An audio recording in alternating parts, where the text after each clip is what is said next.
This video contains gratuitous use of profanity and uncomfortable pauses to compensate for lack of professionalism and original thought. Viewer discretion advised. Oh shit! Mud shark. You're not a mud shark. You're barely even a fish. This is a Pink Podcast.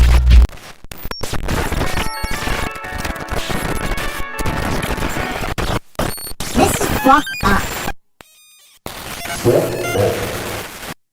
Win by 2, they're actually a podcast out of Philadelphia. Who knows to Win by 2 radio? Where's John Di Caprio? Did he ask about me? Fuck Karl.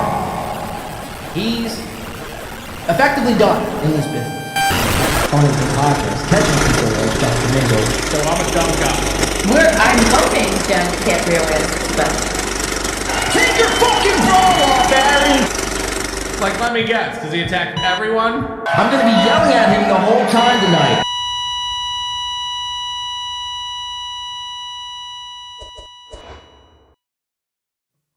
Your show sucks!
This ain't good, folks! This ain't good, folks! This ain't good! Oh, shit! We are back. I don't know if we're better than ever. We're just here! We're fucking here! We're doing it! Holy fucking cow. I don't know what's gonna happen today. It might be a short show. It just might be a check-in. Might be a gloat sesh today. God damn it, man. Yep. How's everyone doing? Happy Monday. We're going to just try to ignore the lag. If it is lagging on your end, maybe throw your device out. Maybe check your device, you fucking motherfuckers. Welcome into the show. Yeah, I know. I'm getting the text. It's really laggy. Oh, boy. There's not much really I could do, you know? We could shut the show down. Just run some intros. How's that sound, huh? Happy Monday, folks. Happy New Year. I am your host, John Jamingo. I am actually the reincarnation of John Juan Jamingo. Could you believe it if I told you? I love Krispy Kreme donuts and Big Macs. I don't know what we're going to have in store today. I had a lot planned out. There was a lot to discuss. Karmic X breaking up with Felicia, possibly. Is it a work? Is it a goof? Is it a troll? Is it a bit? Well, I don't know. I don't even know if we're going to get to it. I don't know what we're going to get to today, because I'm about 3 seconds from throwing my fist through my screen. It's not good for me here today, if you only knew. Again, shout out to Balls Die Up for the 3. Shout out to Jeff Closer for the Venmo earlier on. Shout out to my Philadelphia Eagles. Waxing some cowboy ass, man. God damn it, you love to see it. You love to fucking see it, don't you, man? You love to fucking see it. Lots in store. If we are able to get to it, Chad Zumock has moved to a new undisclosed location. He's not going to be discussing where he's moved, or is he, like Chad, being Chad, can't help himself, but basically dime on himself. So Chad he's moved from his Gladwell Apes house, to a new spot with white walls. man. Shout out to White Wall. Shout out to Wonder Wall and every other wall in America here today. Look, I don't know. We got a banger. That's all I know. That's all I know. There's this content house that took place over the weekend. Anyone familiar with this content house and what's going on there? I could really give, honestly, two shits about it all weekend. I was out touching some grass. Oh, yeah. We touch grass around here. We touch grass and we slap some ass. I don't know. We have a banger set in store. Hit the like button. Do what you got to do. Hit your mother. Figure it out. Welcome into the show. Bang! All right, so the show might be off to a bit of a rocky start, and honestly, that's my fault. I should have prepared better for this. Everything looks good though on my end right now as we speak. So yeah, I don't know. I don't know how today's gonna go. Like I said, I do know we have a lot in store for everyone here. I mean, I could be here for 10 plus hours. You know what I mean? I like to talk, which is good. If you want to do a podcast, you should be able to talk. Again, shout out to my Philadelphia fucking birds. Dude, Blade, sports are so fucking gay, dude. Did you not watch the NFL this week? You're fucking homo, man. You like sports? You're one of those sports guys? Yeah, well, it is what it is, man. Yeah, I do. I like watching guys throw balls on fields. I mean, is that so much of a crime these days? Aaron Rodgers looked like the old Aaron Rodgers, I'll tell you that much. Holy shit, that man fucking took one too many doses of ayahuasca, and he was out there fucking balling. He was out there hooping yesterday against his old team, the New York Jets. We're probably going to do a whole football segment today. I think 3 hours I have on football. I'm trying to take Adam Schefter's job working in ESPN. Hopefully. No, we're not going to do a football segment. I just can't help but gloat, man. It's the Cowboys. It's the Eagles. I mean, what more do you want? What more do you want if you're a football fan? What more do you want if you're a fucking Eagles fan? I mean, look, the Super Bowl is nice. It's cool, whatever. Shout out to the Super Bowl. It's very dope. That's very cool. But there's nothing quite like beating the Dallas motherfucking Cowboys week 1, especially when Dak Prescott did that bullshit. He spit at Jalen Carter's face or towards his direction. And then Jalen Carter got suspended for spitting on him back. And to that, I'd say good. To that, I'd say good. I think Chris is here today, Mod. Chris, he's big. I don't know if I should out him here. Big Raiders fan. Could you believe that? But they look good, man. 1-0. 1-0. They got like 23 more wins to a Super Bowl. Anyway, yeah, we're not going to be really discussing that much of sports. I know people can't stand it. Quite frankly, I'm just filibustering until the next time my computer decides to take a fucking massive turd on me. But what we have here for you today, happy Monday, by the way. If I haven't said it already, happy fucking New Year. Hopefully everyone is having a great, marvelous 2025 thus far.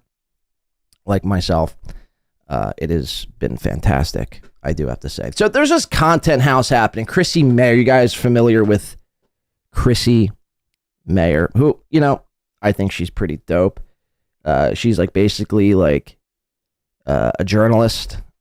She's a comedic journalist. She likes to get to the bottom of things. She likes, to do podcasts and stand-up comedy. And she, every now and again, she feels inclined to throw these content houses, which you got guys like Karl. Pathetic fucking loser and stupid fucking bitch. You got guys like Karl. You got guys like Kumi. They love it. They love to get together in a hot tub with each other and film themselves doing the most ridiculous things in the world. Kiki and Geno and Keanu, whatever their names are, they were there this weekend, almost on the verge of doxing people. This whole doxing thing, I do have to say, has gone too far. Everyone's now just doxing everybody, which is kind of bizarre. I mean, that's kind of always been what the internet has been, though. I mean, when people have nothing else, they resort to doxing and disclosing all your personal information. It's the scariest time to be alive if you're on the internet. Don't disclose too much to people you don't know. That's what I have to say. You don't have to worry about doxing. Now, if people take it upon themselves to look into you, run a background report on you, much like Joey Sid did. Joey C.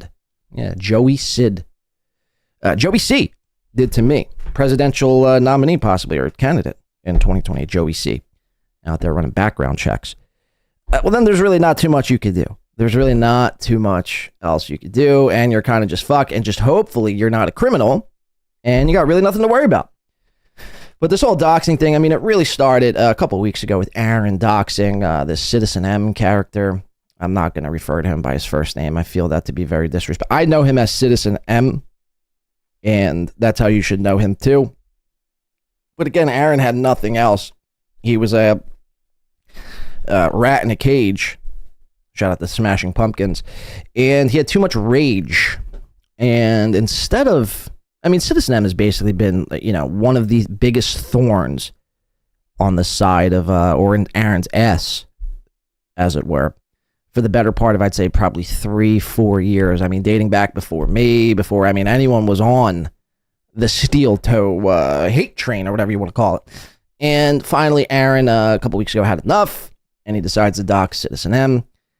And it was a doozy. It was a doozy. I might have gotten a chuckle out of it, but just because I laughed at the picture that was doxed does not mean I think it's right. I think it's completely dog shit, to be honest with you. And that's what you had. A lot of, Aaron kind of set the tone, I think, and his pals, Geno and Keanu, they almost, they were on the verge. They were threatening a dox to this Skitzo Sean TV, who went, ironically enough, and filmed. And I do, anyone who's going out there and putting their life on the line to film some of these fucking, lowlives, really deserves a round of applause from me. You get your flowers, man. That's what I say. I say go film them off. If any one of these people decide to do a live event, go film them. Go film them. Bring 2 phones. Bring a pair of spy glasses. Bring whatever you got to bring. Just get the goddamn footage. They hate it. They hate it more than anything else. They hate a fucking insider who is not one of theirs, who is only there to spill the beans back to their Reddits and their Discords. Now, unfortunately, we don't have the Steeltoe Boring Reddit anymore because rumor has it Aaron's gotten that taken away. But the point still remains. Go film all of these people. And that's what this Skitzo Sean TV was trying to do and try to report. And I respect that, man. And, here in America, we have the First Amendment, which allows us to observe and report the truth and nothing but the truth. So help us, God. When you try to take that away from us, well, then that's when we use the Second Amendment. We shoot your ass. So Skitzo Sean TV was on the verge of getting doxxed. I don't think Geno actually went through with it. He might have. I'm not sure, to be quite honest. I don't think he did, though, to be honest with you. I think Geno was too much afraid of the backlash that was going to ensue. So he decided to, pump the brakes a bit there.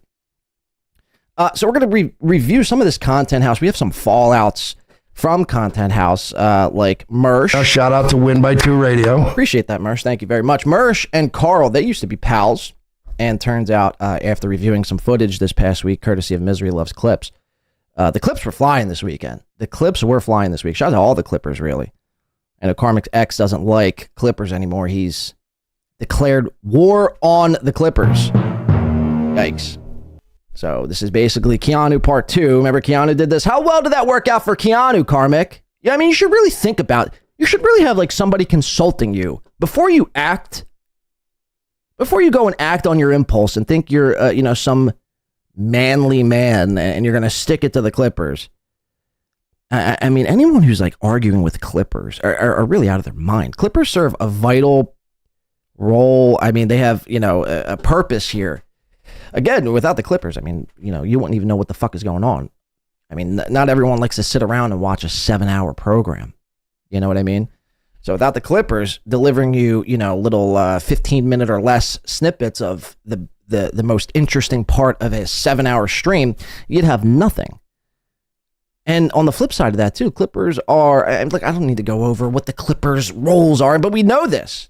But Karmic, for some reason or another, he's obsessed. The Clippers have gotten to him, which I like. How does a Clipper even get to you? They clip your show. They clip you being you and post it. What is I don't understand the big deal. I never understood that. A Clipper could post you doing, it's a whole Aaron Reddit thing. Oh, you guys are all insane and nuts over there. All the footage that's on the Reddit. This is what Aaron would say. And it's like, bro, the footage is of you.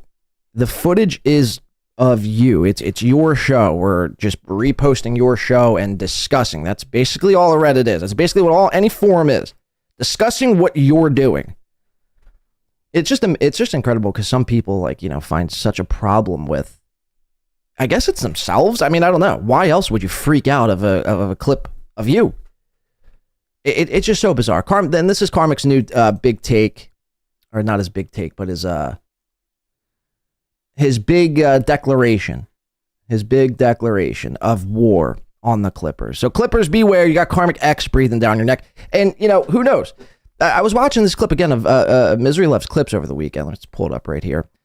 This was unreal, man. And because I'll tell you why. It was Karmic X here. Let's pull up the footage. We'll review this coming up here in a bit. But it was Felicia Gillespie dumps Karmic X live on stream, ? With Mr. Kill Everything and J-Mo. Oh, I do have to say this. Shout out to motherfucking J-Mo. Shout out to J-Mo, man. Another Philadelphia Eagle fan. Hope I'm not doxing you there, J-Mo, but, you know, it is what the fuck it is. J-Mo really laid down the law. I'll tell you, man. When I'm wrong, I'm wrong. And I was wrong. I think I was dead wrong on J-Mo. I thought J-Mo was just one of these guys. He was a goofy, buck-toothed beaver-looking motherfucker. And, you know, I didn't think, you know, he had the cojones to stick around in these parts, to deliver the message, to speak his truth, to go after guys. I thought J-Mo was a neutralist, a Sweden, if you will. He didn't want to mix it up. Geno just wanted to kind of do his thing and talk about, you know, the past and, you know, his big problem with Clearwater Chad from within inside his cool car with a cool sunroof.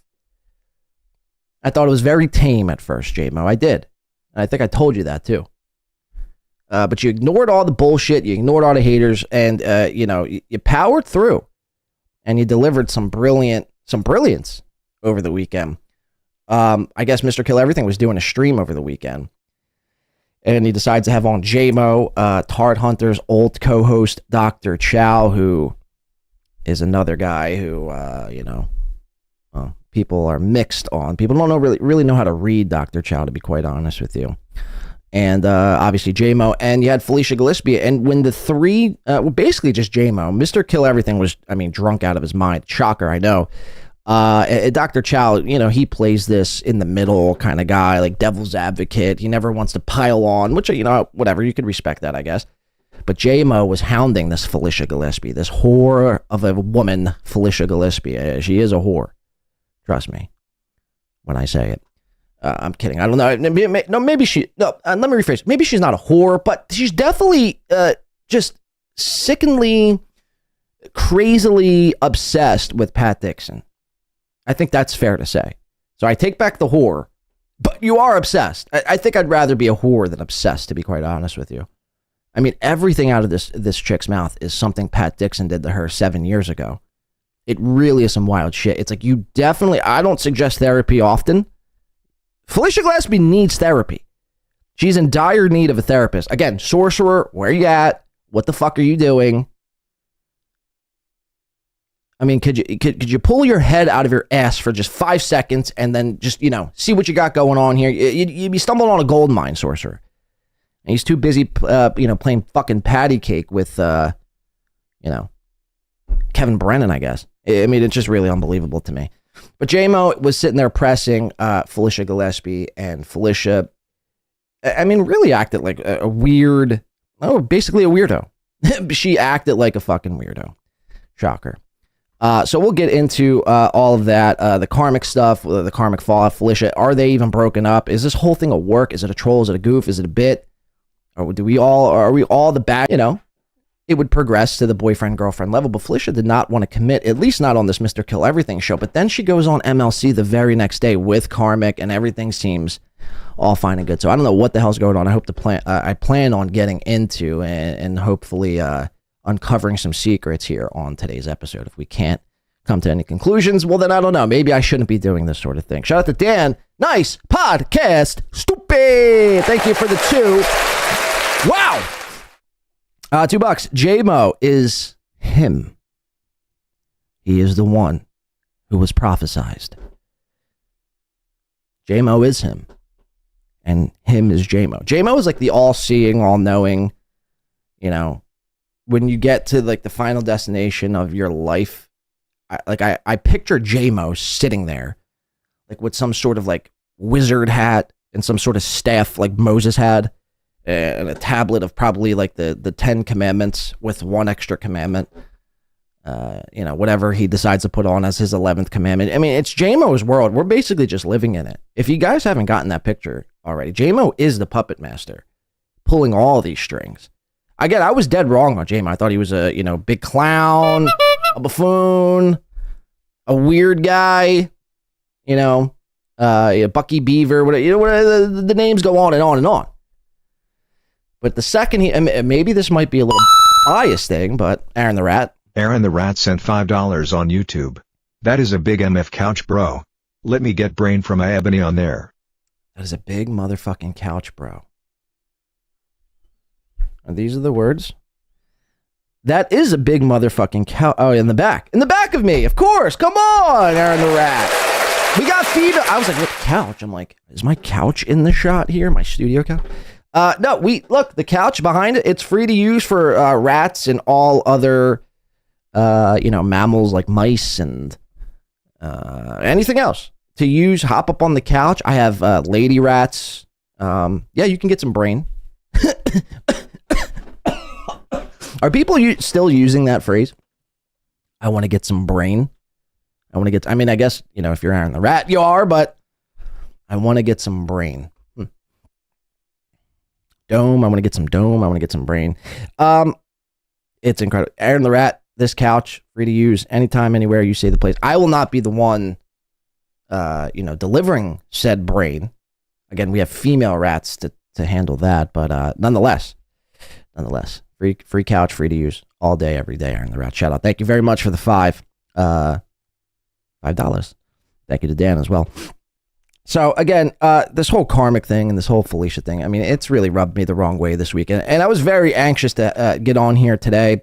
And to discuss and to talk some shit. So hopefully everyone's in the shit talking mood on a Monday morning. That's how I view, I mean, basically like this whole operation here. It's basically like a Monday morning every day. And there's nothing better than just letting go on a Monday morning. You know, Mondays are for the fucking birds.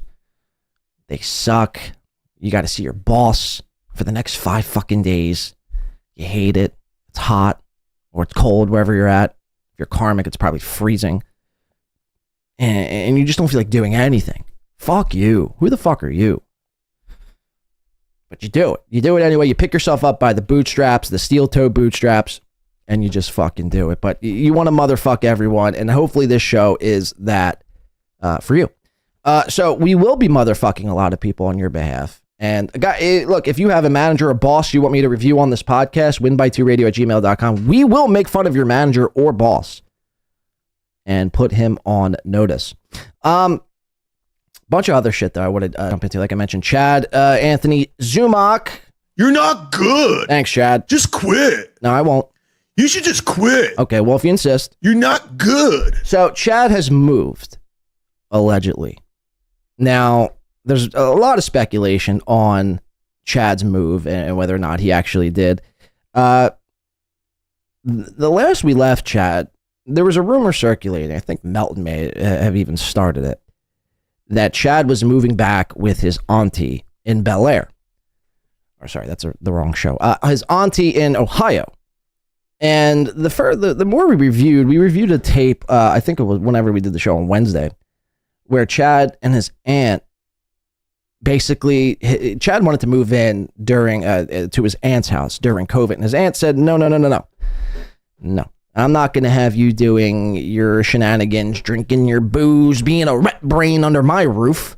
You can go do that somewhere else. So what did Chad do allegedly? Well, Chad allegedly, from there, since his auntie said no, Chad basically moved and went to an extended stay hotel for like 2 months before his big move to Tampa. Now, present day in 2025, again, Happy New Year to everyone out there. Present day Chad has allegedly moved again.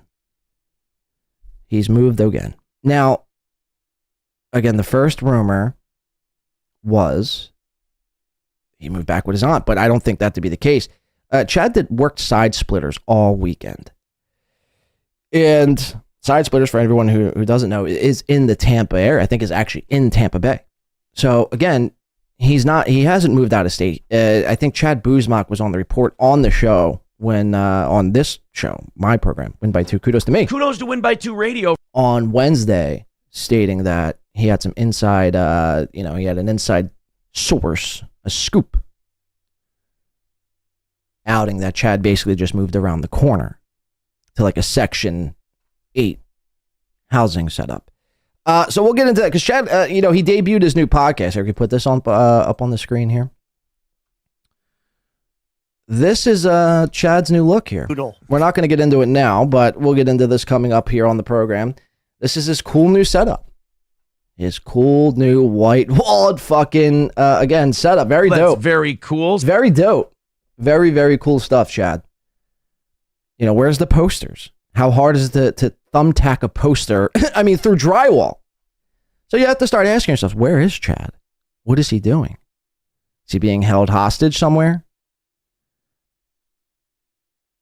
Is he like renting a room? That's what I think actually is probably happening. I could be dead wrong. We're going to watch this coming up. The Wet Brain Folly, September 4th.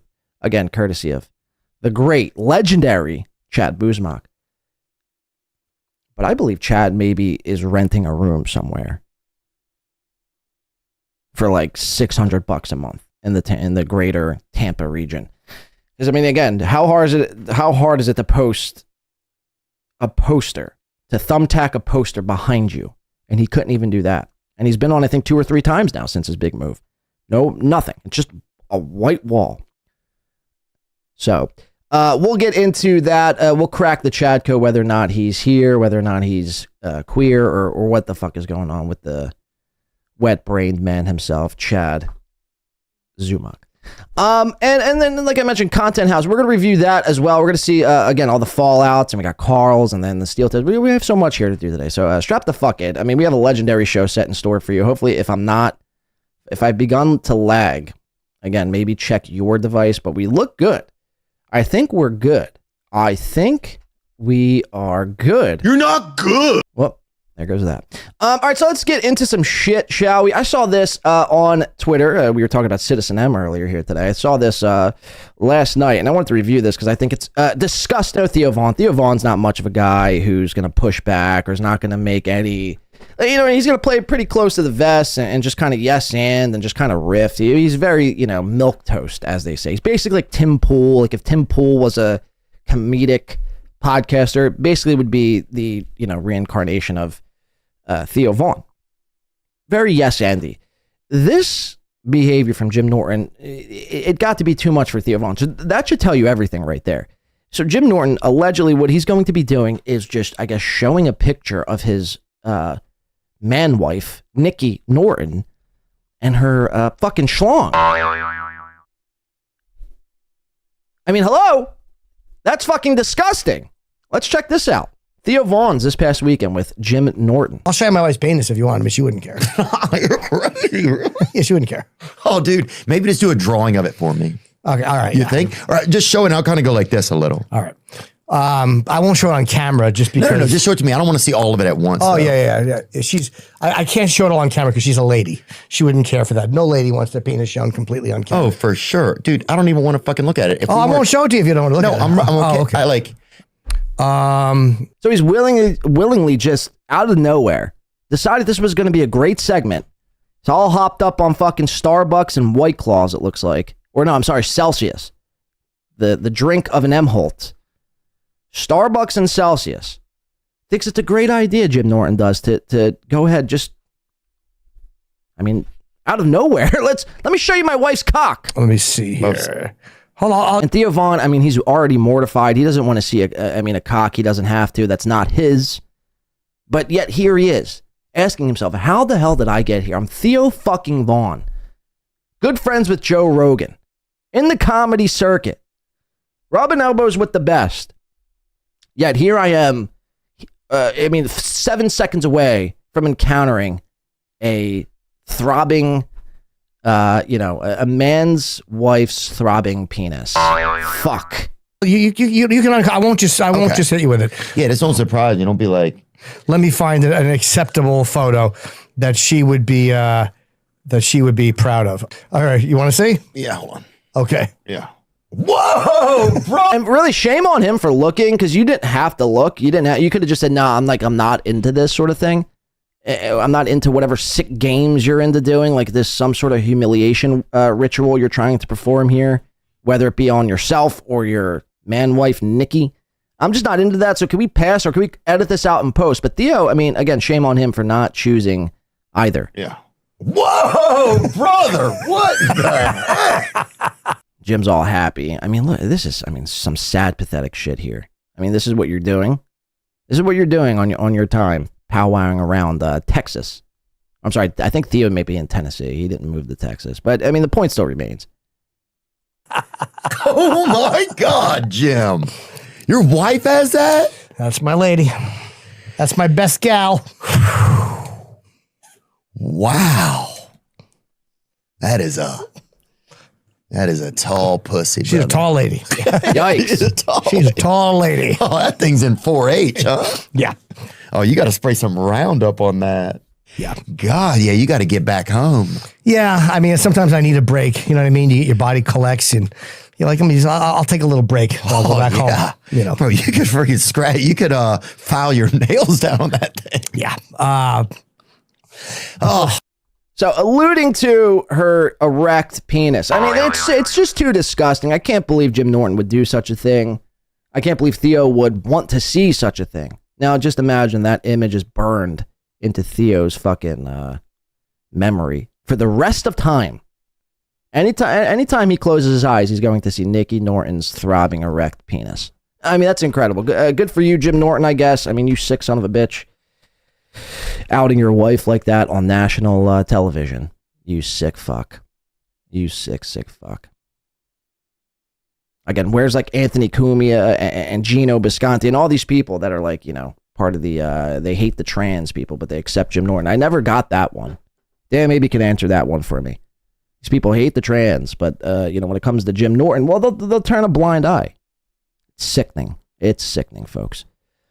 I want to keep it moving here. I want to go, before we get into this content hotel, the shenanigans, these fucking clips here I got from Content Hotel. I mean, it was such a glorious time I'm looking. I mean, I should have gotten a ticket to the Villa Roma. Met Karl there and Chrissy. It looks so fun. I mean, look at it. Everyone's having, fucking the time of their lives. Look at this. But before we get to that, I want to show you this Patrick Melton clip posted by Doom. Now, I know what a lot of people will say right at the top of this. Oh, dude, Melton's just goofing around.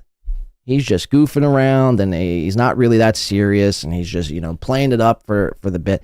I don't know. That might be the case. What we're going to watch here, we got Patrick. Actually, I might need to switch it so you can even see him. I think he changes his camera, so it'll be fine. We're going to watch Patrick basically flirt with Mr. Kill Everything's ex, Mazzy. And we're going to rank Patrick based on his flirting abilities, or lack thereof. Check it out. What's that? Hold on, is this Mazzy in the chat, the Mazzy that used to date MKE? Maybe Mazzy and I can get together and really stir up the Dabbleverse. Huh? Mazzy, you want to call in and flirt? What a cocksucker. Thank you. Hello. Hey, how's it going? Who's this? Mazzy? Fuck yeah, Mazzy. Let's do it. Okay. Me and you. Let's stick it to MKE. Let's get together. Let me lick that sweet puss. Let me lick that sweet puss. I mean, imagine a 472-pound man uttering these words. Let me lick that sweet puss. It's got an ass man license plate behind them. Jesus Christ. Let's keep watching. Together. This is Melton on his Friday night. He does a members only stream. He gets completely obliterated out of his mind. And this was, again, a segment in the show. Let me lick that sweet puss.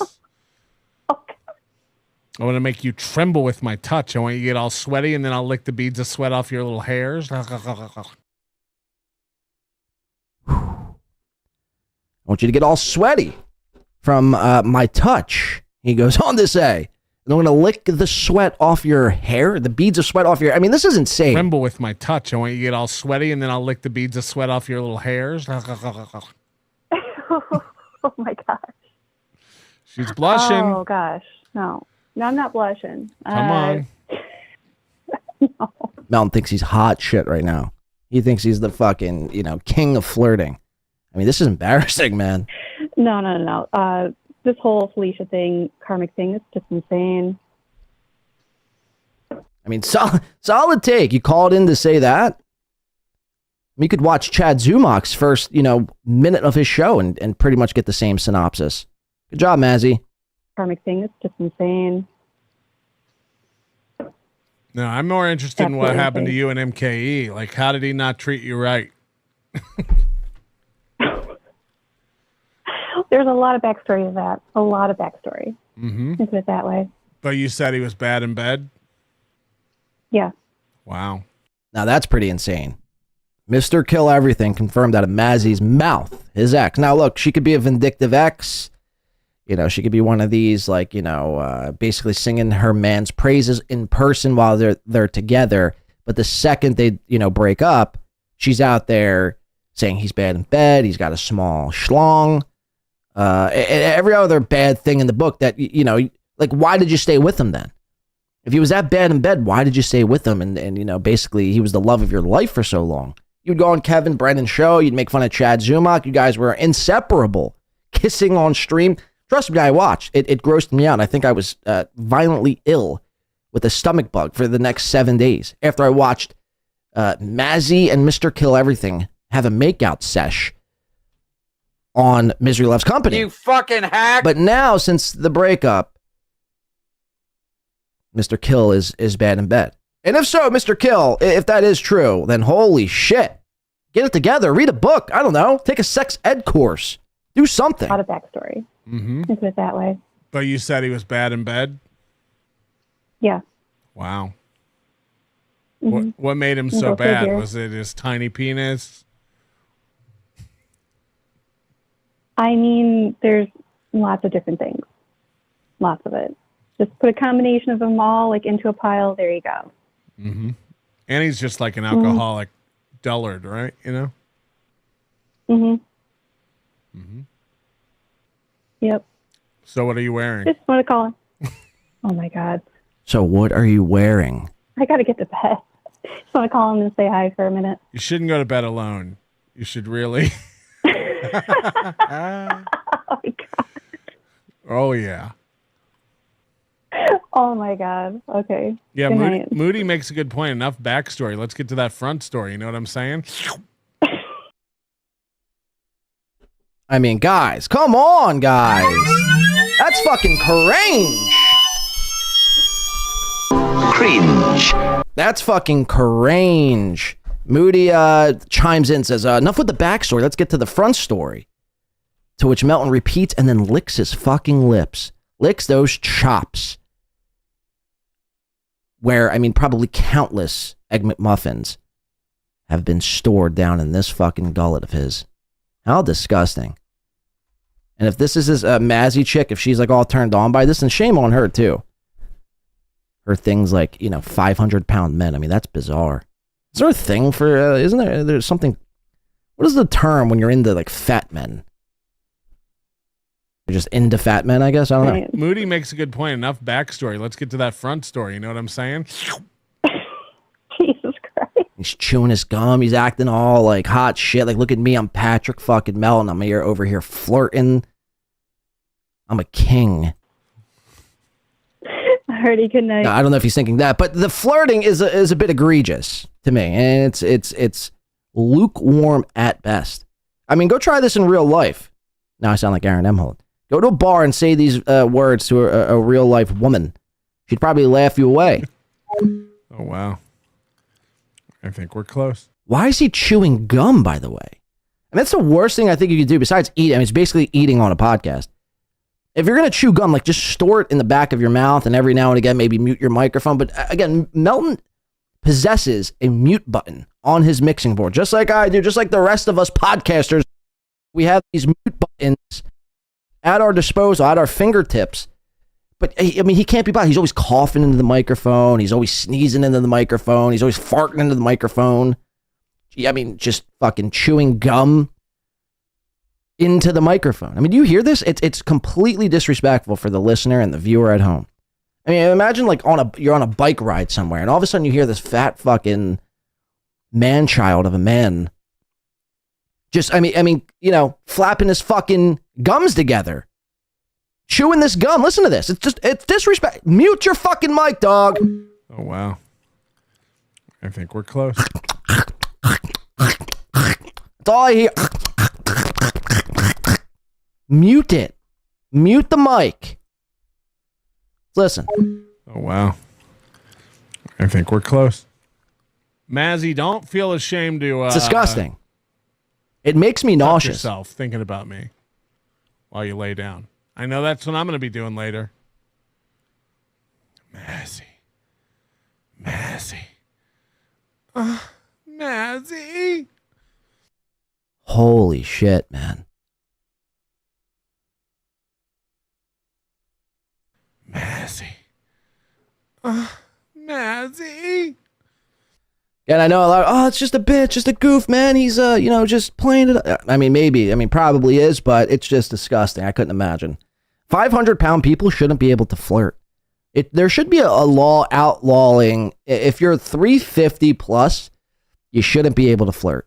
You shouldn't be able to flirt with the rest of the normal-bodied people. It's a disgrace. It's a fucking honest disgrace. And, shame on you if you're one of these people, again, into fat men. It's disgusting. And it will not be tolerated here at Win by 2. Kudos to Win by 2 Radio. We're into slim people who basically are size zeros or below. If you're not one of these people, then I don't know what you're doing. Maybe lay off the pancakes. Lay off the fucking greasy food. Lay off the pizza. I know it's football season. Wings and pizza. Look, who am I to talk, right? I shove my face every day with, pizza and fucking cheesesteaks. I ate a cheesesteak the other day for breakfast. But I still, every now and again, like to go outside and, jog. You shouldn't let yourself get to these points where your old clothes aren't fitting. I mean, look at Chrissy Mayr, by the way. Let's get into this content house, because this is a perfect segue. Look at this Chrissy Mayr. Some are speculating, and from Dan from Nice Podcast Stupid with the exclusive. Dan from Nice Pod, well, I don't know if it's an exclusive, but he retweeted this MJ Murphy. So this is his whole content house. I want to review a lot of this content house, the shenanigans. And again, here, we'll just, case in point, Chrissy Mayr. Now look, oh, John, she just had a child. Okay, and that was like a year and a half ago, and she's still sporting the fupa. I mean, look at that thing. It's poking out. It's like Nicky Norton's cock, just sticking out there in the wind. Good for you, Chrissy. Good for you. No shame, I guess. Burgundy isn't the color that, burgundy is not a slimming color. Let's just say that. But Dan, Nice Podcast Stupid, retweets this MJ Murphy. And MJ Murphy says, who knew Anthony Cumia could sing so well? Chrissy Mayr, good to see the baby.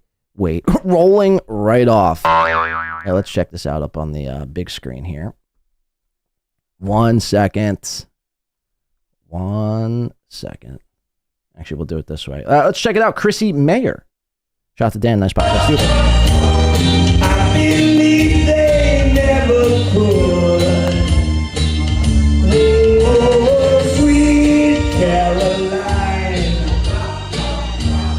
Good times never seem so good. Yeah, sweet. All right, so we have Cumia singing in the beginning of this one. You might have missed it. If you blinked, you probably missed it. There's Chrissy doing some filming. There's that fupa. Where's fupa? Look at that thing.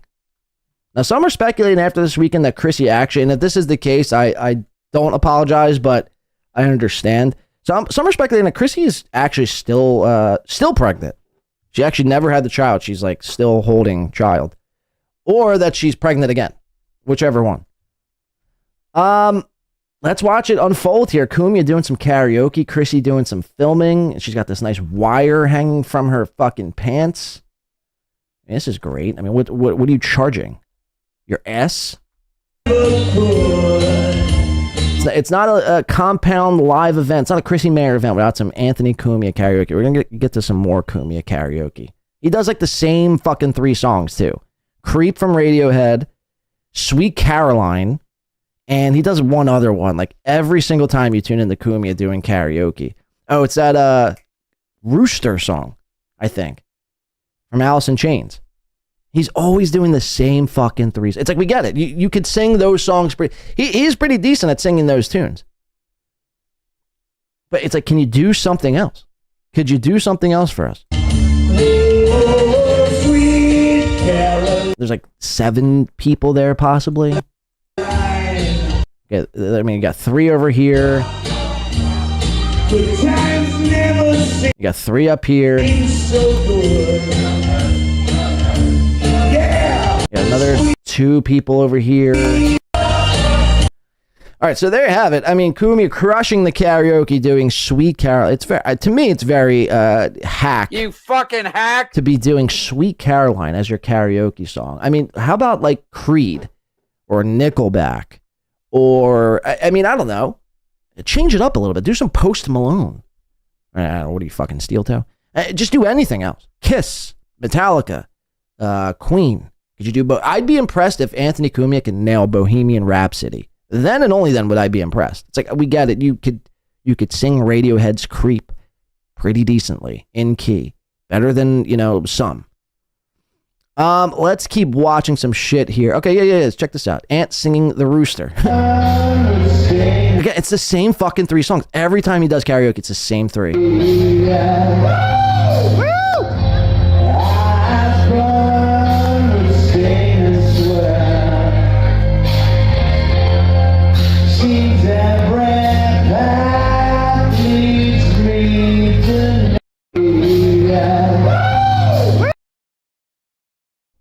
That's very dope. Dope stuff there.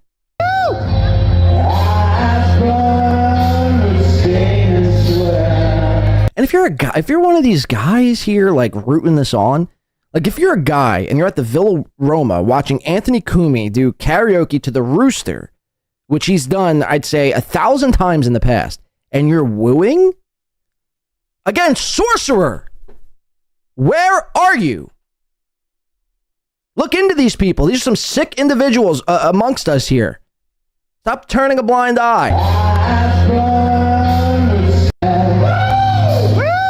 It sounds like Garrett and Geno. Like, I mean, or at least the types of Garrett and Geno wooing along. I mean, that's embarrassing. Or Karl. I could picture Karl getting all excited because of his idol, Cumia, is up there owning the stage. I mean, this basically looks like Compound Media's set, actually. Just one green screen. Did they custom make this? How can we make this look exactly like Compound Media? A business that folded because we all sucked! How can we make it look exactly like the setup? Let's just put a green cloth. I mean, that's really awesome set designing. Whoever designed this stage here, really, you should win some sort of feng shui award, if that's even a possibility. So Karl's probably like, salivating. Oh my God, my hero Anthony Cumia is on stage. I'm in the same room as fucking Cumia while he's doing karaoke to The Rooster. I mean, this is Karl's wet dream. I mean, how many times do you think Karl masturbated? How many times do you think Karl went back to his room to choke his little Karl? Aggressively. No lotion. To this site, to this image, to this video of Cumia. Over under 5. Over under 5 times this weekend. Meanwhile, Jenny Jingles is over there, dying. Just wanting any dick anywhere. She's probably, honestly, Jenny Jingles has probably slept around the WATP crew. She's probably gotten around. Now, I don't know if this to be true at all. I'm purely speculating. But Karl seems like he'd be really into, like, again, action figures and Anthony Cumia, and he's, you know, preoccupied with Steeltoe and Stuttering John, and every time they, you know, take a breath to, like, pay any attention to his wife, Jenny Jangles. So, I mean, they're probably not having sex. So when she goes to events like this, she's probably letting it all out, letting her freak side fly. Freak flag fly, is it? What's the saying? Freak flag fly. Try to say that 5 times fast. She's getting drunk. She's probably, you know, picked up some Xanny bars so she could forget and just let loose. Maybe some ecstasy. I don't know. She likes to party. They're in like a weird ska band. Ska bands like to party, or at least any ska band I've been around likes to party and throw down with some ecstasy. What's this, 2003? I think the kids call it Molly these days. Either way, same thing. Same difference. So she's probably popping and drinking and fucking everyone that's not named Karl.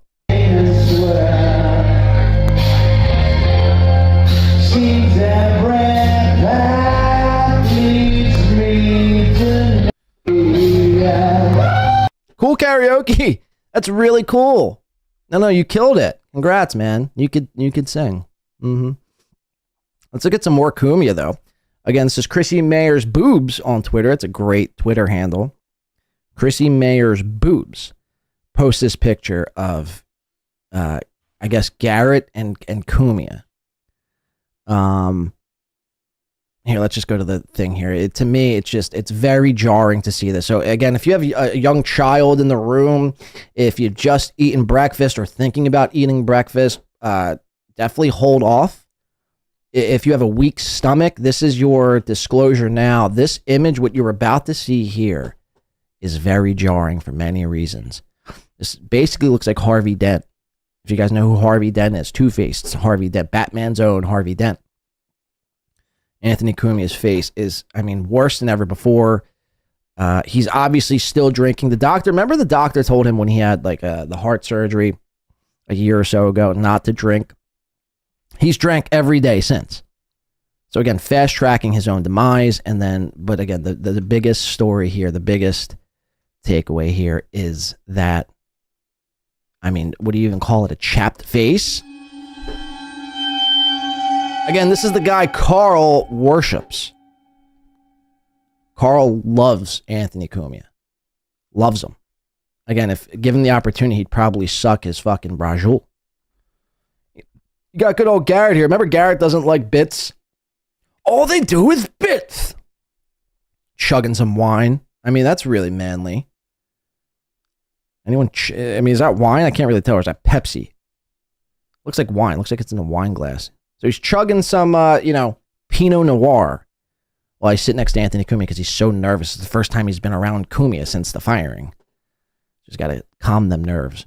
I just thought this to be a very, like, whoever took this picture, obviously probably trolling. I mean, look at that.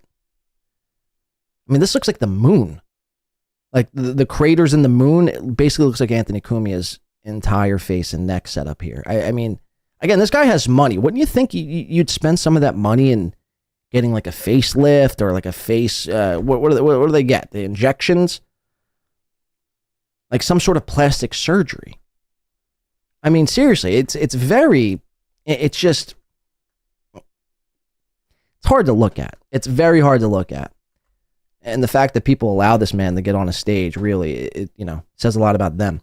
Here we got one more, I think. Well, we got a couple more karaoke. Let's just watch the karaoke's unfold here. I think I have that clip somewhere. Where the fuck is it? Oh, here it is. Yep, here it is right here. Check this out. Lila Hart posted this one. Check this shit out. Yep, doing the rooster. He's got these two drunken gals here that are just making complete asses out of themselves. Look at this.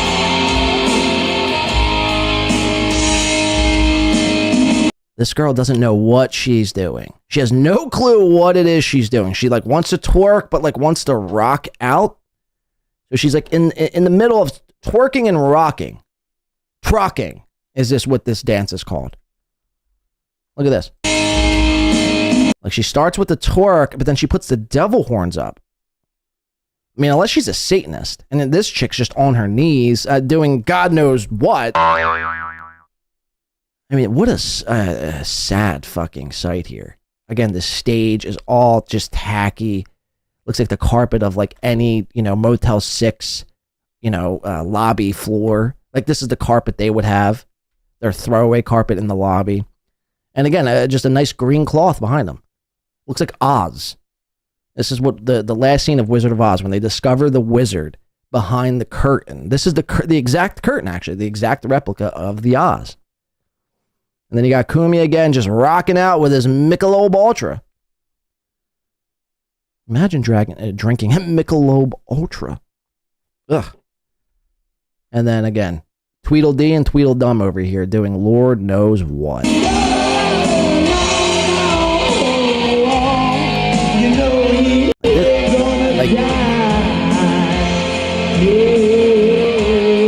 Like, do you think these chicks asked, Kumia if they could dance while or do you think they just got up there because, he has a little bit of money? Like, you know what? Maybe we could suck his D and he'll give us $100. He gave Geno Bisconti like 80 grand a year for doing absolutely positively nothing. Maybe if we touch his penis, he'll give us 10.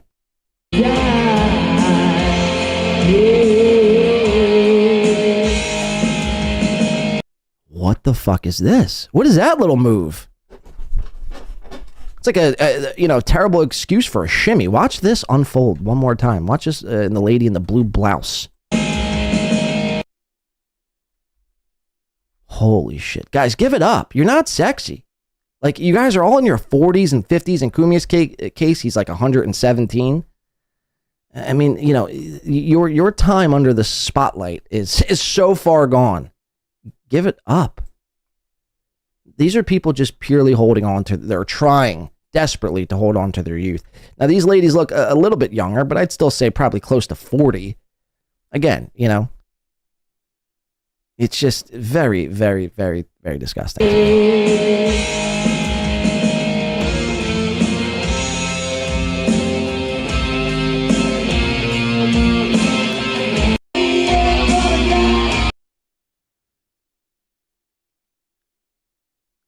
I mean, I got to do it again. I have to do it again. Cringe. Very disgustingly cringe, man. Holy shit. I can't get over that. I can't get over it. Karaoke, isn't that fun? It's cool, too, at the same time. We have one more karaoke clip here. We're judging these people's karaoke. And again, Kumia, I can't even judge it because he just does this same fucking 3 songs every single time. We have one more karaoke. This one from Steve Conti posted this of Garrett. Again, all they do is bit. That's Garrett being very angry that at the time, me and Soft Weekly, who I think has really lost his mind over this whole Steeltoe Boring Show subreddit being yanked from underneath him. RIP to STBS. Producer Garrett hated our guts because we were clowning him, calling him at all hours of the night, asking if we could order 17 pizzas. It was the most ridiculous shit. But anyway, this is producer Garrett here, or he's not a producer anymore because he was fucking fired. Yes. So can't produce anything if you don't have a fucking job to produce. So he's doing some karaoke. He's got Keanu in the denim. She's got all baggy ass denim. Again, what is this, 1982? Yeah, the 1980s call. They want their denim back, Keanu. I mean, Jesus Christ. So Garrett, and there you go. Right here, look at this. Chrissy Mayr making a little appearance here. She's like, yeah, this is my Villa Roma content hotel. Hell yeah. Fuck yeah. I kill, I murder. People are having so much fun. People are loving me right now. I'm going to be so loved in this universe. You're not. I think it's embarrassing. Producer Garrett's going to do some T Swift. Little Taylor Swift cover. Let's see how good producer Garrett is. I can't believe you like a magazine. Gave it funny, too much fly. And I know you heard about me. So, just be friends, I'm dying. First of all, he's so stiff. He's got like 2 chicks near him, and this is his movements. Yeah, we find.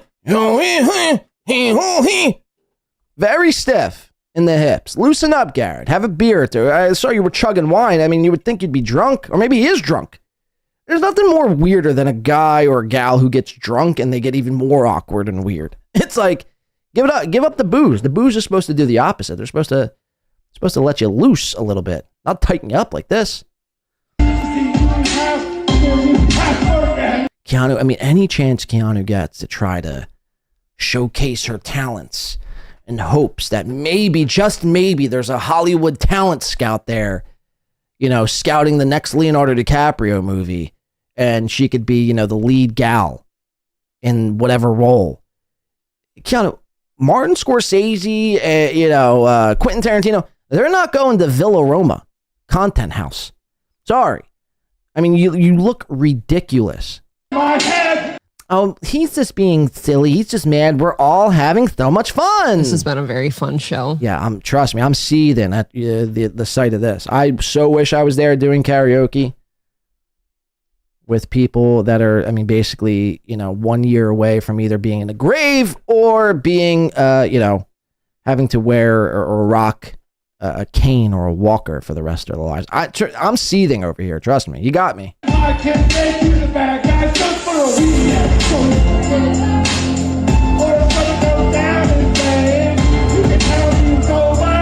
And he's got no pitch whatsoever. He's got no pitch.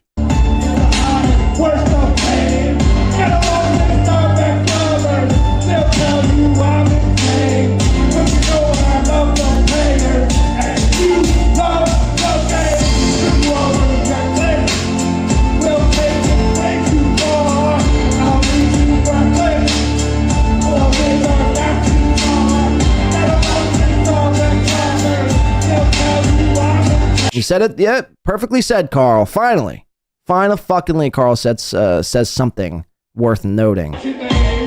Holy shit. What is that little dance move? I'll write your name.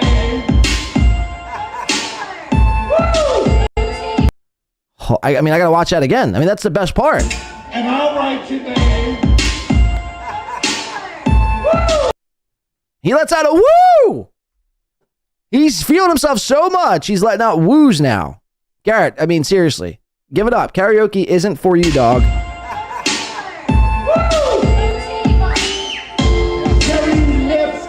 Keanu, I mean, just, you can't help but try to, like, interject herself in the middle of all this again, hoping that just God is great to her this day, and Martin Scorsese somehow is in the back room taking notes.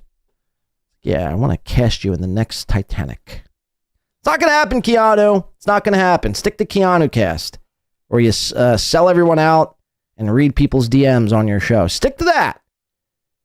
Stick to that, please. All right, let's get into some other shit here. That's all I think all the karaoke we got. It's just incredible stuff. Let's see the sentimental value of a content house and the content hotel. They all get together. Mind you, a lot of these people used to work together in Compound Media. They were close. They were a family, if you will. Or at least that's how they would describe themselves as. We were one big happy Compound Media family.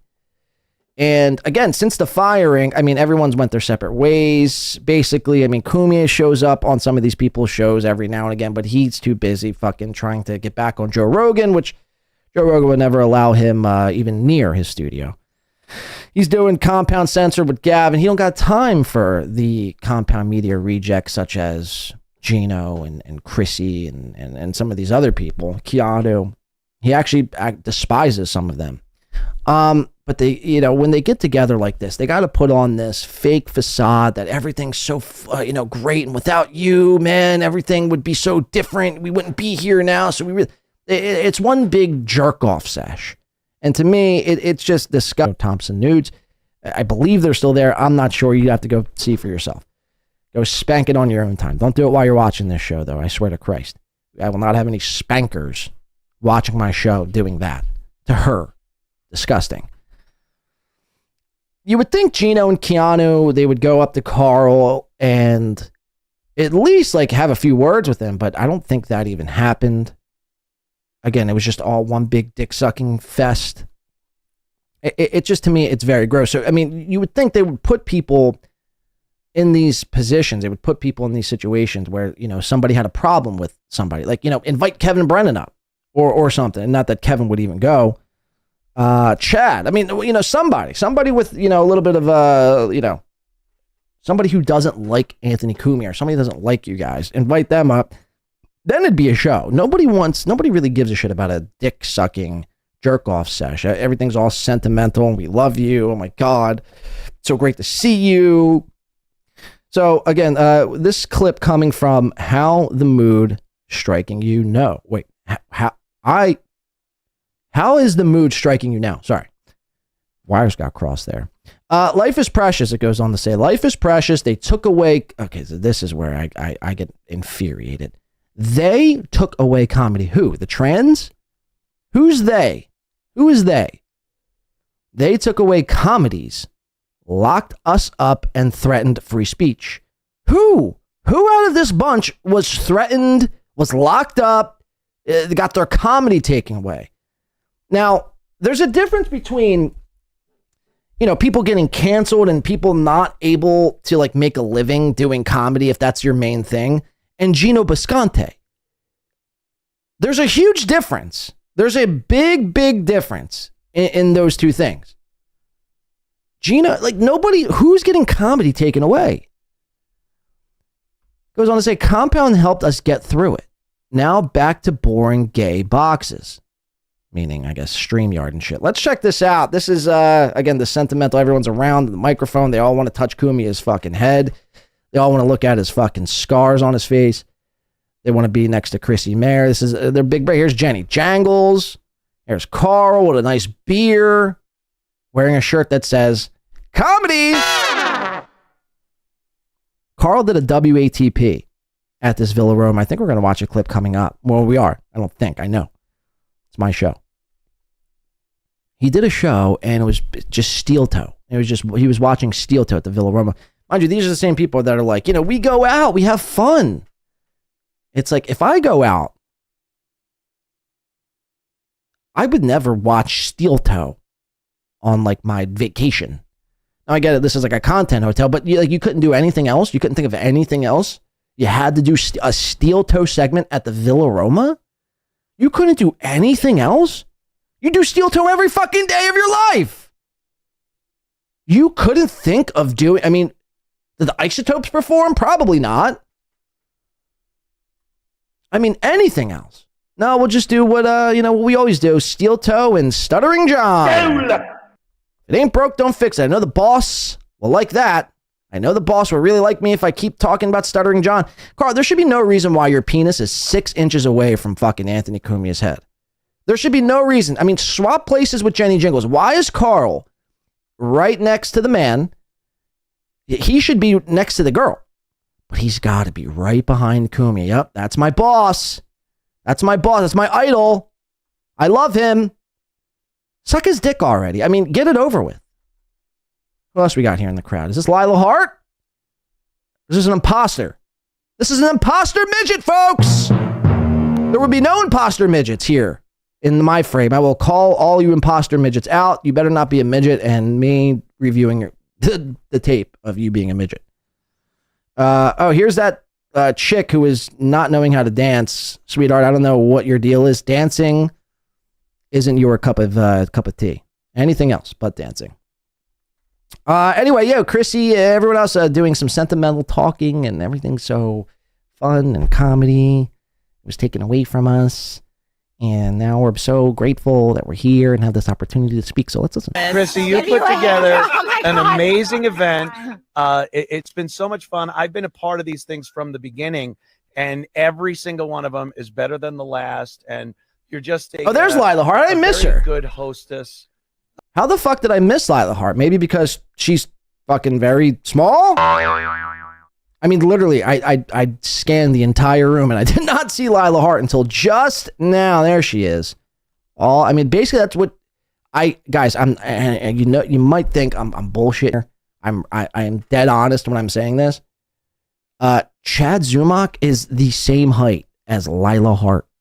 That is a fucking fact. That's a fucking fact. Actually, I think Lila Hart actually kind of beats him a bit.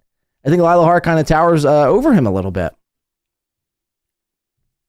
Funny stuff. Let's keep watching. Especially you have a kid to take care of. Look at this kid. You have a kid to take care of, and you're still not. All right, and Bush is over here. Of course, Anthony Cumia would go to the kid. Chris, you better, protect that kid from Cumia. You better protect that fucking child from Cumia. This kid. Like, Cumia's first thought is, let me make a comment on the child. Wow. That's creepy. That's actually creepy. You have a kid to take care of, and you're still not shirking yours. Oh, all right, that's why I don't have. And he can't take his eyes off that kid. He can't take his eyes off that child. Look at that. Holy shit. Especially you have a kid. Like, the kid wasn't even in the frame. Like, oh my God, that's even more sick than I originally anticipated. The kid wasn't even in the frame this entire time. Cumia was just pontificating and thinking about Chrissy Mayr's child. And then the kid appears, and then Cumia can't take his fucking eyes off this kid. Look at this. Look at this kid. Look at this kid. Look at this kid. Look at this kid. Wow, what a sick bastard. You have a kid to take care of. You got a kid to take care of. Look at this kid. You got a kid to take care of. And you're still not shirking yours. Oh, all right. And you're still not shirking. What? Huh? You got to look at this kid. What's he say? Look at this kid. You got a kid to take care of, and you're still not jerking. What's he say there? A very good hostess. Especially you have a kid to take care of.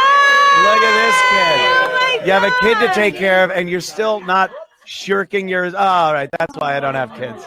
That's why I don't have kids. Oh, look, he's so adorable. Oh, he just bashed his face on the table. That's beautiful. And Jim Stansel, he's got to make an appearance. Content hotel's gonna suck. That's gay. Okay, yeah, that's gay. But stay in your house and talk to people in boxes and talk about other grown men for 4 years. That's not gay at all. And why don't you send other grown men hundreds of thousands of dollars a month? That's not on my end. This is on his end. That's not gay at all. But Chrissy's content hotel is gay for sure. It's pretty gay. It's pretty gay. I don't know how many other ways to say it, but it's pretty lame. I wouldn't go as far as to say it's homosexual. I mean, maybe it is. There probably was some homosexual things that happened during that content villa. If I was the content villa, I'd be spending all this week probably just throwing out all the sheets that all these people stayed in. I mean, imagine the things that happened the nights of the Villa Roma. So there was probably some homosexual things that definitely took place. The event as a whole, is it homosexual? Probably not. It's kind of a reach to say. But again, Jim Stansel, this guy, I mean, it really boils his blood. Much like my blood is boiled when I see people having too much fun. This has been a very fun show. Jim Stansel's blood's boiled when he sees people like make money doing reaction-based content. Meanwhile, we live in a world, in a reality in which everything is a reaction. Everything is, I mean, mostly all of entertainment is, or podcasting or broadcasting or anything is a reaction to something. Whether it be a podcast, whether it be a sporting event, whether it be the news, you're reacting to something. But again, dummies like Jim Stansel, they don't comprehend this sort of thing. And they just think, oh, it's so gay, you're in a box talking about a guy. It's like, yeah, that's what all of entertainment is. Like, what? See how it sounds when you actually tell the truth? Oh, we got a truth teller here, what folks. Happens when you actually say what's going on instead of trying to turn everything into a work? It sounds gay, doesn't it? I thought my internet was bad today. Holy shit. Right? Calling Chrissy's content hotel gay when you watch shows where just grown men give each other thousands of dollars every day, every week. That's not gay. And they talk about the same thing they've been talking about for fucking 4 years. My question is, why does it bother this guy? I mean, this bad. I mean, it really, like, he stays up hours and hours and hours. He loses sleep over people making money doing podcasts. I mean, because he could never make money podcasting. I mean, is that really it? I mean, this is just a projection. And I hate to even use a gay internet slang term as projection. But what we're watching. You can never make money doing podcasting, and now you're lashing out at people who make money reacting to other people. That bothers you. I don't know what to tell you, Jim. I really don't know what to tell you, James. But all this crying and stuff like that. It's completely. You sound stupid. You sound ridiculous. Either do something better. Maybe it's not even a money thing. Maybe he just could never get an audience. I don't know what the case is for old Hobbit Stansel. This guy, again, is another guy who's very tiny.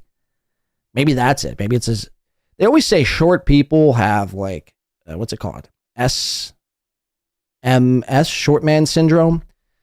They get very angry and emotional about certain things. They're unable to let certain things roll off their shoulder. They're just very emotional about the dumbest things. They're always angry. They have this bottled up anger. They have this resentment because they drew a short stick in life. God gave them the short, literally drew a short stick. God gave them the ability to be small. So maybe that's it. Maybe he's just very angry at himself that he's sub 5'6", and this is his way of lashing out at the world. They have on E-list guests like the guy from the phone booth in Dumb and Dumber and a successful comedian's sister. That's not gay. But yeah, Chris's content hotel is gay. Right. Right. Whoa. Permaseal Finishing sent $49.99 on YouTube. Fook the like button. Fook the like button, Permaseal. 50 fucking bucks. We're fucking. Do I dare say? Doing it? Here comes the money. Jimmy! Money talk. Jimmy! Jim Stansel, wishes he could make $49.99 in a week doing podcasting, let alone one super chat. Shout out to Permaseal fucking finishing. Yeah, and get like Permaseal, man. Fook the fucking like button. What am I doing here? Am I doing this for my own health? Hit the goddamn like button. Or dislike button. Just hit a button on the screen. If you're not subscribed, we're on our way, I think, to 4,000 subs. Hit the fucking subscribe button. Hit the like button or dislike button. Hit the notification. Do all that gay shit, as Jim Stansel would say, that YouTubers tell you to do, and all will be equal in the world. If you can't be like Permaseal, dropping fucking dimes, then the least you could do is hit the like button. Thank you very much, Permaseal. That's incredible. Let's get back in the gym. That's about to wrap up here. Jimmy! Get it? Wake the fuck up, you fucking losers, or I'll fucking put you to sleep, just like I did to fucking Spanish. Now he's threatening us. Took out the trash. Look, all them muscles mean nothing, man, when you're 5'3", dog. Cool muscles, shorty. Hey, man. What are those muscles going to do? What are you going to fucking put somebody's leg in a chokehold? The gall on some of these people. The audacity to flex in the camera when you're 5'2". It's like king of the midgets, I guess Jim Stansel is. That's incredible, though. Thank you, Permaseal. NJ Ranger for $1.99 said, wait, he forgot. Sorry. He forgot the Let's Go Pit from Sweet Caroline, shaking my head. Must have missed that, but yeah, you're probably right. But thank you for the $1.99 NJ Ranger. Sorry, I missed that one earlier. And again, Permaseal with the fuck the like button, $49.99. I just want to put that up on the screen. Is it not on the screen here? Is my comments not working? That's incredible. I love that. I love that.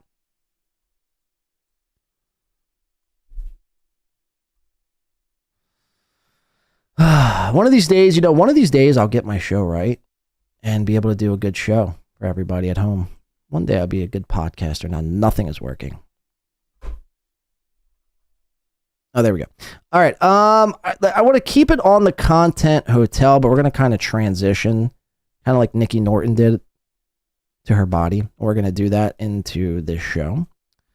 I just want to do that real fast and do that. It's still not working. That's incredible. Anyway, all right, let's keep it moving here. We have the legendary. Again, this was very insane stuff here. Let's just go to the screen. This was from Skitzo Sean TV. And again, if you don't know who Skitzo Sean TV is, I highly advise everyone to go over it. If you're into Dick Masterson and Vito, the biggest problem in the universe podcast, if you're into that sort of content, that's what Skitzo Sean basically hones in on. But as of late, he's been kind of dipping his toes into the Steeltoe world, into the compound world, into the, do I dare say, Dabbleverse world. And, you know, Skitzo Sean went to film Stonies. I mean, that's how we got this magnificent fucking clip right here. Again, thank you to Skitzo Sean. And I guess he went to the Villa Roma. We have this right here from Skitzo Sean. Says, the screen's a little blurry from here, folks, so bear with me. Come hear what went down between me and Geno Bisconti at the Content Hotel. Then Geno responds with a picture of his driver's license. So I don't even know how Geno obtained this. I'm assuming what happened, though, is you probably needed to show some sort of ID, or you needed to upload an ID to buy a ticket, or you needed to show an ID at the door. I don't know how Geno got this, or maybe somebody just sent this to Geno. That it might be just as simple as that. So Geno posts this picture of Skitzo Sean's driver's license saying, "So much more to come." Now, again, this whole doxing thing, this whole mind you, Geno is supposed to be a comic. Supposed to be. That's what he prides himself in. Comedy. Even though he might be a failed comic, comedy is what he still prides himself in. But when you have nothing else and you're resorting to these low-level tactics, now, again, Geno didn't fully on dox him, but again, you're posting, just think about this. You're posting a picture, you're letting a man who just showed up to film and report, you're letting that bother you so much, you're threatening to release the rest of his driver's license. You're posting pictures of his driver's license. Whether or not you obtained it or not is beside the point. If somebody sent me somebody's driver's license, unless they're like a sworn enemy of mine, unless they're like a Chad, I wouldn't, even that I wouldn't do. I just feel like it's very ticky-tacky to post somebody's driver's license and be like, there's so much more to come. It's very pathetic when you can't use your words to articulate what it is you want to say, or use your words to take down a guy named Skitzo Sean, and you're doing these sort of things. It's very low. It's probably the lowest you can get, and it really needs to stop. And I know by me saying it won't really do anything, but I mean, maybe it will, maybe it won't. I don't know, but it's just the whole doxing thing really does need to stop. And again, Aaron really, I think, even though doxing has been going on forever on the internet, Aaron kind of set this precedent a couple weeks ago when he doxed Citizen M. So again, it really does need to just, even if it's for enemies of yours, don't dox people. It's the gayest shit you could do to somebody. Again, make a meme of them. Post a damning picture that they've posted, like Keanu's butthole. I mean, post that. She's posted it. You can repost it. Do some shit like that. Make a cartoon. There's cartoon villain or cartoon villain. Sorry if I'm mixing up your name. But after like any big moment in a podcast, we'll like draw a cartoon of Keanu being a snake, and it eats these people alive more than a dox. A dox just basically proves the person doing the doxing is a scumbag. So you're basically just showing that you're willing and you're able to be a scumbag. Do something funny in return. Keanu goes on to post. I guess somebody was, or maybe fucking give Keanu. I'd really love to have her meet my right fist. No, I'm just kidding. I wouldn't actually. I'm not into that sort of thing. Again, I'm not into what Aaron Emholt is into. That is beating women. Keanu supports that sort of behavior. I'm not, in fact, into that sort of thing. But sometimes just her antics and her speech really fucking get under my skin. Anyway, this is what they had on Skitzo Sean. Let's check it out. There's no volume, by the way. So right now we have Skitzo Sean talking to what looks like the bartender at the bar. He's a bald guy. chilling. Now, mind you, this is a 49-second clip. And he's talking to somebody in a security jacket.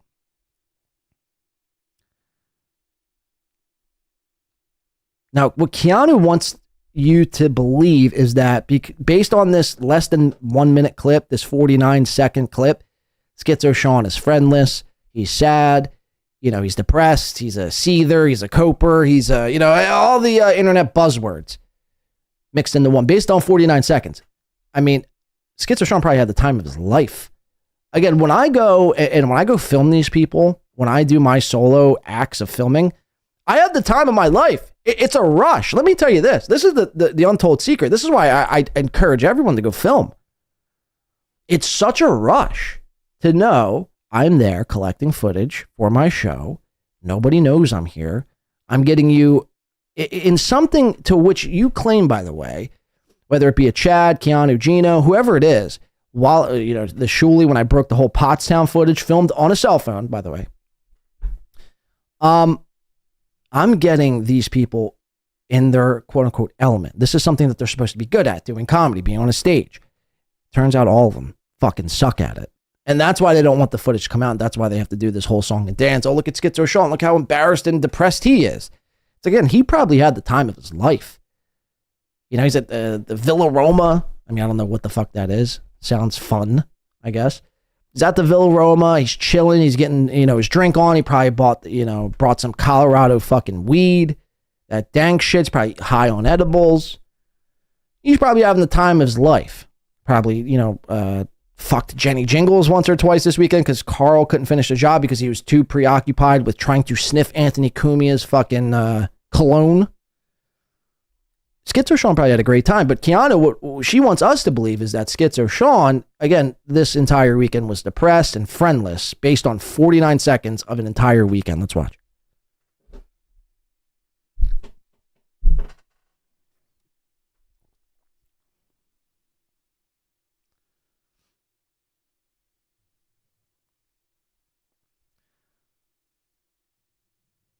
Now he's talking to the bartender again.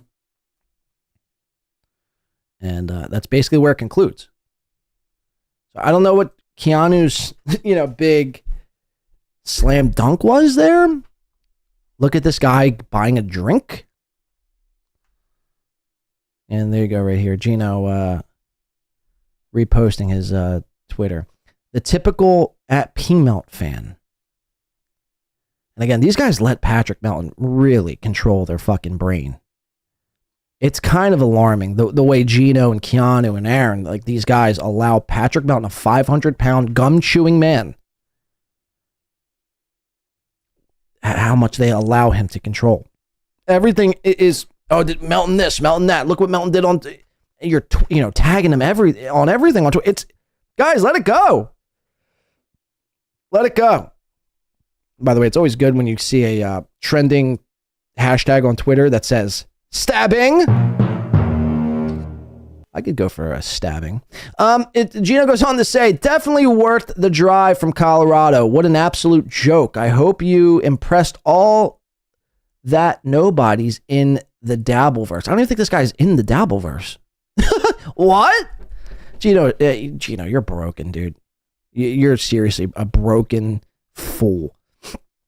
Go back to your weed and Geno, you drink gallons of Jameson a day. I mean, this whole, go back to your weed, go smoke some more weed. It's like,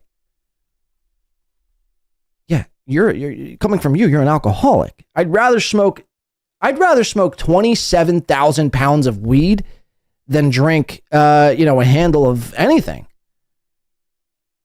Alcohol is the worst for you. The worst. Weed is weed. That's not the own you think it is. Go back to your weed and your Kamala Harris loving disaster of a state. So you're owning him based on the state that he lives in, that the state that he lives in is a Democratic state. So you're owning him. Geno, you live in fucking New York. What? You live in New York, bro. Hello? Is anyone out there? Hello, hello, hello. Is there anybody in there? Can anybody hear me? So you try to slam dunk Skitzo Sean for living in Colorado, a Democratic Kamala Harris loving disaster of a state, when you in fact live in Harlem. Like, figure that one out, please. Somebody figure that one out and get back to me. Don't you have who's about to be your mayor? Mamdani? Isn't somebody named Mamdani about to be your mayor or some shit, or governor? Holy shit. All right, listen to this. It's 1:04. Check the chat real quick. Shout out to NJ Ranger 199 says, Geno, Chad, my enemies are all Melton ball washers. And that's the thing. That's what they bond over, man. That's what literally all these people bond over. It's like almost like an unspoken thing. It's like, oh wait, do you hate Patrick Melton? Yeah. Do you hate Patrick Melton? Yeah. Let's be friends. It's like the Steen and Step Brothers. It's literally like the scene in Step Brothers. Did we just become best friends? Yep. It's like, guys, Patrick Melton is a fat dork. How is it that you allow this fat dork to control and dictate your minds? Think about that. Kush King member for 22 months. Did you see Dick Masterson destroy Vito? The walls are closing in on... That's a fucking fact. Sorry, anytime someone says the walls are closing in on somebody, I have a chuckle. Because that's what they said about Trump for like 9 years. The walls are closing in on old Donald. On the old Donald. The walls are closed. I did not see Dick Masterson destroy Vito, though. Maybe send me something so I could watch. Either on this show or the next. The walls are closing in on Mapton. Sure. Maybe. All I'll say is this. Melton has an uphill battle. He has an uphill battle going forward with the Steeltoe stuff. Especially with the HRO. Turns out Aaron could possibly be granted this HRO, and in which case that will be a turning point. What will Melton do? Now, I don't know if that's what you mean, but this is how I'm kind of interpreting this whole matter. Because if you take away Steeltoe from Nobody Likes Onions, sure, you still have Nobody Likes Onions. But the caveat of that is Steeltoe is a massive part. Say goodbye to this little piggy, or maybe not this little piggy, but Melton's appearances on this little piggy. Say goodbye to Steeltoe as a segment. Hours and hours and hours of Steeltoe on Melton. And that's why, people flocked to Melton, because he was doing Steeltoe all day, every day, and people hated Aaron that much. We all know the story. So if you take away Steeltoe from Melton, if Aaron is somehow granted that HRO, which, again, there's a possibility.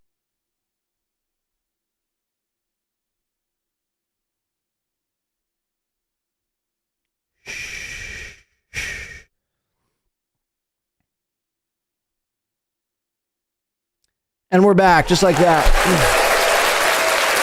I don't know what's going on. I do know what's going on, actually. But look, that might happen. I'll have that fixed for next stream. I didn't think it was a big deal, and I should have taken that matter more serious before coming on today. I do apologize for that. We'll cut out all that choppiness in post. If you're watching live, again, I do apologize. I pride myself in having flawless streams, flawless qualities, audio, visual, everything else. So that's on me, and that will be fixed for next show. I do apologize. I was saying thank you to NJ Ranger. It's an unspoken rule. If you're an anti-Melton guy, well, then we could be friends. Case in point, Geno and Chad and Kush King. Again, send me something possibly toward the Dick Masterson ownage of his pal Vato.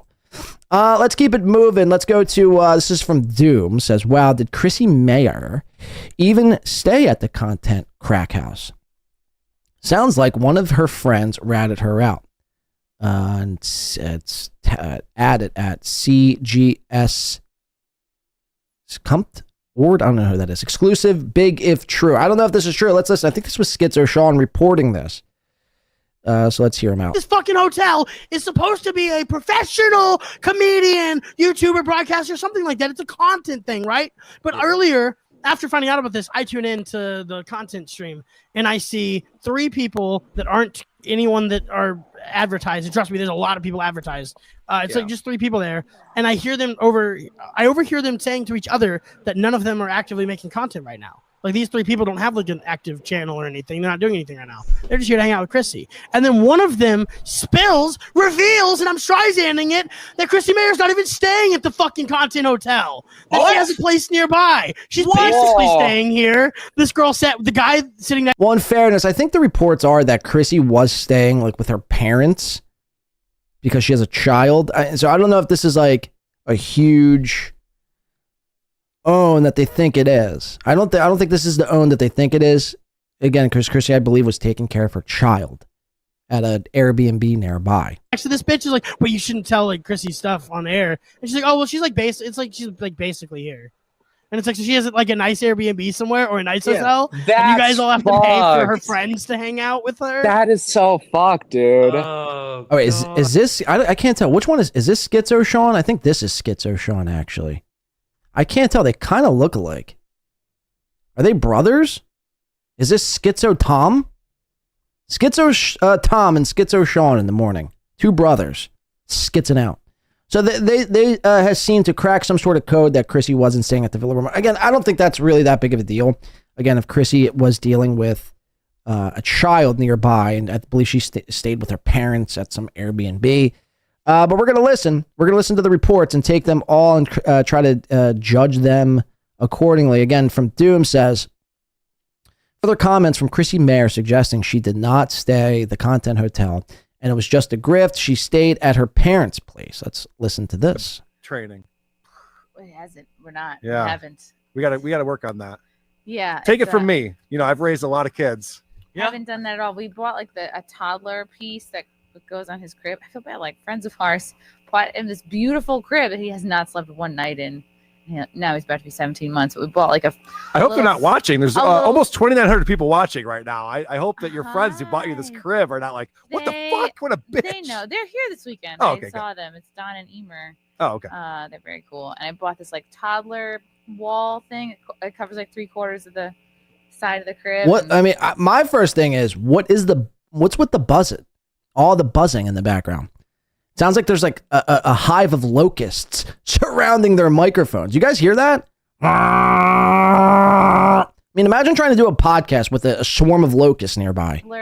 Wall thing. It covers like 3/4 of the side of the crib, and then you make it a little lower. I'm probably gonna end up sleeping in there with him, but You're gonna sleep in your crib? You're gonna sleep in your baby's crib? Is this bitch for real? we'll see. Yeah, I don't know. So it's more of a decoration, this crib. It's more of like an accent. Guys, there's nothing more that I love on a show than crib riffing. I love when people riff about cribs. Yeah, for the room. It's like, oh yes, you can tell this is the baby's room because here's the crib. But I was so deliriously tired this morning. I used the dog. Is it me or is it Adam Bush and Jenny Jangles kind of look, I mean, oddly similar? I mean, you let Adam Bush, you grow your hair out just a little bit. Guarantee you get some Jew curls going. You kind of look like Jenny Jingles. What the fuck? Shampoo on my hair. I was like, it smells. I wonder if Karl thinks that maybe that's why Karl doesn't have sex with his wife. Because like the last time he did, he envisioned Adam Bush. Could you imagine? Imagine if your wife looked like Adam Bush. Yeah, I probably wouldn't fuck her either. Different. Why was that in the shower? Because we sometimes shower the dogs in there. You don't know much about child raising or dogs having are, dogs. It's a- But hold on.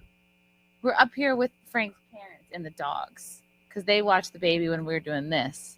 Oh, you've been here for a while. That's right. Since I last forget. You got Thursday. here last Thursday. Yeah. You're on vacation. Mersh told us you're on vacation. Is this vacation? Okay, listen to this. Listen to this. Frank's looking at me like, yeah, we played the clip last night at WATP. Mersh decided like this was a way to get a free vacation for you guys. Oh, right, because we're sick of the baby. That's what he said.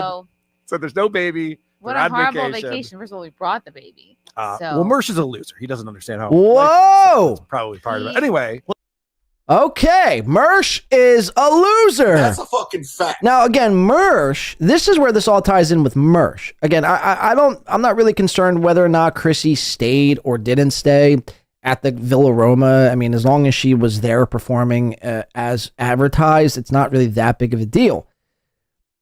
This is where it all gets interesting because Mersh, for the better part of, I'd say, a year and a half, has been trying to integrate himself in this universe. And he kind of hit it big time.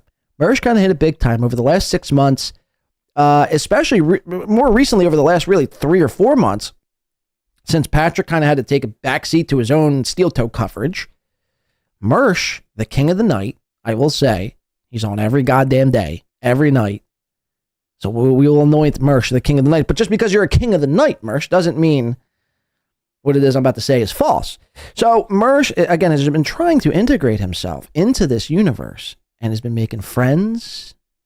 He's been going on shows. He's been on MLC podcast. Fucking hack. He's been on This Little Piggy.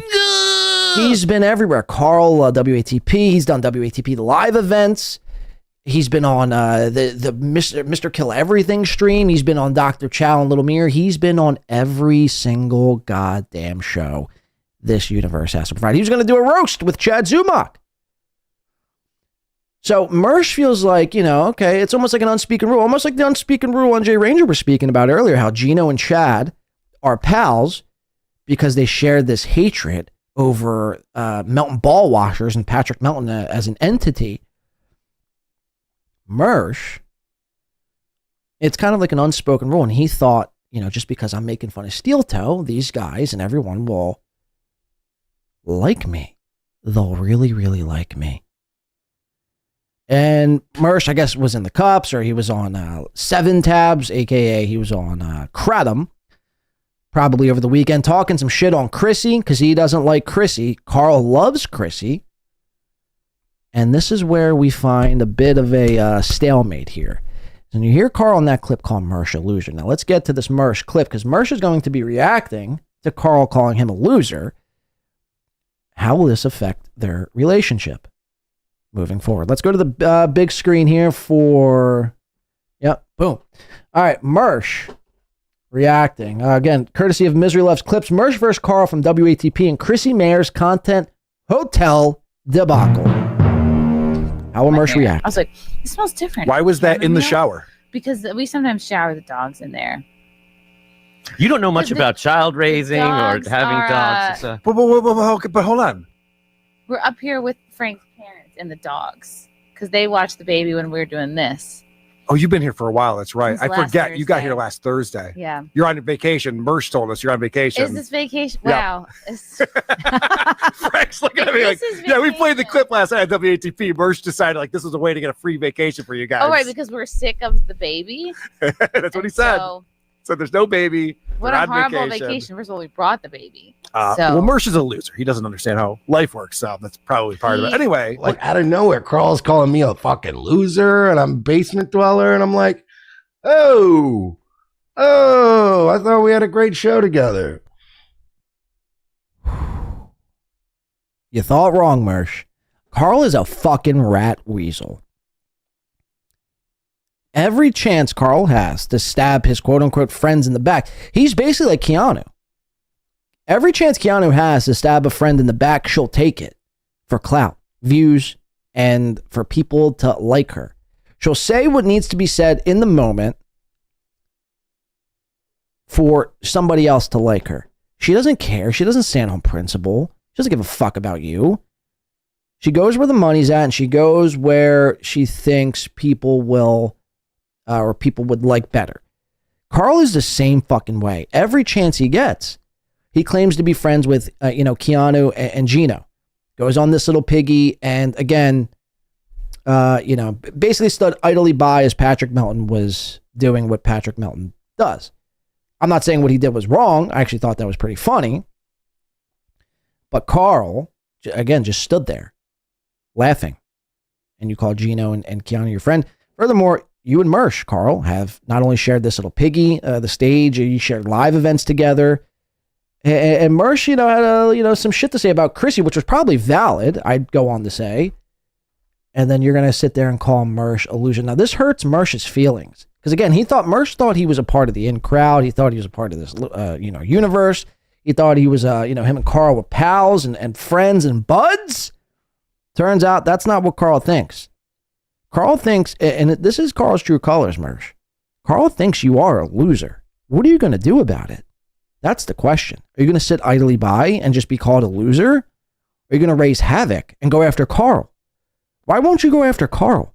What does Karl have over you where you can't even just make fun of him in the slightest? It takes Karl calling you a loser for you to say anything. And the way you word this whole clip and phrase everything you're about to say here is very sus in and of itself.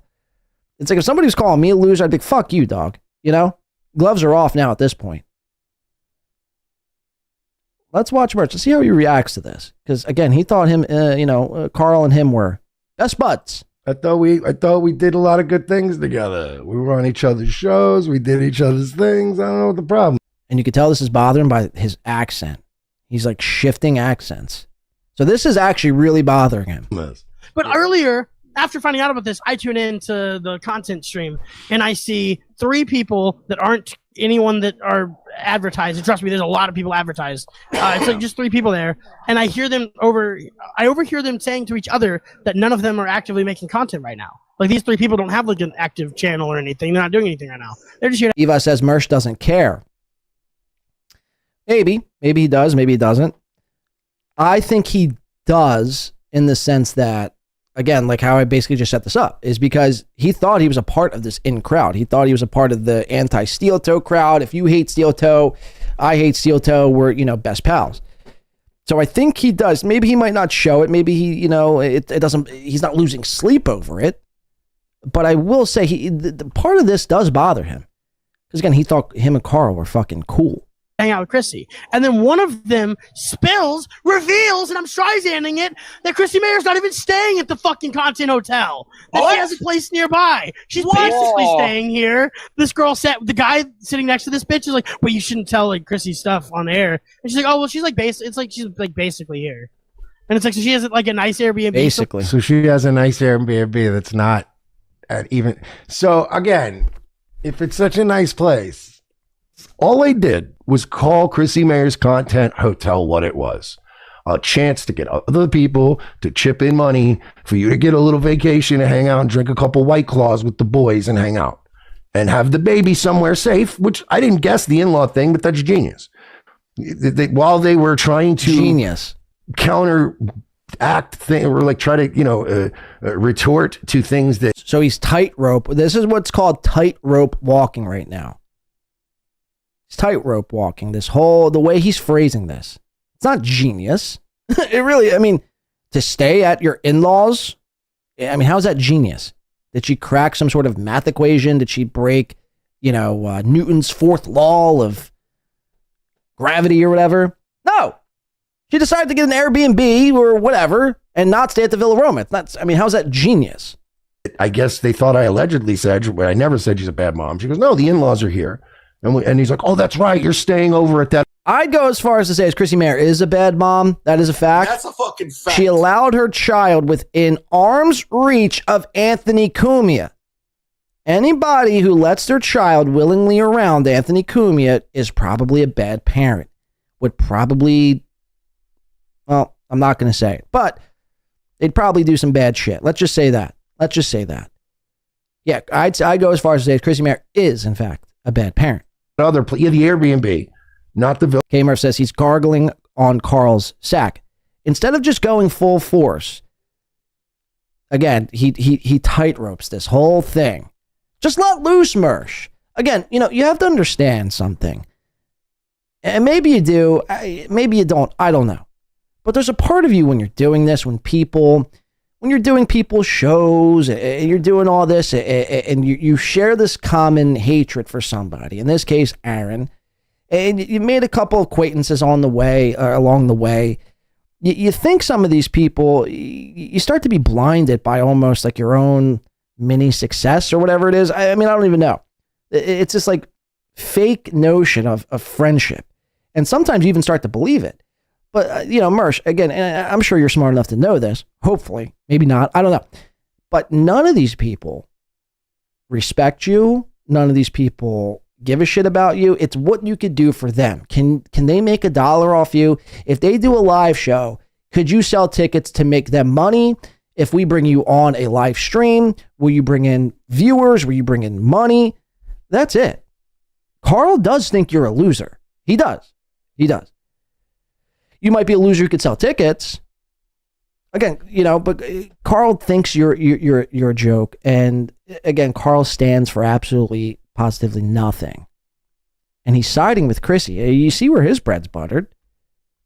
Again, if somebody was doing that to me, I mean, I'd probably go to their house the second they said it and bring my sword and probably chop their head off. That's what I would do. Either my sword or my nunchucks. And we'd be at an all-out war. A physical altercation style war with hand grenades, bazookas, laser guns, and everything else. No one's going to sit there and call me a fucking... No, I'm just kidding. I mean, no, but seriously, I mean, Karl and him were supposed to be friends. Until now. Aroma dump that you're all getting bed bugs at.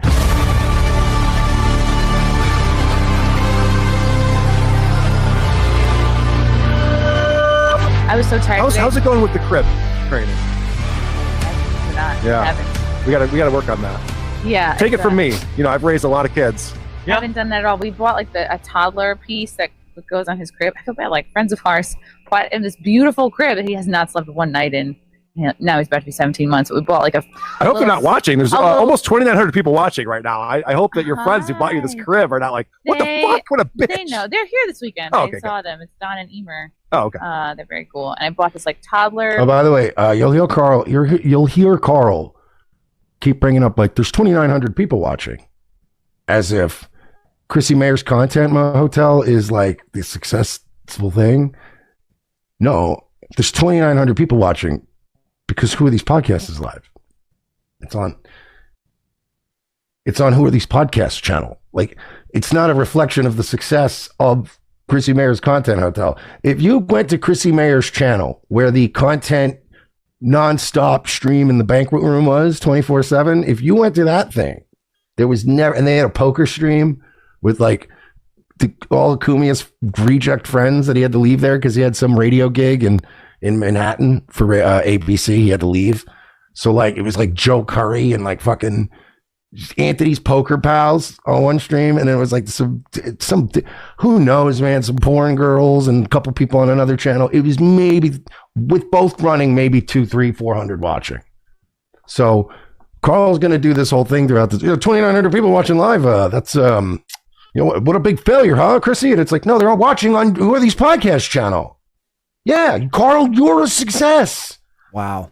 At no point did I say he wasn't. The only... Yeah, and I see Sweaty Tryhard saying 2.7K bots. Does anyone really believe there's 3,000 people watching Content House?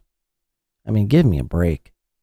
I mean, I'd say Karl is able to draw, I'd say, I've seen Karl draw on his biggest show with Stuttering John, like the return of Stuttering John. That was at maybe like 3 or 4K. So you mean to tell me Villa Roma had the same pull as a Stuttering John episode when Stuttering John was actually on your show? Keep watching. The only joke I made about Karl or Adam Bush, the only jokes I made about them was the idea of name dropping them would be hilarious. It's the only joke I made during my content. Never explain your joke. Never explain your joke, Mersh. Just double down on it. Who cares? Go back and watch the clip. The only joke I made about either Karl or Adam Bush was like, oh, wow, Karl and Adam Bush. Like, as if, yeah, if you were name dropping them, I genuinely would laugh for you. You know, like, and if they got like pissed at that or insulted at that, that's on them. That's weird because I would, in the inverse, I would be embarrassed if somebody name dropped me. I'd go like, what are you doing? That is gay. That is super gay, you know? So, yeah, in the same way that like I like Nick Rekieta, right? And If somebody name dropped Nick Rekieta, I would laugh. You know, certain people, if you name drop them to me, I'm like, oh, okay, yeah, that's a big name. So outside of that good-natured ribbing, Karl gets a little personal here. Wall thing. It covers like 3/4 of the He side mad. of the crib, and then you make it a little lower. I'm probably gonna end up sleeping in there with him, but Because I insulted the Villa Roma Resorts. I should have never done that. I should have never made fun of their fucking bedspreads. we'll see. We'll see. Yeah, I don't know. So it's more of a decoration, this crib. It's more of like an accent piece for the room. It's like, oh yes, you can tell this is the baby's room because here's the crib. But I was so deliriously tired this morning. I used the dog shampoo on my hair. I was like, it smells different. Why was that in the shower? Because we sometimes shower the dogs in there. You don't know much about child raising or dogs having are, dogs and stuff. But hold on. We're up here with Frank's parents and the dogs because they watch the baby when we're. Okay, that's pretty insane too. I didn't catch that the first time, but she's bringing her dogs in the shower.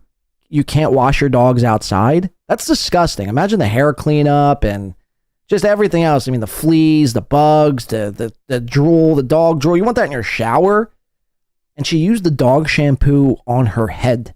Can you imagine that? It's probably not the first time. She probably does it every day. Chrissy Mayr probably uses dog shampoo. She probably eats dog treats. She probably actually for dinner eats kibbles and bits.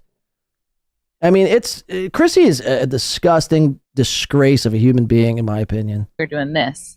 Oh, you've been here for a while. That's right. Since I forget. They're at an Airbnb with Frank's parents. Right. And her and the whole family. Right. Oh, and they're also going to be like, oh, see?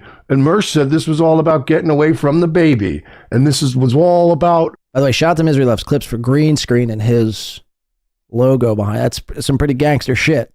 Fuck it. Yeah, it was. Because your fucking you know what I mean? Your in-laws were there with you, probably helping to pay for the Airbnb, and also probably watching that kid by default whenever mommy wanted to go drink White Claws with the porn stars. So...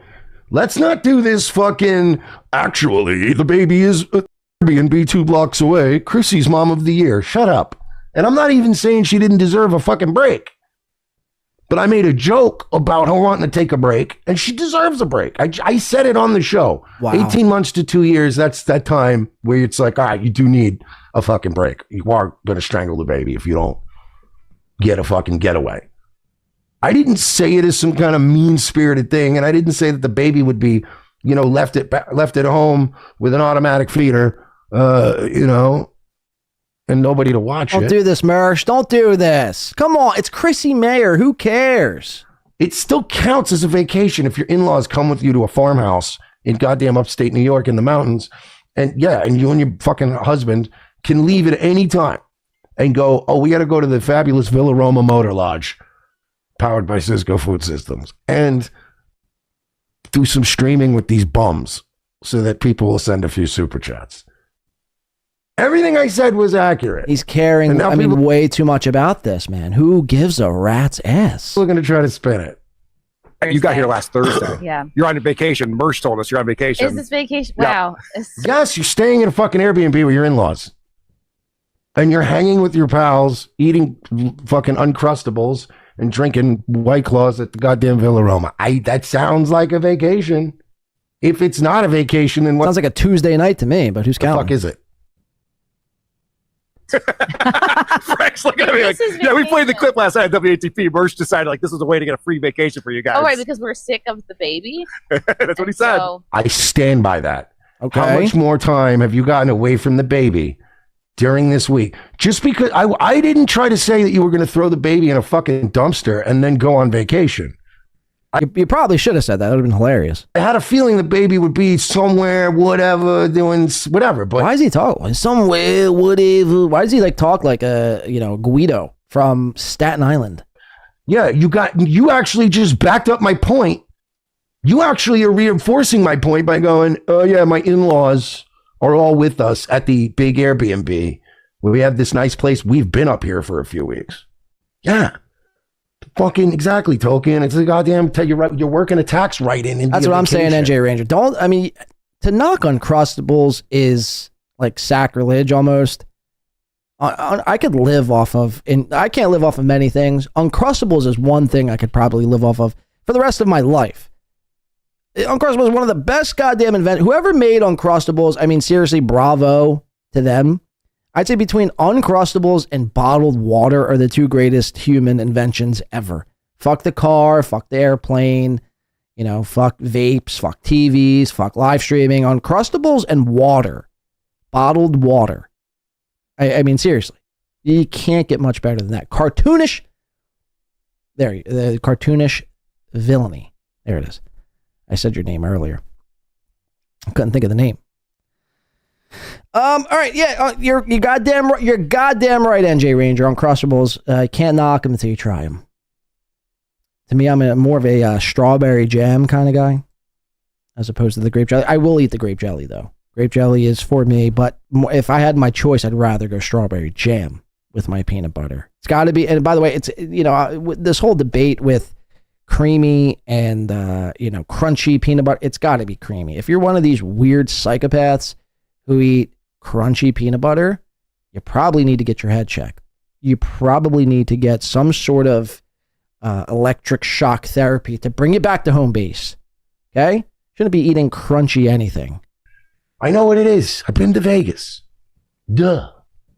But there's no baby. What a horrible vacation. First of all, we brought the baby. Well, Mersh is a loser. He doesn't understand how life works. Oh. Probably part of it. See, that's hurtful.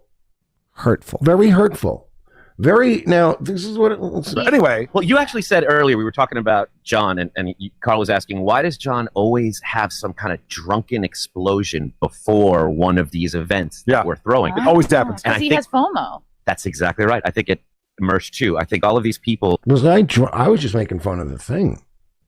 Was I like drunk and lashing? Yeah, now, this whole debate with Uncrustables, I'm telling you, the best high snack, the best drunk snack, the best if you're just hungry for a meal, but you don't feel like cooking, you don't feel like making a PB&J. Yeah, Uncrustables is one of the best goddamn things. I saw somebody, maybe Sotero Joe Burrow says, creamy and jam. That's my fucking mix, man. That's my mix. Anytime, anywhere, creamy and jam, Uncrustables. I thought I was being very funny that night. Doom thought I was listen to this. Being funny. Doom clipped it. So it's like he's doing this. He even says basement at one point. Like, these basement streamers. Karl, you have a house in Florida. You know how it works. We can't have basements in Florida. The water table is too high. Well, you got him on a technicality. Okay, you're a living room streamer then. I don't know what's worse, being a basement streamer. I mean, where is she supposed to do a show at? A bedroom? That's worse. A living room, a bathroom. Karl, where do you stream from? Your rec room, a garage, a motorhome that you've rented out. I mean, where do you? I mean, that's why and I get it. It's like it's supposed to be some big dig, but the more you think about it, where else are you supposed to stream from? I mean, unless you rent a studio, where else is one supposed to stream from? I'm not going to stream in my kitchen. I do other things like eat Uncrustables in my kitchen. Not going to stream from my bedroom. I'd rather have a bed in my bedroom than a studio. Not going to stream in my bathroom for a multitude of reasons that probably are self-explanatory. When I've had too many Uncrustables and I got to blow that bathroom up, I don't want my microphone catching the poo stench. You see? And so where else is one supposed to stream from? You're just a basement streamer. Like, see, sometimes people say things and they don't even know. Like, they the word is more like a internet buzzword, so they think it's like a big time own, but you don't really think about the entirety of the phrase you're saying. Who What Why sent Listen to $5 on Listen to this. YouTube. This place reminds me of my first apartment, but I sure as wouldn't go back there for a party. Where? The Villa Roma reminds you of your first apartment? This place? I wouldn't go there. I wouldn't go there. You couldn't pay me enough to go there unless I was working. But as a casual observer, if I didn't have a podcast and if I wasn't going to like film people, I wouldn't go. Where's the fucking Villa Roma at? By the way, thank you Who What Why for the $5. We do appreciate that. Where's the Villa Roma even at? Is that like New York somewhere? It's just disgusting. Let's keep watching. Granted, I am in a room with no. DeVito says, it says, well, I'm sorry. DeVitoed into Oblivion. Where's Started from the bottom, now we're here. Says Karl's basement still has wood paneling. Yeah, it's the woodening. It's like Karl got pissed off at a forest, and hence that's how you get Karl's wood setup.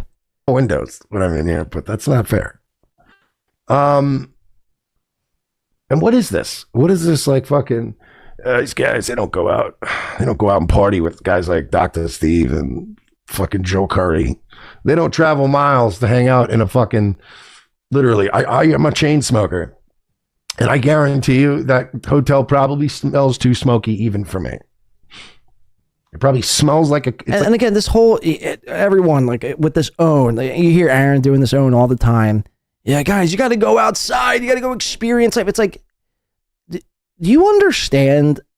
You could be outside whilst being on the internet. I mean, is that a foreign concept to some of these people? Again, you have to really think about what it is you're saying before you say it.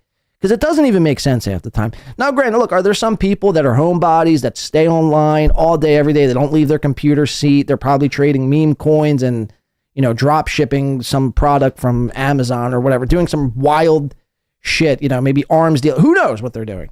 Sure, it's a small fraction of people, but the majority of people are out doing shit. And simultaneously, I know that's a hard concept to grasp, Aaron, but people do, in fact, go outside and watch YouTube. I know it's nuts. Just how it is. NJ Ranger 499 says, Karl covers Brendan Schwab and Aaron yet has the same basement take. Yeah, I mean, that's just insane. Takes his foes when he... Sorry, I gotta maximize this. I can't fucking see it. Karl covers Brendan Schaub and Aaron, yet he has the same quote-unquote basement take. Reference his fees, or his foes rather, when he streams from his basement. Also, Steel Pulse, Tightrope, next break. I got you, NJ. Okay, let's load that up now. Well, that's what... I mean, just Karl...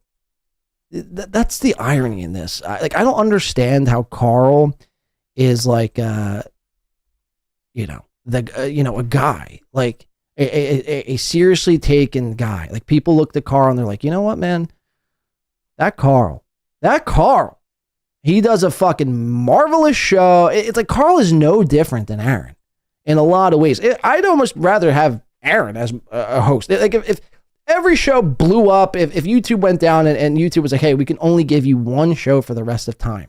Obviously, I'd pick my show first. But if they're like, you can't pick your show, for whatever reason, if it was between WATP and I'd probably rather pick Steeltoe, to be quite honest with you.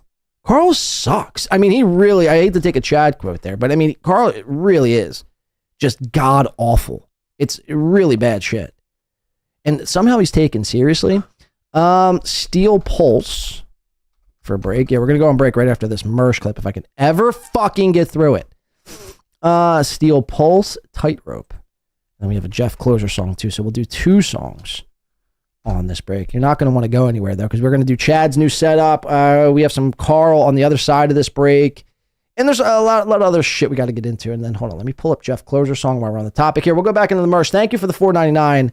Mr. 201. It smells like a casino you can't gamble in. Stop telling me it's nice. People that are broadcasting alone in their basement suddenly... I'm alone in my basement. Why are these guys so mad at me? We did an event together. I was part of WATP history before you, Adam Bush. Oh! I don't know why everybody's being all mean. $5 on YouTube. I'm literally outside and working right now. Exactly. Karl's an idiot, lol. Exactly. No, exactly. That's what I'm saying. I mean, they don't, for whatever reason, don't get it. They just don't understand. They think if you're on the internet, you can't be outside. And if you're outside, you can't be on the internet, vice versa. It's like, are you guys fucking slow in the head? I was on the fucking boardwalk this weekend. On the internet at the same time. Could you believe it? I was touching sand, pounding sand, kicking sand between my toes and on the spooky internet. Could you believe that? By the way, I went to Ocean City Boardwalk. First time in years. I'm not sure if anyone's ever been to Ocean City Boardwalk. Went to Ocean City Boardwalk first time in years.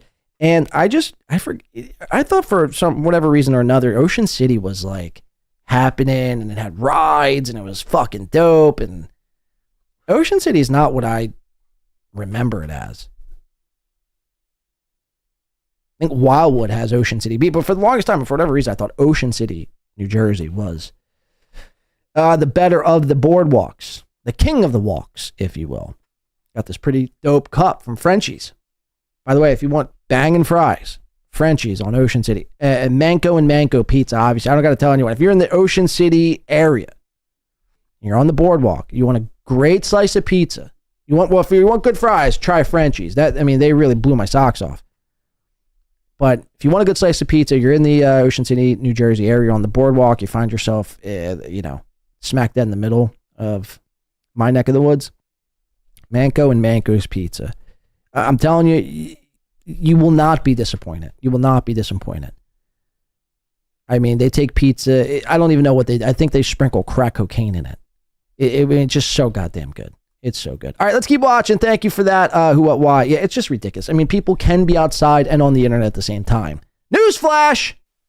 Fuck these guys going after me for? I didn't even go after them. I don't know if they misconstrued anything that I said about them during the my content hotel coverage. But again, I stand by my original point. The only thing I made fun of them for was the context of name dropping them. That's funny to me. Like, I'm weird like that. The idea of doing paid meet and greets makes me uncomfortable. Nobody should have to pay to meet me. Like, I find that funny when they do things like that. When we do live events, I've had live events where they're like, yeah, people pay like $30 extra for the meet and greet. I'm like, to meet me? If you smoke cigarettes, you're going to meet me outside at some point. So I don't know, man. Maybe I am a loser, Maybe I am a basement loser, but it's weird. It's weird that these guys are coming at me like this. I thought we were cool guys. It's not. It's not even like he's not even doing it like it's like he's coming at me as a joke. He just like, yeah, no, he's a fucking loser. That guy sucks. Well, I do a pretty good show. Okay, you can't be the judge whether or not you do a good show or not. I mean, I appreciate the confidence, but people will determine that, not you. And again, Mersh, that's how these people view you. They don't respect you. You think Patrick Melton made fun of you for 2 years, and then all of a sudden you show up on This Little Piggy having the same common interest of hating Aaron Emmel, and all of a sudden he respects you now? He doesn't. He thinks you're a loser. Again, that's how most of these people act. What can you do for them? How can they use you? If you can't see that by now, I mean, I don't know what it is I could do for you, man. I thought you would have gotten this by now. You did reach out to us. And furthermore, the fact that you're still seeking Karl's approval, I mean, is batshit crazy to me. I mean, really. Event in Florida, but that's whatever. William Delahunty, you're a jealous hater. You clearly just wanted to party with these super cool people. That's what I mean. It's like, you're kidding, but it's like that the narrative is, I wish I was there with those people. Now, does anyone who knows me, who's watched me for as many years as you have, maybe you're a new listener and that's fine, but there's a lot of old heads in the Rumble chat. Has anyone in history known me as a guy who ever feels like I'm missing out on anything? How many stories have you guys heard about me and Royce getting invited into things and going, yeah, I don't know. It's probably not, dude. Like, okay, let me ask you a serious question.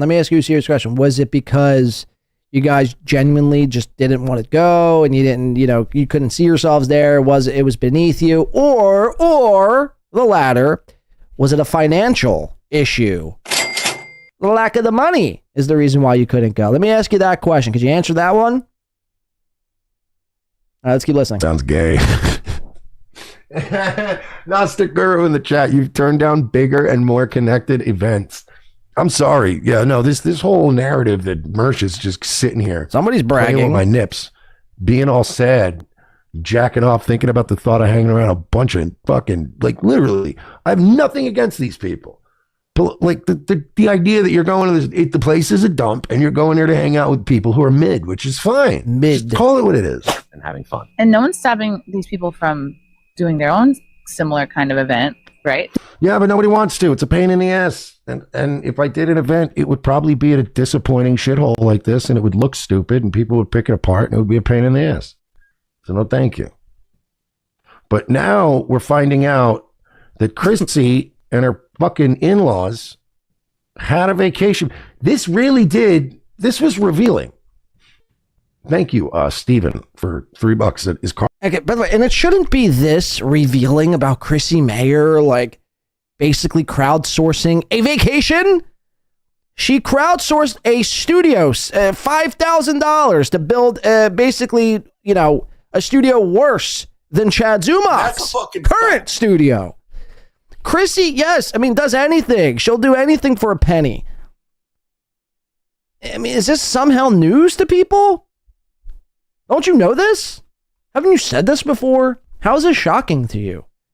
Yes, this is right on brand with Chrissy, actually. Karl just saying it to appease Kumia. Kumia's not even there. He's saying it to appease Chrissy, which is even worse. Slim Faley for 2 said, hope everyone is having a great weekend. Thank you, Slim Faley. Oh, yes. I hope you are as well. But yeah, it's a little weird that Karl just draws the line at, hey, I'll work with you. I'll do stuff. I've never said shit about Karl. He's never said shit. Now, for a guy who doesn't care enough to be there, he's spending, quite a bit of time on this segment, right? For something that I don't care about joining or being a part of. Imagine me spending, this is cut down to 22 minutes. He probably spent, I'd venture to guess, 30 minutes plus on this segment. Imagine acting as if you don't care. Meanwhile, this is tearing you up inside. Maybe, whatever. You didn't get invited, whatever. That's whatever. But the fact that Karl called you a loser for the whole world to see, that's what's paining you. About me. And I make fun of Content Hotel for one clip. One Doom clip, making fun of Content Hotel. And Karl's just like, he's a loser. He's a loser. He's always been a loser. He's never been funny. That's how he thinks of you. Right. Yes. He's always thought that of you. Come on, Mersh. You're not new to this. Kind of odd. It's not odd. It's on brand for this guy. I am on that other show that does really well. I don't know if you've heard of it, Revenge of the Sis. Okay, Mersh is always throwing out his Revenge of the Sis as if it's some brag. I guess How much does Revenge of the Sis make? Millions? It was the show that you literally co-branded. And did a show with, but it's fine. I just it's always funny to me to always remember, not only when people tell you how they really feel, but always remember why they did it, because that's always funny. You know what I mean? It's like, you ever have a best friend for years, and then they unload a bunch of shit on you because you said something about their new girlfriend? No. And you just find it laughable, and you're like, never happened. All right, you're that mad over pussy? You're going to come to say when time comes later, oh yeah, I probably was pretty shitty to say that. Yeah, it was probably pretty shitty to say that. I was goofing on these guys, and Karl got very butthurt. He seems. Yeah, so remember that next time you want to fucking work with Karl. Remember that next time. Extremely butthurt. People have come out now and confirmed pretty much everything I've asked to be confirmed. Down to the fucking, how was it that I was able to literally fucking guess correctly who their food distributor was? Was that do you think I planned that? Do you think do I seem like a guy?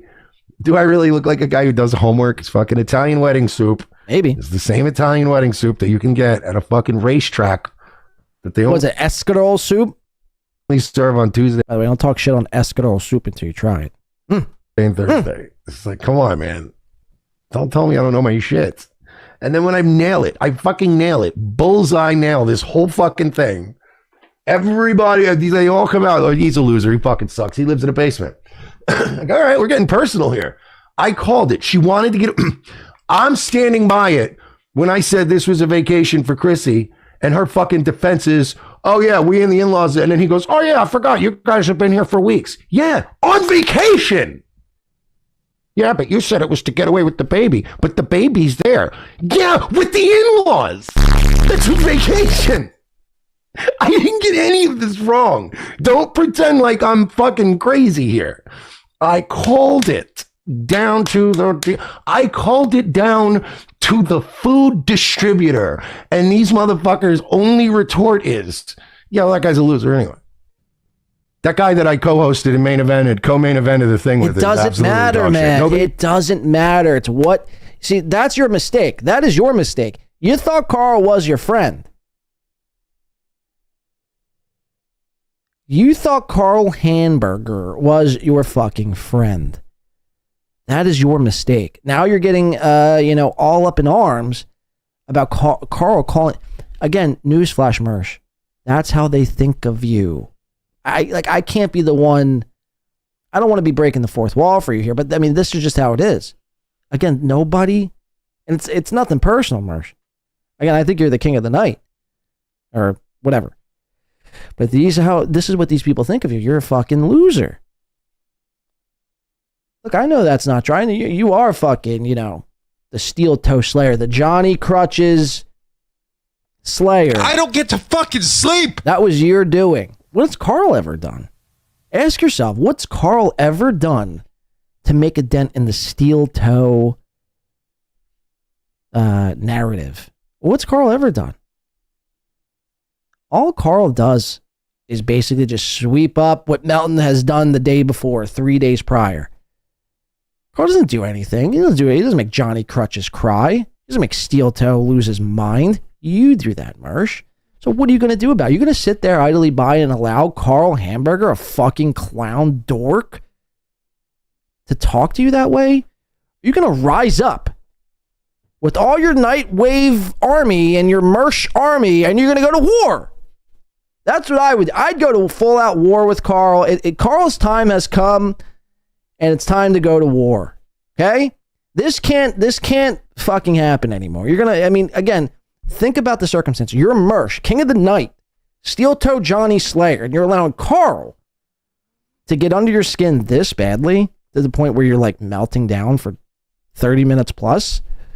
Come on, pull it together. Pull yourself together, Sheely. Snap the fuck out of it. Time for war.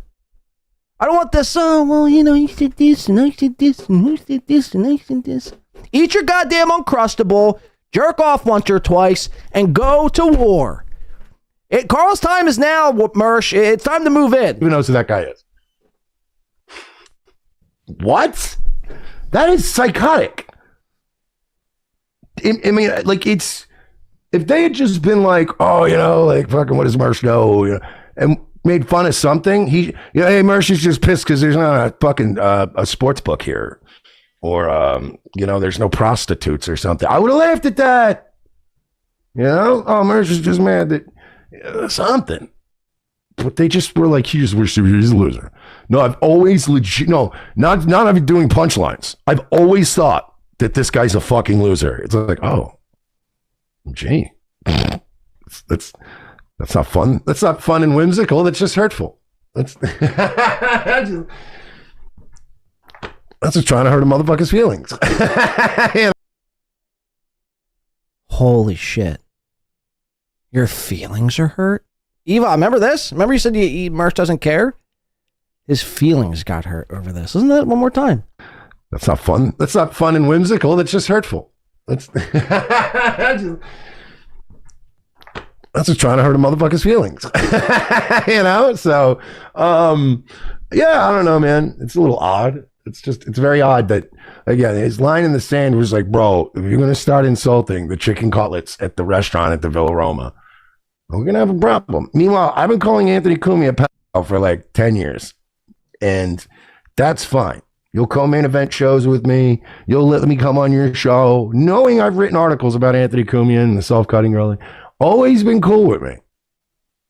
And the line in the sand was, bro, saying that Chrissy Mayr, and then they're saying like, oh, you're a horrible mom, like Mersh said. Go back and watch the clip.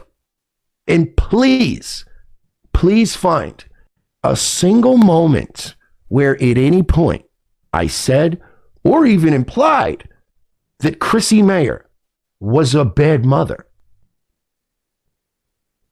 That's not, there's like certain things that I would never throw around unless I had good intel about it. Okay, okay. What are you, the CIA? You don't need good intel to observe. Again, by your own fucking logic, Anthony Kumaya is a,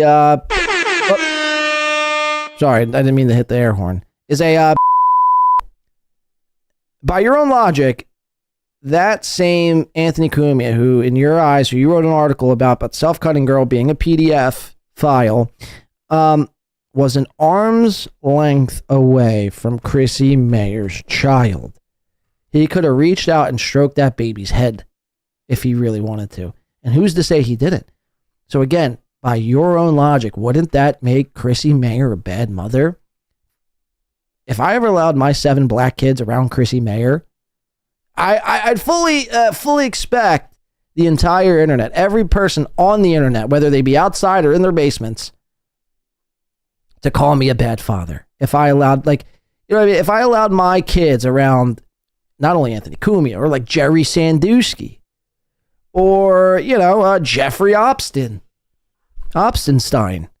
or Harvey, I mean, you know, any one of these guys, if I allowed my 7 blacks around them, I'd fully expect the entire internet to you know, call me a bad father, and rightfully so. Chrissy Mayr allowed her child with an arm's length from Cumia's clutches, in turn making her a bad mother. And that's a fucking fact. Nice podcast, Stupid for 2 says Mersh just wants to be loved. Is that so? Well, that's the thing. It's like, just say that then, because I know I could see it.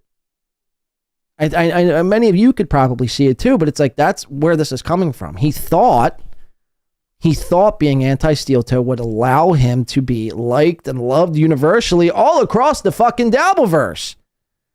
And then when he heard Karl utter the words, Mersh is a loser, it broke his heart. You know, he's doing a decent job trying to hold it together, but, you know, when push comes to shove, I'm telling you, he's bothered by this. You don't go on a 22, that's only clipped, by the way, 22 minutes. You don't go on a 30-plus minute rant if you're not bothered by something. I mean, imagine giving that much of a fuck about something you don't care about. So I know. By the way, and thank you for the $2. That there's no point I would have just been like, she's a shitty mom and blah, blah, blah. What I said was, she's getting to the 18-month to 2-year mark, and she's going fucking crazy. And I did make jokes about, I did call it Chrissy Mayr's, like, let's go on vacation or I'm going to kill this baby, or whatever the fuck I said. It was a joke. It was a fucking joke. I'll break your fucking balls a little bit, right? Like, it was, and it was like, and they're turning it into this thing where they go like, Mersh, oh yeah, and what a horrible mom you are, huh? Yeah, what a bad mom Chrissy is. Like Mersh said, oh, Mersh never said that. So let's not put words in Mersh's mouth. Go pour through every live stream. They're all up. And if you don't find them on YouTube, they're up on Rumble. I don't hide shit on Rumble. So, because I don't even know how. I don't even think go into the settings and shit. So, listen, bro. I don't know how. Why is he talking all ghetto? I don't know how. I ain't talking go to settings and shit, man. That fucking clack, cuz. Man, that shit crazy, cuz. What you saying, going to the setting, man? My nigga, what you saying, dog? We going to the setting, my dog? Man, we ain't going to no fucking practice. I ain't talking about no practice. Practice. He's channeling his inner Allen Iverson. I think it's very odd that they're getting very personal when I just was like, again, I never said she was a bad mom. Never said, you know, Chrissy Mayr's terrible. I'm saying it. So you don't have to. I'll say it for you, Mersh. There you go. For doing this, all I did was call Chrissy Mayr's content hotel what it was. A chance to get other people to chip in money for you to get a little vacation and hang out and drink a couple White Claws with the boys and hang out and have the baby somewhere safe, which I didn't guess the in-law thing, but that's genius. It's genius. While they were trying to counteract thing or like try to, you know, retort to things that I guess they thought I allegedly said when I never said she's a bad mom. She goes, no, the in-laws are here. And he's like, oh, that's right. You're staying over at that other place. Yeah, the Airbnb. Not the Villa Roma dump that you're all getting bed bugs at. So you're over there, and it's with the in-laws. I absolutely respect that. they're literally doing the classiest thing you could possibly do, the best parenting thing you can possibly do. Genius and classy. Which is to leave your child with the next, like, connected blood level of relative. I made some jokes about what a dump the Villa Roma is. Had no idea that Chrissy was even staying off premises. I made fun of this whole thing under the assumption that, oh yeah, you're just getting away from the baby for a while. Not knowing that, no, the baby's with me. Well, the baby's with the in-laws while you come and go as you please like a 16-year-old who just had her first baby. Wow, there you have it. Little Misery Loves clips on the Mersh stuff. There you go. Again, Mersh. It's time, Mersh. It's time. It's time to rise up and defeat the one known as Karl Heberger once and for all. Enough of this pussyfooting around and, oh, he said, she said bullshit. It's your time is now, Mersh. And if you don't go to war with Karl, I seriously have lost all respect for you and all hope for humanity, quite frankly. Shout out to GB member for 14 months. Says Blade is right. Mersh is way better when he is shitting on other bums and not groveling with hurt feelings. And I just thought Mersh, thank you for the 14 months. I just thought Mersh like understood that, but for whatever reason, it's like really wrapped up. Like he really gives too much of a shit about Karl Heberger's opinion. A guy who's in the Legos and Star Wars and not pleasuring his wife. So again, really, consider it, Mersh.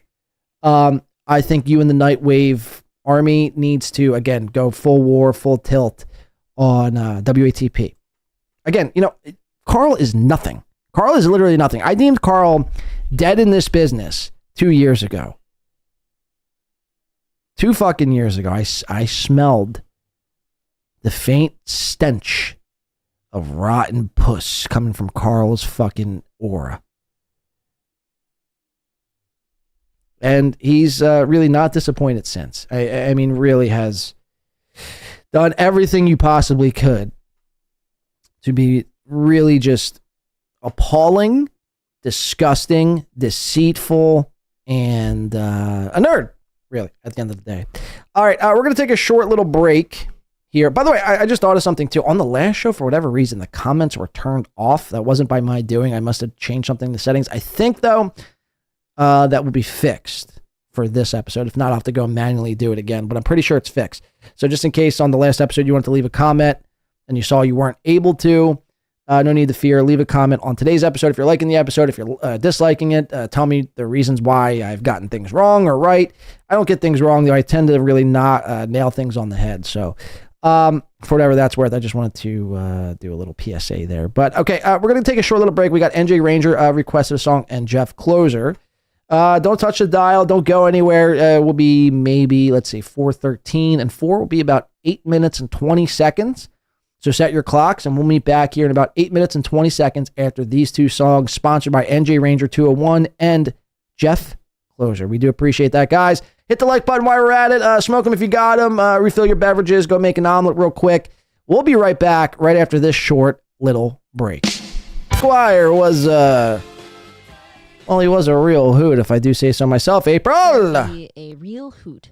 It is going to be a real hoot. Okay, we have a lot of show left to get into. Thank you for sticking around. I do appreciate that very, very, very, very, very much. Another win for the toe. Another win for the tizzle. All right, let's stay on. Hopefully everyone had a great break. Did you ingest? Of course, now the super chat wants to stay on the screen, right? How's that still on the screen? Wait, hold on. What am I not seeing here? Oh, there it is. Okay. Shout out.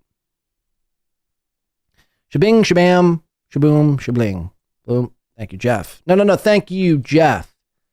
Thank you, Jeff. Okay, I want to stay on this Karl, this little content hotel, because Karl put out an episode again. He did WATP. Whoa! J-Man Jack just subscribed on YouTube. Thank you very much. J-Man Jack, I believe. We do appreciate that here. Kudos to Win by 2. Kudos to Win by 2 Radio. Thank you very much, Chad. Shout out to Win by 2 Radio. Of course. Thank you very much. All right. welcome into the sub. Check out all the archives and shit like that. This episode, I think, will be... Fuck, I forgot to do members only. Next show will be members only. I keep forgetting. Next show will be a member only chat, and then we'll put that behind the paywall. So if you're not a member, consider becoming a member and all that jazz. So thank you very much for that. I want to stay on this Karl Content House thing. They decided to put out a WATP episode live from the Villa Roma. Let's check this dog shit out. Without further ado, WATP.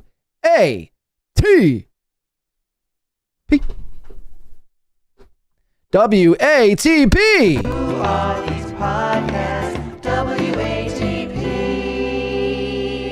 Okay. Let's go to it. Karl, live from the Villa Roma. Let's check this nonsense out. Karl, please take it away. Mind you, I'm going to start this off, Chrissy, by showing. Okay, so first of all, what you notice, and again, this isn't a bit, this isn't a goof, this is actually what's happening. This is what Karl's audio sounds like. First of all, Chrissy, what I'm going to talk about here is... Oh, isn't Steeltoe crazy? Chrissy!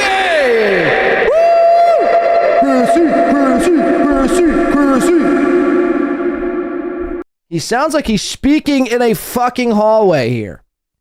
Or worse, a basement, possibly. The audio sounds like shit, and Karl thought this was a great idea to post this. Now, Karl isn't a new timer, isn't a newcomer to live events. He's done live events in the past, but for whatever reason or another, the audio sounds like he's in some sort of auditorium. Like, this reminds me when I was back in high school and we had to, once a month go into the auditorium to listen to, some sort of lecture from our gym teacher about how using condoms was necessary. Trust me, it was a once a month basis my senior year. Once a month. Our gym teacher would tell us the pros and cons about using condoms. And it was pretty gay, to be honest with you. Shout out to Stephen Bravo coming in. Yes, next show will be members only. I forgot to do it today. I usually like to do it members only episodes. First episode of the new month is how we've been doing it the last couple of months. So I try to stay on track with that. But nonetheless, thank you, Stephen Bravo, for becoming a member here today. Karl couldn't figure out the audio for whatever reason. Just watch this insane whatever this was supposed to be. So we got Chrissy, producer Chris, Adams Bush, who looks like Jenny Jangles, we established here today. And we got Karl, and they're going to be talking about none other than Steeltoe's own Aaron fucking Emholt. Need to keep up that vibe and that energy. So please, guys, let's go. Start throwing in those gifted memberships and start knocking it down. Need you, baby. Ken says, how many sluts got preg before you dropped out, John? I'd have you know, Ken. I'd have you know. Ken. I walked with my class. No dropouts here. No dropouts here. All right, let's check this out. What Aaron had to say about not being invited to this. And by the way, the videos are going to be right here for you. So you don't have to... Oh, and I have to crane my neck. See how prepared I am? It's almost insane. Just have to... How ready I am for this show. Helgi with $5 says Aaron failed the medical screening for Chrissy Mayr's content house. No, Chrissy... I should mention Aaron has herpes. It's funny. Again, nothing different. Just had to go to good old fucking Steeltoe. You could have did anything in the world at this content hotel. I mean, this is basically like... what's this show? Hackamania. This is like mini Hackamania. I mean, this is insane. Let's watch that in a minute, because it's just like, it's very recognizable what's going on in his mouth. But that's why that comment came in. Now that we know that, let's back that up and start over again. Helgi with $5 says Aaron failed the medical screening for Chrissy Mayr's content house. No, Chrissy's talked some pretty mad shit about. Oh, God damn it. Chrissy had to chase clout. Clout that doesn't exist anymore, so that's a win for the toe. And she had to join the hate Aaron bandwagon. Otherwise, she couldn't get access to any clout, which, by the way, hugely fucking backfired on her. And that is, to me, that's just karmic justice. Karmic X justice. All right. Chrissy, why are you chasing this clout? It sounds like Karl like literally took a microphone and put it next to a speaker. And that's how the audio is being piped in through his computer here. I mean, the audio sounds like complete and utter trash. I mean, it sounds worse than fucking Chad's, right, Chad? Oh, the drop wasn't there. Whatever. It sounds worse than Chad's. Popping audio. I mean, listen to this nonsense. What's wrong with you? What is clout? Is that like the cloud? Is that where all my nudes are? Huh? Chrissy Mayr goes, what is cloud? Is that like the cloud? Is that like where all my nudes are? First of all, you have nudes? That's disgusting, by the way. No one wants to see you and your fupa displayed, sprawled out naked on a bed. Shout out. Is that J-Man Jack? Is that a new sub? I can't see. Anyway, thank you for the sub, whoever that was. There it is, Jeff Close. That's a fucking fact. Exactly. Okay. Chrissy Mayr has nudes, allegedly, but she's playing coy. She's playing dumb. Oh, what's this cloud we're talking? Is this the cloud? Is this what everyone speaks of? The cloud? Stop being a boomer. You know exactly what clout is. That's something you chase actively. That's something that you put in Keanu's mind is what is good. Chase the clout. Chase. They probably have a monthly meeting, much like I did back in my high school days when our gym teacher used to discuss condoms and how, you know, you have to watch some of these ladies. They poke holes in them to try to get themselves pregnant and some sickened, display of, whatever. Chrissy and Keanu probably have monthly meetings. Probably has nothing to do with condoms. But their monthly meetings are probably clout-based meetings. How are we going to, extract everything this month? Let's talk about the clout. Clout. But you bring it up to Chrissy here, and she's like, what is this cloud? Is this the cloud where my nudes are? What's wrong with you? What is clout? Is that like the cloud? Is that where all my nudes are? No. It's clout spelled with a T at the end. It's very different. What? So clout is... So wait, you're saying clout, right? Is that C-L-O-U... That's clout with a T, right? Like T as in Tom, T as in tits? Like gravitas, street... Like gravitas... Like, what? No. This is what clout is. So you asked me to do the show, and I go, do you hate Aaron? And you went, I guess. If that's like the prerequisite, I'm like, yes, then I'm in. That's the only reason why I'll do the show. What clout does he think I'm getting or going for? So Aaron just says shit that doesn't make any sense and hopes that people believe it. He's and trying to sound it. cool. Yeah, he's trying to sound like... He's trying to sound varsity when he's JV. What's weird that he's like, why did I get invited to Chrissy's Content Hotel? Because you have to ask a judge to leave the state. Whoa, sick comeback, Karl. Did you think of that one all by yourself? Huh? That might be one of the reasons why. Makes it difficult to travel. I didn't even think of him. Like, I just... Why would you?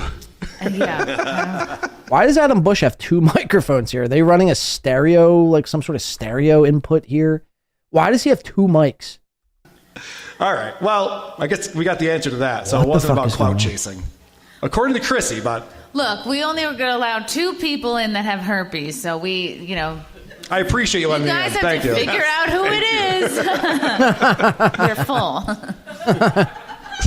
So the big news this week is that Steeltoe Boring Show, the subreddit that makes fun of Aaron, was banned from Reddit. Uh-oh. Yes, that was taken down. And Aaron's pretending he just found out about it from a chatter live on his show. Let's see if we believe it. Red Fox Mad with $4.99 says, my wife has awesome news. Oh, this might be why Scarface is upset. Okay, this might be why he's mad. Okay. My wife has awesome news. The Steeltoe Morning Show Reddit has been shut down. Oh, no. Oh, no. Dude, they are... that is going to... now I get why Scarface is upset. Now I see why he's mad. Seems like you're just trying to figure out... I'm sorry, guys. That's terrible. Wasn't your time to talk there, Chrissy, was it? That's what we call a swing and a miss. She tried to interject herself before the clip was over and got steamrolled by the clip. Watch this again. Why he's mad. Seems like you're just trying to figure I'm out... sorry, guys. That's Sorry. Try again. Look, Adam Bush, he's a good lapdog. He knows it's not his time to talk. Not yet. We have to wait till the clip is over.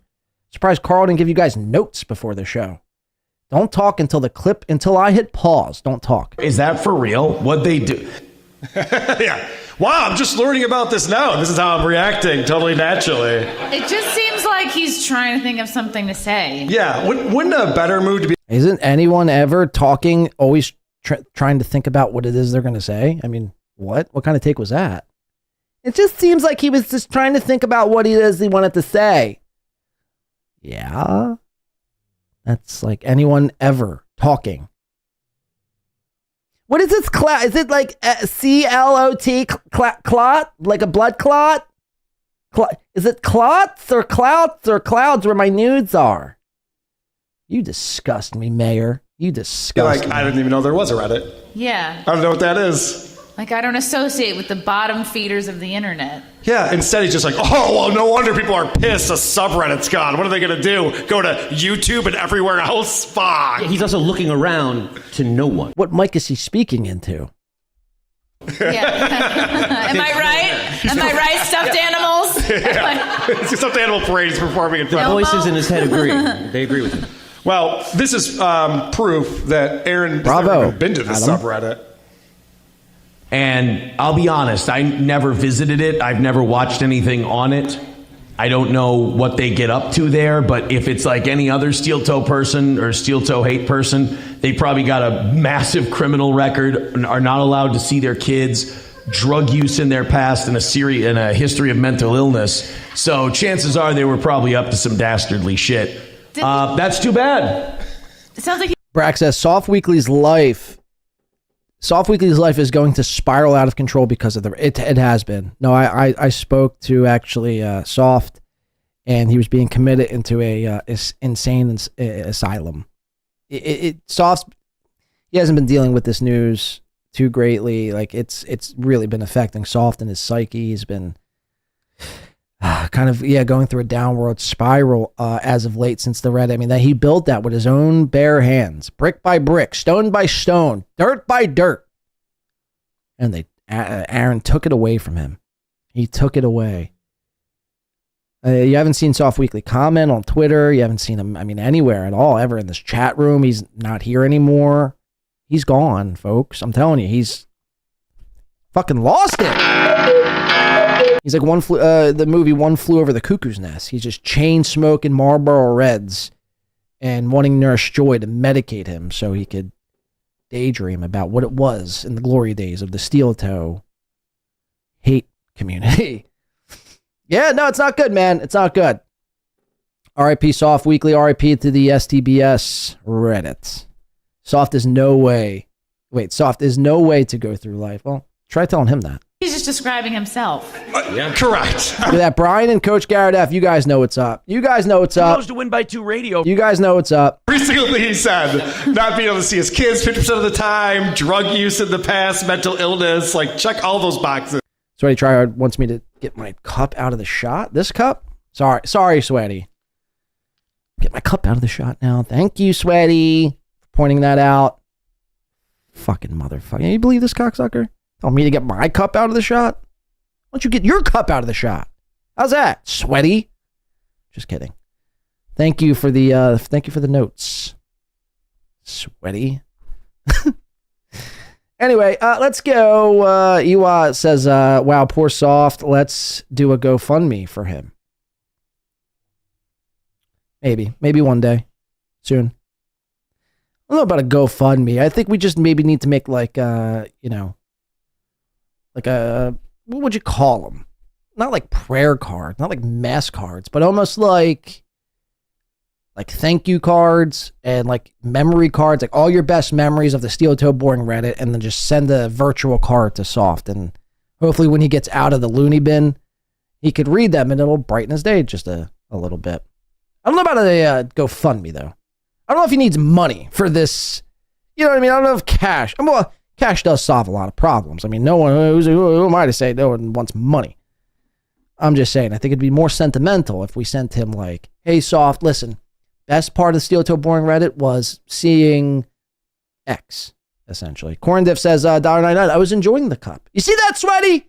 Corn Diff, a stalk of corn, was enjoying the cup in the shot. So now it's just going to be here. I'm just going to place the cup right there. Deal with it. How's that? Thank you, Corn Deaf. Speaking my language. Right there. But yeah, that's what we call projection a little bit. I like that he started that by saying, I'll be honest. I've never even gone to that subreddit. Because whenever I'm being honest, I always start with that. You have to let people know. Let people know, like, by the way, normally I'm full of shit. Just blowing hot air. Notice how he also said Steeltoe fans, Steeltoe haters, because he knows the only people watching are hate watching. Mm-hmm. For the most part. He knows that. Yes.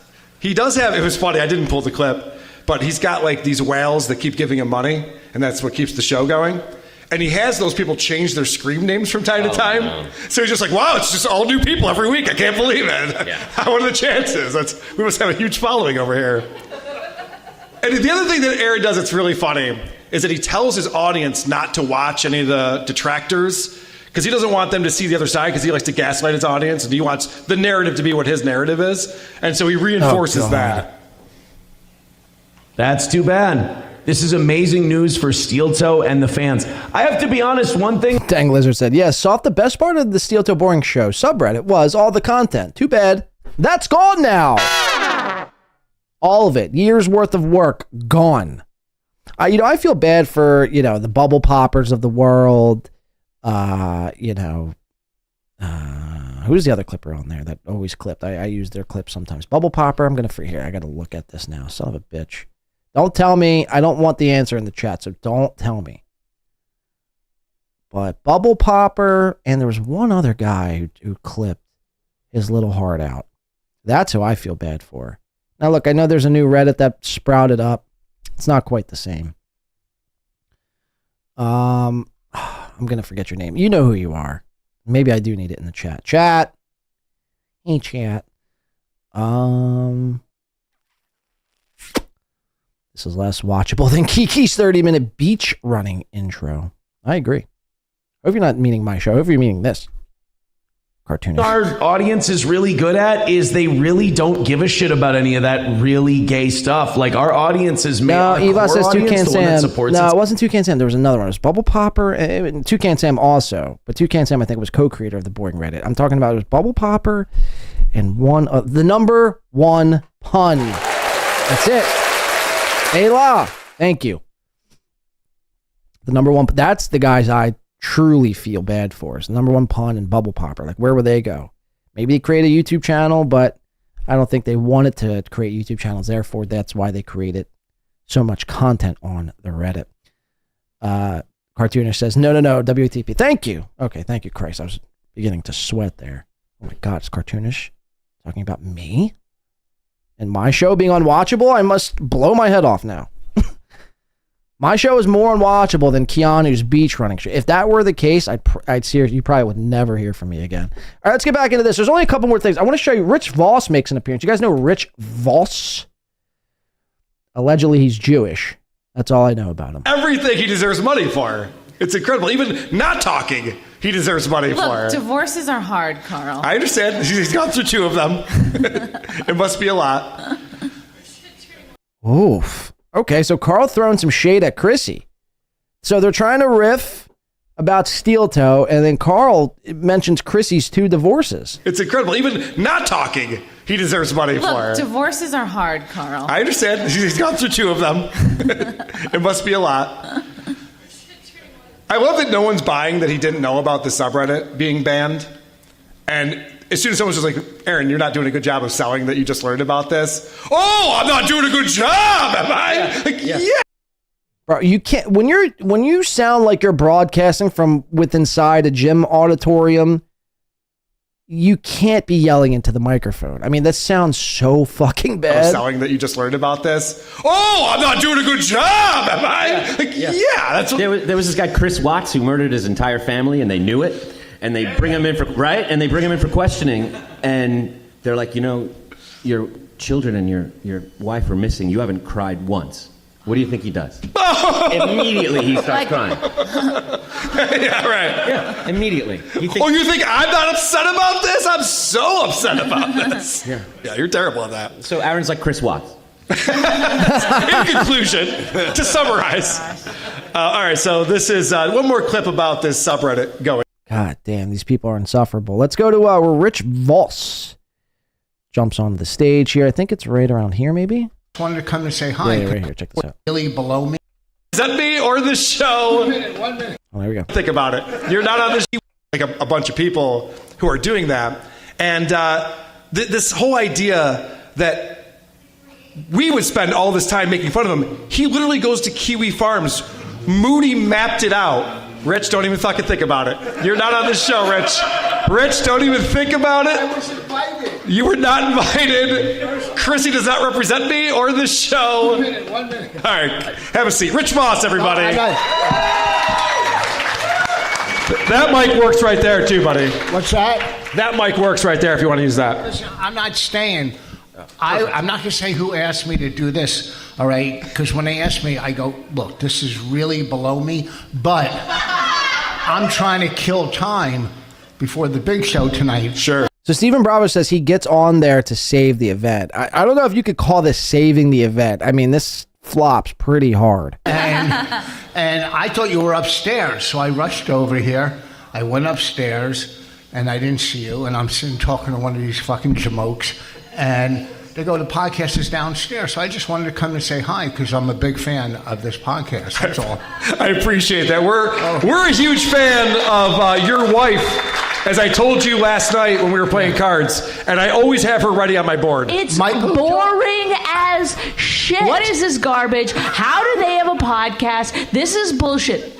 She was funnier in a drop than you've been here live. Good point, Adam. First of all, listen, I'm a Jew, but you can't get any Jewier than this guy. Whoa! Coming at Adam's bush. If I could be a Jew. If I could be a Jew right now, I would be a Jew. Wow. Rich Voss making some waves.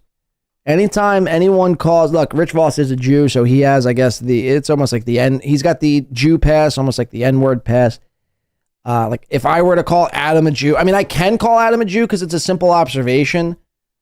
So maybe I take all that back. Don't listen to me, actually. Listen to Rich Voss call Adam a Jew. Listen, I'm a Jew, but you can't get any Jewier than this guy. Oh, I'm aware. He is the reason there's anti-Semitism, okay? I couldn't see you because I was blinded by the knives. Yeah, here's the thing. We got some Jew jokes happening, some Jew riffing. Yeah, Brian says a Jew off. That's what we're watching right now. A Jew off. Star of David, stupid. Adam Jewer. Now, since I sat here, all of a sudden now I'm pro-Palestinian. I'm with you. I know. I wasn't either before. Now I am too. But I have some literature I'd just like to discuss with you. Oh, Jesus Christ. Anyhow, listen, you talk about my wife. We're separated. The entire time you don't see Rich Voss in the shot. You just hear him. She's available. No, I'm just practicing. Anyhow, I'm going to leave. I can't even say hi. I didn't mean to invade. I thought for some reason I was on this. And let me tell you, I'll send you my avails. Okay. Sounds good, buddy. Is Rich Voss, I mean, is he drunk? I would love to do this. And I also would like to walk. Remember, he started off by showing up saying, hey, I don't know why I'm here. This is all beneath me. But now he's like, I'll send you my veils. I love the show. To Lebanon holding a Torah. Go fuck. Doing some riffing. The great Rich Voss, everybody. Give it up for him. Thank you for showing up, Rich. I'll see you at the next meeting. Whoa, Adam. Whoever said Adam Bush doesn't got, quick-witted responses, I mean, you'd be wrong. Watch this. For showing up, Rich. I'll see you at the next meeting. Everybody, you can see Rich Funny stuff. Voss at 10 o'clock right here in this room. All right. Well, since we just had two Jews on the show, I think it's time to beg for money. What do you guys think? Uh-oh. We got to watch Steeltoe beg for cash? God, Karl. I mean, seriously, Karl, Shuley. I mean, this is a PSA to you guys. You guys, look, and I used to be of the mindset of, the more Steeltoe, the more people covering Steeltoe, the better. But you guys, I mean, you've ruined it. You've really ruined Steeltoe for me and for a lot of other people. This should not be. What we're watching right now, this should not be. We're watching Karl watch Aaron beg for money. And this is, this is why, it's kind of bizarre because Patrick Melton will give Blind Mike like the biggest accolades, and he'll give Blind Mike his flowers for covering Steeltoe. He's like, Blind Mike is like the best podcaster ever. I'm like, first of all, he's not. He's not. He doesn't even rank, I think. He's like outside of the CBF 100. He doesn't even rank in college football rankings. Furthermore, not Blind Mike. He lies about being blind. He's not fully blind. So he's a deception con artist at his core. And two, the basic takeaway you can get from a Blind Mike Steeltoe segment is that Aaron Emholt begs for cash. Like, that's the biggest thing. That's all he ever watches. That's all he ever breaks down. Let's watch Aaron beg for money. It's my favorite part. It's like, again, I get it. If you're a new viewer to Steeltoe or to some of these people, to watch a grown man beg every day the way Aaron does is bizarre. Trust me, that's why I started watching him. We're 3 years in to this.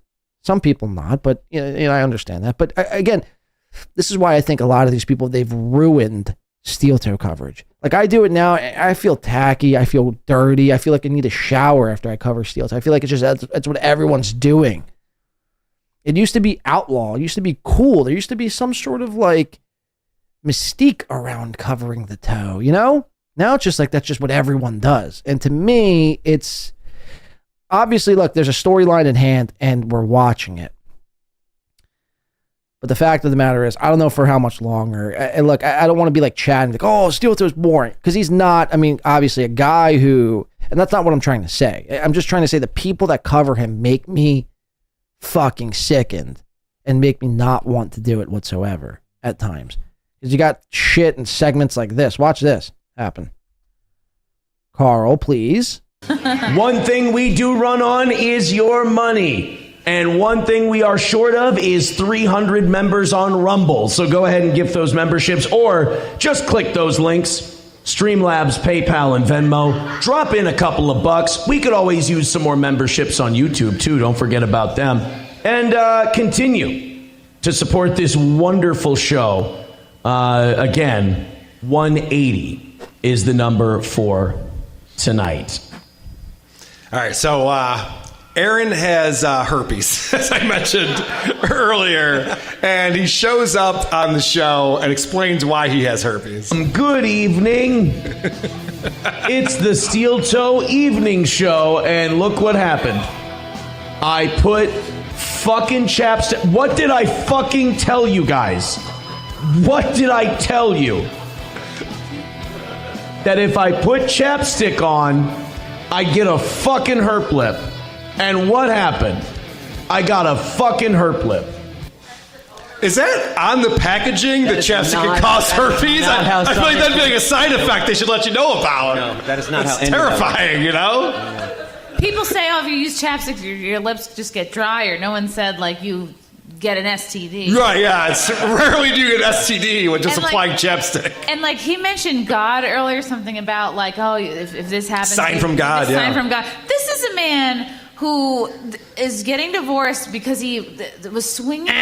Wrong. He's already divorced. Catch up on your lore, Chrissy. He's already been divorced. Another couple. Yeah.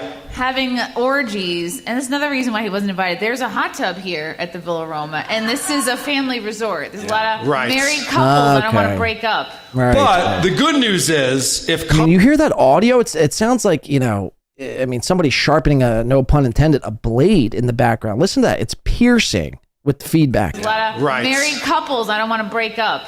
But the good news is, if cum gets somewhere, Aaron will clean it up. Oh! So the staff doesn't have to worry about that, which is nice. So Aaron comes on his stream. Karl made it funny. Herpy on his bottom lip, and then tells us that we can't see it. So now that's the thing. I've got a puffy. I bet you can't see it. I have shit on it right now. I bet you can't see it. Let's zoom in on this, Aaron. Yep. No, we can see it. Oh. We can definitely see it, but He should have just said it was like, it's powdered sugar. I'm doing cocaine, or like right, something more cum. Like, oh, okay. I'm really bad at meth, guys. I didn't know where to put it. I'd shove it into my lip and see what happened. Gross. Isn't that funny that he gaslights his audience to the point where he goes, you guys can't even tell I have herpes, but I do. I'm just admitting it because I don't know, I'm dumb. You guys wouldn't even notice. If he was smart, you could just position the microphone in front of your mouth and just be still. Oh, yeah. Adam used to do that on our show. He'd just hide his face behind his big, stupid microphone. And then he gave me an SM57. He would hide his big Geno so Rich wouldn't call him out. Where'd he go? We still friends? No, not after that. Oh, okay. I went too far. Rich and I got a lot closer, though. How long has Aaron had herpes, I wonder? I've had the herp for what now? Again, they're doing this at the Villa Roma. This is what they do every day. You would think there'd be something a bit different at Villa Roma, but no. We're going to do steel toe herp coverage and steel toe bag coverage, and that's just what it is.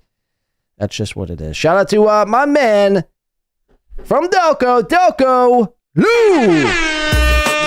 I should say Delco's finest, Delco Lou.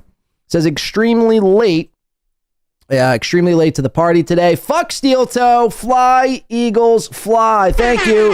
That is a fact. Fucking fact. Fly, Eagles, fly. I did my Eagles rant in the beginning, Delco Lou. You'll get me off on another tangent. Fuck Dallas. Again, Dallas being the steel toe of the NFL. Fuck Dallas. Fuck steel toe. Birds 1-0. Win by 2. Undefeated. Supposed to win by 2 radio. Delco Lou. I mean, basically, Delco's finest person Delco has to offer is Delco Lou. I checked. And we're just running with it, man. We're just running with it. We're off to a great start this year. My fantasy teams are crushing it. Even though Joe Burrow had a fucking shit week against the Cleveland Browns. Whoever drafted Joe Burrow, I mean, fuck, man. God damn. I drafted him early, and he let me down this week. But it's a long season, and we'll get there. Thank you, Delco Lou, for the $4.99. And hopefully we could, we got the Kansas City Chiefs this week in KC. Rematch. Hopefully we could pull it out. Thank you, my man, Delco fucking Lou. Let's keep watching. 8-9 years. So I've had 1 or 2 of these. Why would you? Isn't that before he was married to Ashley, his first wife? Why would you say that you've had herpes? Like, every woman who's been with him since then is just like, Jesus, Aaron, I mean, you're not... Hey, Karl, your audio, I mean, it's feeding back. To put this out is so disrespectful. Helping me out. I mean, did you ever hear post-production? If you haven't, look into it. Either with this. You're not helping you out, but you're definitely not helping me out with this, idiot. Wow. Could you imagine dating this guy? Could you? I mean, this is insane. With this idiot. Wow. He calls him an idiot, and he follows this up by, could you imagine dating this guy? Could you imagine dating this guy? Fucking idiot. My first love will always be herpes. How about just stop using chapstick?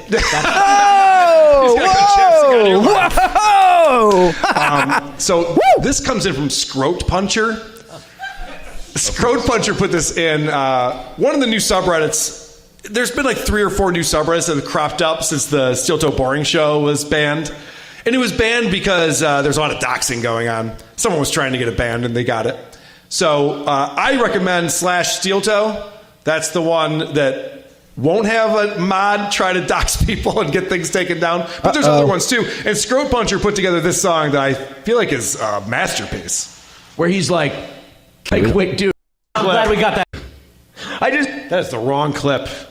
That is definitely the wrong clip. I'm glad we got that out there. That was good. That was important. Holy shit!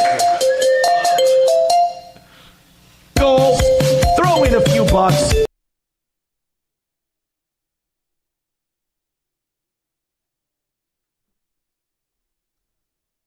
Mersh, if you don't eviscerate Karl, I'm going to eviscerate you. I will make it my life's mission to take Mersh down. All 5'7" of him. If he doesn't eviscerate Karl by his next show. I'll actually give it, Mersh, I'll give you to the end of the week. Sleep on it. You're not going to want win by 2 breathing down your neck for the rest of your life, Mersh. Do what's right, Mersh. Do what's right. And let's get this goal. We give you a dynamite show. We got a new goal. That means I got to dance. That means I got to perform. That's a goal. I'll sit here and dance like a monkey for you. Let's hit that goal. Just gather up $25. I need that goal while you're at it. So we're back to the begging segment. Everyone throws. Carl's biting his lip. He's nervously, frantically biting his lip because he knows his segment's going awfully. Gather up $25. I Look at this lip biting here. need that goal. Look at that lip biting from this fucking dork loser. While you're at it, He's like chewing his gums. everyone throw $20 at the toe. Streamlabs. I hope people are liking this. I hope people think this is my Steeltoe segment. It's very cool. You know, I thought about this all by myself. Very cool. 4 minutes left. All right. Yeah, get like Mr. Z. You can contribute to the show. The pinned comment above your head, by the way. This is a PSA, if you will. You can contribute to the show if you want to go outside of YouTube. Links above your head in the pinned comment. If not, after the show, if you're watching, links are in the description. Thank you to Mr. Z. Let's get Venmo's. I'll sit here in my own cup chair. Okay, I don't have a real show. I'm just a filthy beggar. I know. Yeah? Yeah. I know that this thing's circling the fucking drain. Yeah. But we can all throw in a little bit to the toe. So go ahead. Come on. Now, remember when, before the whole Ricada stuff really like popped off with Steeltoe, Chrissy used to love Aaron. She used to invite him on Simcast. April used to go on Simcast. And now here she is on WATP making fun of him right next to the biggest Jew I've ever seen in my life, Adams Bush, who looks like Jenny Jingles. So yeah, when Steeltoe says, yeah, you're just covering Steeltoe for the clout, I hate to even agree with them, but he's not wrong in Chrissy's sense. And Chrissy, we know she doesn't stand for a goddamn thing. She'll go wherever the wind blows. She'll say whatever needs to be said in that moment just to get another click and another view and another dollar bill. So, yeah, I mean, he's not wrong when he's saying this. Remember, we could hate Aaron. We can also simultaneously hate these people, too. I need people to understand this. Like, we need to stop becoming so tribal. And just because you hate Aaron doesn't mean you have to like the person covering Aaron. Because they also, too, can be jabronis, to quote the great Dwayne "The Rock" Johnson. And when I go, come on, it means we've only made $70 today because Gray Duckling threw in 100. Let's hit that goal. And then Aaron goes, ah! Let's hit that goal. Let's hit that goal. Very well done. Well done, scrote puncher. All right. Adam brought a couple of clips. I think Keanu was here for a little while, and then I think she left. Oh, she's here. Great. All right. Aaron talks about Keanu here. Adam, you want to set this one up? And how awkward, too. Aaron, I don't know if you're watching or listening. Keanu, your best pal, your best friend, is in the room with people who fucking hate your guts and make fun of you every step of the way. Profit off your name, the great Steeltoe name. Keanu and Geno are there. Remember, they're supposed to be your friends. You invited them. You let them stay in your home. This is how they treat you. They're snakes. Keanu is a snake. I don't even like Aaron. I hope he burns in some sort of, fire. But these are supposed to be your friends. This is how you get treated from your friends. And this is why, it's just a good rule of thumb if you're doing this sort of thing, never to try to make friends with other hosts. Because you'll end up like Mersh, being hurt that Karl called you a loser. Or you'll end up like Steeltoe, paying an arm and a leg and basically having to donate a kidney just to fly out Geno and Keanu, just for them to go on every other show to dime you out and then to go to this WATP thing to laugh at your expense. Fuck these people, man. They're all fucking snakes. You'll love it because I know you guys are close and someone comes in. Hey, listen, that's a heavy word. Oh, what'd she say there?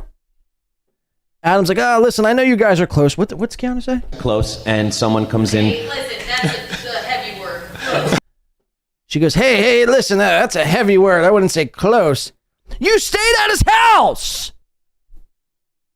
Your husband threw up in one of your fans' cars. I mean, what? You guys saw each other naked. You shared laughs. You shared, a bed together. I mean, you made food from Aaron's house, his stove, his microwave. You used his bathroom. Geno probably shit and puked in his bathroom. The word close is heavy to you? I mean, please. Because I know you guys are close and someone comes in. Hey, listen, that's a heavy word. Well, all right. For about roughly $3,000. You guys are really close. So I know. All right, Jew. Making some sense. After that, if you ever are in trouble, he has your back. Because somebody, unfortunately, says something negative about you, but he steps right in and not only defends you, but I think all women really well in this next clip. Where he's like, Keanu hates women. That fucking bitch. And I'm like, wait, dude. I just want to pat little J-Mo on the shoulders and say, son, do you know what you've just done? Do you mind if I break it down for you? You can't go and say someone hates women and then call him a stupid fucking bitch. You can call a woman a stupid fucking bitch if you want to. You just can't white knight for some other fat stupid bitch if you're gonna call someone else a dumb stupid bitch. Like, you see, it's pretty logical. Makes sense to me. Yeah, well, with friends like these. Yeah, and then he goes out of his way to explain why he, over anyone else, is best suited to defend you. Like, what are you gonna hate Keanu for? You know? What are you gonna hate? You hear Keanu in the background? Aaron goes, what do you hate? What are you going to hate Keanu for? Keanu goes, nothing. Hate Keanu for? Nothing. You know? Oof. What are you going to hate Keanu for? I could think of a laundry list of things. I don't understand. Like, I have more of a reason to hate Keanu than anybody. And I don't hate Keanu. I like Keanu quite a bit. Not that way. So mind you, Keanu, the person who's already snaked Aaron, already robbed him blind for $3,000, is like friends with him, but also like doesn't like him when she's in the midst of Karl and Chrissy and Adam Bush. Because again, Keanu, who didn't allow, but she had a big problem with Melton, saying that you could find Keanu's pictures on Google if you just search Keanu Thompson nudes. You could find those pictures. She had, it caused a big stir on MLC a few weeks ago. Kevin Brennan was getting all hot under the collar, white knighting and simping for Keanu and yelling at B. Dabbler, Tukey, the puppet, when Tukey came on to basically call Keanu out for all her hypocrisies and lies. But then here's Karl, and again, this is why Keanu stands for nothing. This is going to come to a head very soon. You're going to have to choose Keanu, whether it's Aaron or Karl. This can't continue. You can't double dip in both pools, essentially. It's going to come to a head. Mark my words. But like, I have more of a reason to hate her than any of you do. Like, honestly, all of you who are like, you guys watch these. Even me, she read my private text message to Kevin Brennan for clout. People on a little phone screen, and you think you know them, and that's a sign of mental illness. It's called parasocial. You don't know Keanu. She's actually a remarkably nice, quasi-boring person. Like myself. My lost interest says small boobs. It could be because of her small boobs. You're allowed to... should we call Keanu and see if it's okay to hate her over her small boobs? I think that's a fair question. They're bigger than yours, she says. Only barely. I don't think they are. I don't think. Actually, yeah. Keanu just said they're bigger than yours. If you didn't pick up on that from the audio that we're capturing right now. Yeah, the audio is dog shit. And the clip ends there. Every time Karl has a clip, the clip just ends randomly. There's never like a conclusion. Mind you, the clip was called Aaron Caught Lying About Reddit. Live from Chrissy Mayr's Content Hotel. I mean, I don't even know. Karl sucks. He really does. He's really, quite honestly, I mean, the human form of fecal matter. That's what Karl is. The human embodiment of feces. And he's displayed it time and time again. And again, Mersh, if you don't go after Karl by the end of the week, you will have wind by 2 breathing down your neck. These city lights, me. You don't want that smoke, Mersh. Do what's right. Go to war with Karl. You'll have our not only blessing, but backing as well. I would give you the full force, the full, power that is the 2. And trust me, there's a lot of that. All right, that's it for the Content Hotel. It seemed like a very fun weekend. I wish I could have been a part of it, man. Rats, maybe next one I'll go and film. We're going to get into some Chad Zumock because he has some new endeavors. from this past week. So without further ado, ladies and gentlemen, Chadwick Anthony Zumock and his new move. The update that everyone was wondering about. Chad Zumock.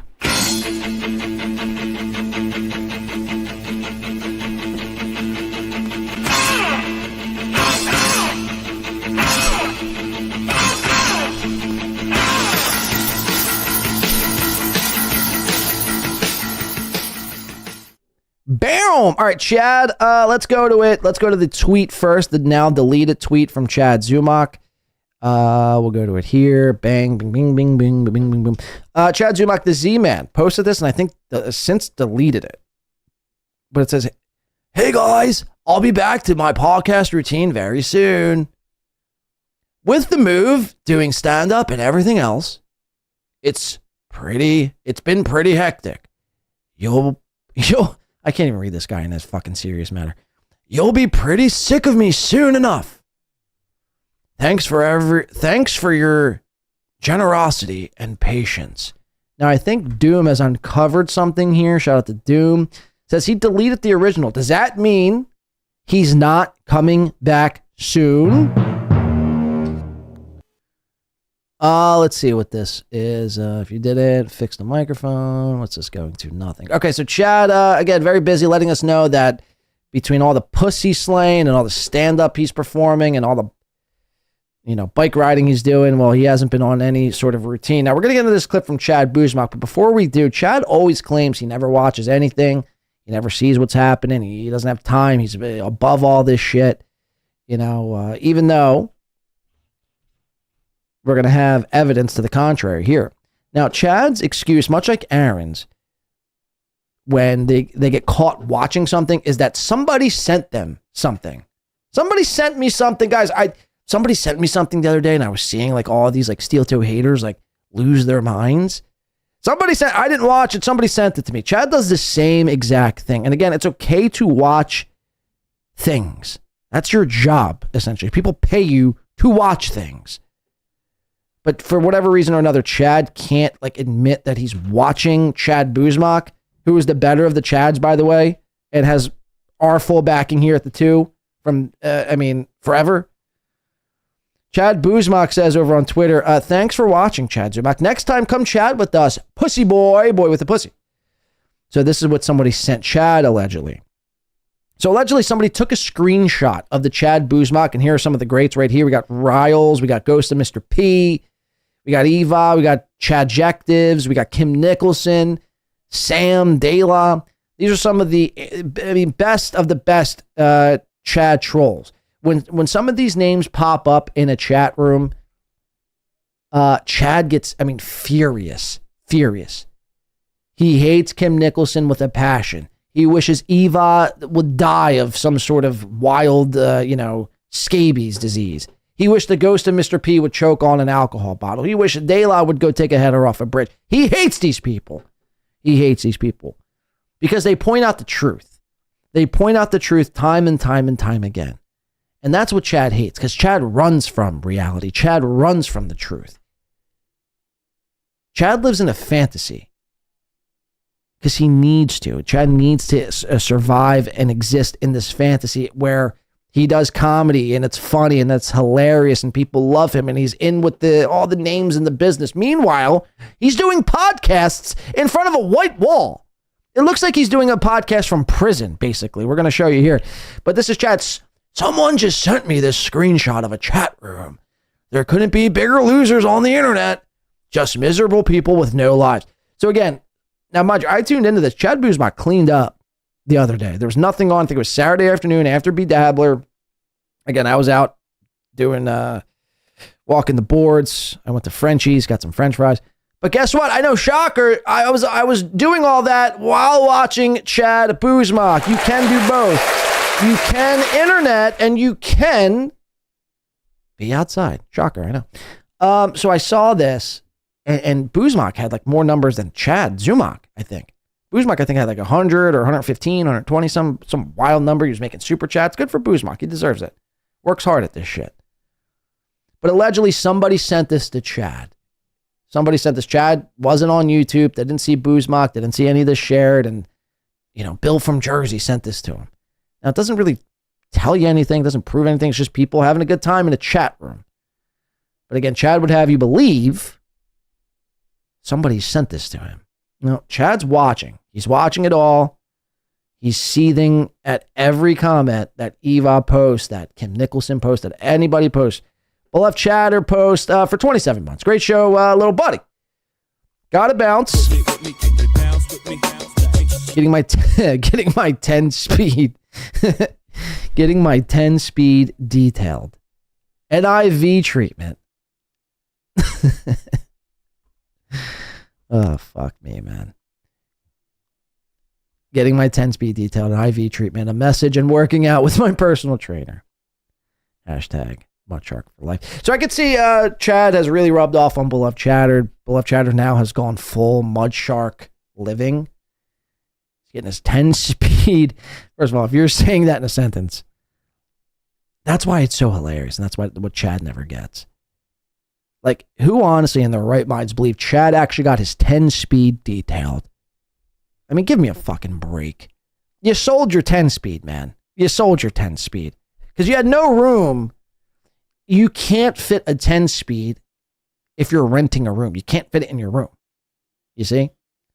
That's my working theory. I believe Chad, by the way, thank you, Beloved Chatter. Good luck with the detailing of the 10 speed and the IV drip here today. Tell your personal trainer I said hello, and hopefully you have a great workout session. Don't forget, after the detailing and then the IV and all that, make sure to go ride 10 miles, to go walk another 10, maybe drop a note off to Stuttering John's house, and then come back and do about an hour and a half non-tent podcasting, where you basically just shout out and tell people how many ways they can give you cash.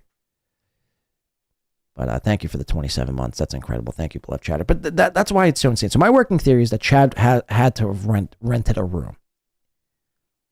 He had to have rented a room. I don't see him moving in with a female in a new apartment.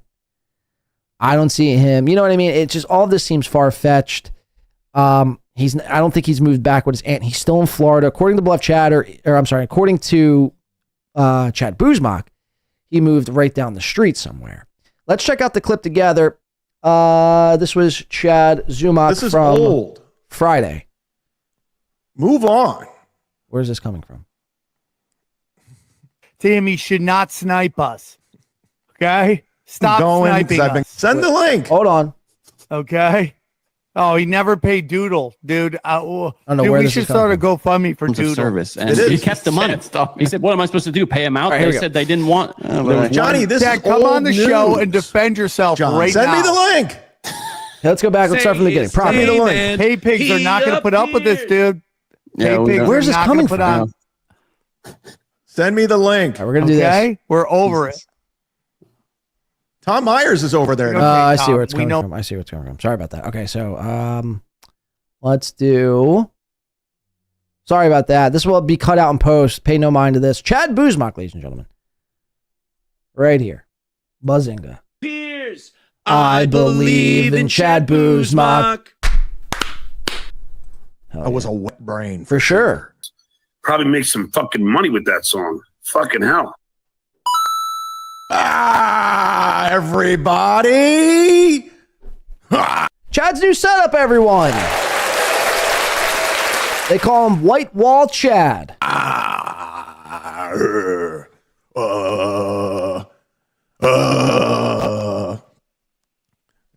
What's going on, everybody? Listen, this isn't done. I wanted to. Oh, this isn't. You mean to tell me this isn't done? This isn't your current setup? Let me just go in front of a wall. Put no posters. Let me not get a green screen. Let me do nothing. Not even a virtual green screen. I mean, this is a joke. Get one up and going because I've been gone for a week and I know a lot of people have some questions. And plus, I missed you guys. I even missed Serial Killer. But we're getting one in today. I got a lot of stuff going on. As you can see, it's very echoey in my office. Yeah, it sounds like fucking Villa Roma. Sounds like the WATP podcast we just watched live from the Villa Roma. The only difference is at least Karl was out in like a fucking weird ambient space. You're in a fucking room. There should be no reason why you have echo By the way, look how small Chad's hands are. Oh my God, why hasn't no one picked up on this? Now I get it, from a guy who's 5'6", why would we expect Chad to have big hands? But look at the size of these fucking hands. They're short, stubby little fucking hot dog fingers. Holy shit, these are kid hands. Oh my God, Chad, you got small. You know what they say about small hands? Small meat as well. Wow. I never noticed Chad's hands before. I've never seen his hands, I don't think. Like this. These are very, very tiny. That's sad. There's a good chance I might shut down the show today because I have furniture being delivered. I don't know. He's got furniture being delivered. When it's coming, it's supposed to be today. I don't know when. So it's during the broadcast. We're going to have to end the show quickly. So why wouldn't you? Okay, so none of this makes sense. If you had furniture, this coming up too. It says, wait till he proves he has size 11 shoes later. I heard that. I was busting out laughing.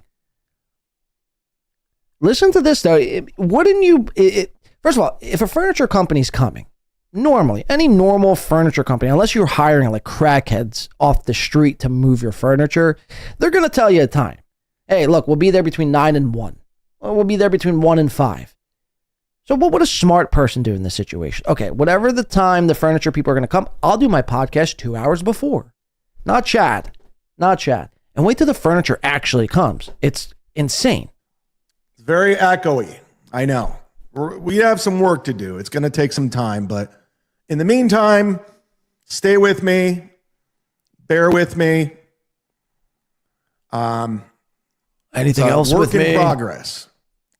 I'll be spending all weekend long trying to get everything fixed and ready and normal. Fixed and ready and normal. Until then, this is what it is. This is what it is. It's got a really nice place. I'm not going to lie. It's pretty fucking nice. It looks dope. That white wall, man. I've never seen a place with a white wall before. That's fucking trill. Shout to Shmuel Schmuckman. Says, in a white room with no curtains in the basement. Cream. That's a song, I think. In a white room with no curtains in the basement. Cream. Dollar bill, y'all. Cash rules everything around me. Cream. Get the money. Thank you for the $5. Hopefully that's the same song. Not as nice as my condo I had in Lake Erie, but this place is pretty dope. Hey, let's stream snipe Tripoli. He's on right now. Stream sniping's gay. He hates this. Stream sniping sucks. Adam's getting the biggest interviews right now because the show's super popular and good for him. I always love Comtown. What about my show? In what capacity? Can somebody let Tripoli know that I'm sniping him, please? New place. Yet same old crackling audio. Can somebody let Sam know I'm sniping him, please? I need the attention. Oh, it's just funny because Chad's like, all these people just want attention. Literally, that's what Chad's doing right now. He'll hate it. He's gonna hate it. Insanely in the chat letting him know because he's got no charisma. And nobody's letting Sam know. Oh, they are. Chad's sniping us again. Someone said Chad is sniping us. Yes. Chad, are you sniping us? Answer, you fucking buffoon. Look at him. Sam's talking about me. Yeah. Chad? Should we talk about the... Chad, are you sniping us again? I've Say it, Woodard. You, we don't like your sniping. Should we talk about the death pool? Whoa! Johnny Woodard. Look at this screenshot from Zumock here. Great catch, Doomspay, it seems. We went over this before. Chad's hey, he and Sam Tripoli seem to agree he's a scumbag for keeping the money and not paying. Video in question. Links the video right there, to which Johnny Woodard says, I did see it. It's very long, but very informative. Zumock says, thank you, Johnny. Yeah, sorry for the length, but I intended to make that one with all info for those interested to disprove all the quote-unquote narrative Chad says we're pushing. Appreciate you watching and understanding. Thank you for letting Sam know also. So I love how they find out Chad's sniping. Chad wants their attention so bad. And the first thing they say is, should we talk about the death pool scam? Which, by the way, if anyone was wondering, I don't know why you would be, but just in case you are, Well, we have it here for you here, folks. It has been 82 days, 14 hours, 4 minutes, and 49, 50, 1, 2, 3 seconds since Chad Zumock basically robbed his entire audience. That's a fucking fact. More specifically, Doodle. He owes basically like $137 to and just is too poor to pay Doodle. His number one fan who has not been around in the last couple of weeks. I don't know where Doodle has gone. I see her in MLC sometimes every now and again. Don't see her in Chad's show. So again, Chad, keep pushing. And by the way, Kim Nicholson and the Evas and everyone else. I mean, you just push these people away time and time again. I mean, that's your doing. It's not a Melton. You don't have to be a Melton ball washer to see that. You're a fucking joke. Now, Johnny Woodard and Sam Tripoli, you're two people that you look up to that you think that, respect you for you. Turns out they don't either because you scam people. Do you want to talk about the death pool and the money he made? Come on the show and defend yourself right now because you are sniping us. Send me the I link. heard that Chad Zumock, this is all alleged. Yeah, that smile left quick. I did watch a 2-hour video about it. He set up. He hates. That fucking. Oh man, Boozmock, you know that boils Chad's blood to know that Johnny Woodard watched your video, the entirety of your video, and that is now commenting on that video while sniping. By the way, didn't go as planned, did it, Chad? Did you watch Johnny? That's old news. No, it's literally like a month old, Johnny. but it's actually like 84 days old, so 2.5 months. Chad mutes it because he knows he can't fight the truth. Exactly. He hates the truth. He runs from the truth. He hates reality. He denies. He's a reality denier is what Zumock is. That's old news. Get with the program. It's over. It's not. It's over, Johnny. It's over, Johnny. We already talked about that. Quite quickly after that. And he paid nobody and claimed that it was because YouTube. Yes. YouTube's terms of service. People in the comments, because YouTube, that's against YouTube's terms of service. And It is. he kept the money. He said, what am I supposed to do? Pay him out? They said they didn't want. There was Johnny, one. this is old news. He's so pissed. Johnny. This is old. Look how pissed he's getting. Move on. Timmy should not snipe us. No way. Nice podcast super for $2 says Deb says Chad gets super nervous around women. IRL. Chad, is that true? That's a fucking fact. Oh shit. Chad gets super nervous around women. Imagine being 50 years old and trembling around a woman. Oof. What a fucking bum. What a bum. Did he get nervous around Deb? Can we confirm that Chad was nervous around Deb? That's insane. Thank you for the $2. I do believe it. Chad gets nervous just in general around the people, I think. I think the reports were... Now, look, I didn't really notice, but then again, I wasn't really looking for it, but the initial reports in Atlantic City when Chad first showed up is he was trembling, shaking. Now, some people speculated that he was withdrawing from alcohol. Some people were speculating that was just his nerves were shot. I'd say it's probably both. He was afraid. I think Chad just is nervous around people because he knows he's not a stand-up guy, and he's afraid when around people, somebody's going to call him out on his shit. I think that's why he gets nervous. Okay? Stop sniping us. Send the link. Okay? Repeat yourself. He never paid Doodle. Dude, we should start a GoFundMe for Doodle. Jeez, Chad's talking. That's who we should start a GoFundMe for, Eva. Oh, boy. Chad, come on the show and defend yourself right now. Send me the link. Send me the link. Pay pigs are not going to put up with this, dude. Pay pigs are not going to put on. Send me the link. Okay? We're over it. Like, do you understand they can't hear you? Tom Myers is over there now. Okay, Tom. We know it's not you. Your name's right there. Please stop, Tom. Yeah, nice try, Tom. We got a few questions from the Patreon people here. Oh, that was fun. A few moments I'm sure it was. And I lit her up and I just drank breast milk forever. This guy says he ran away when we started talking about the death pool. So yeah, Chad. Don't snipe our show. Cool. Sweet.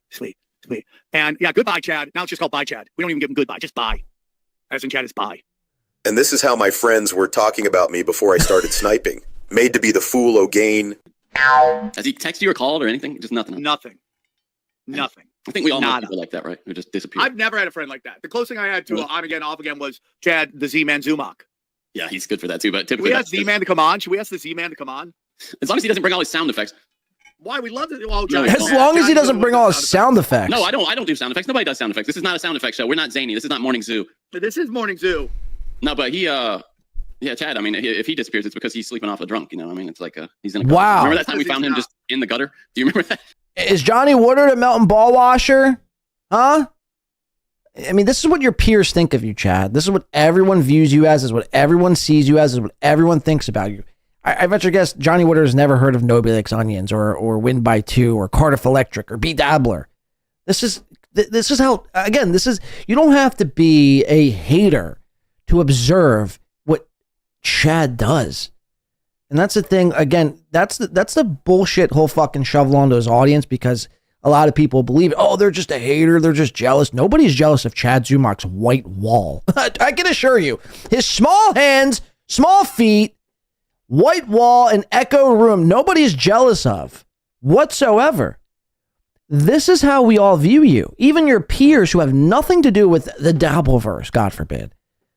This is just how normal people view you, because you're a fucking laughingstock.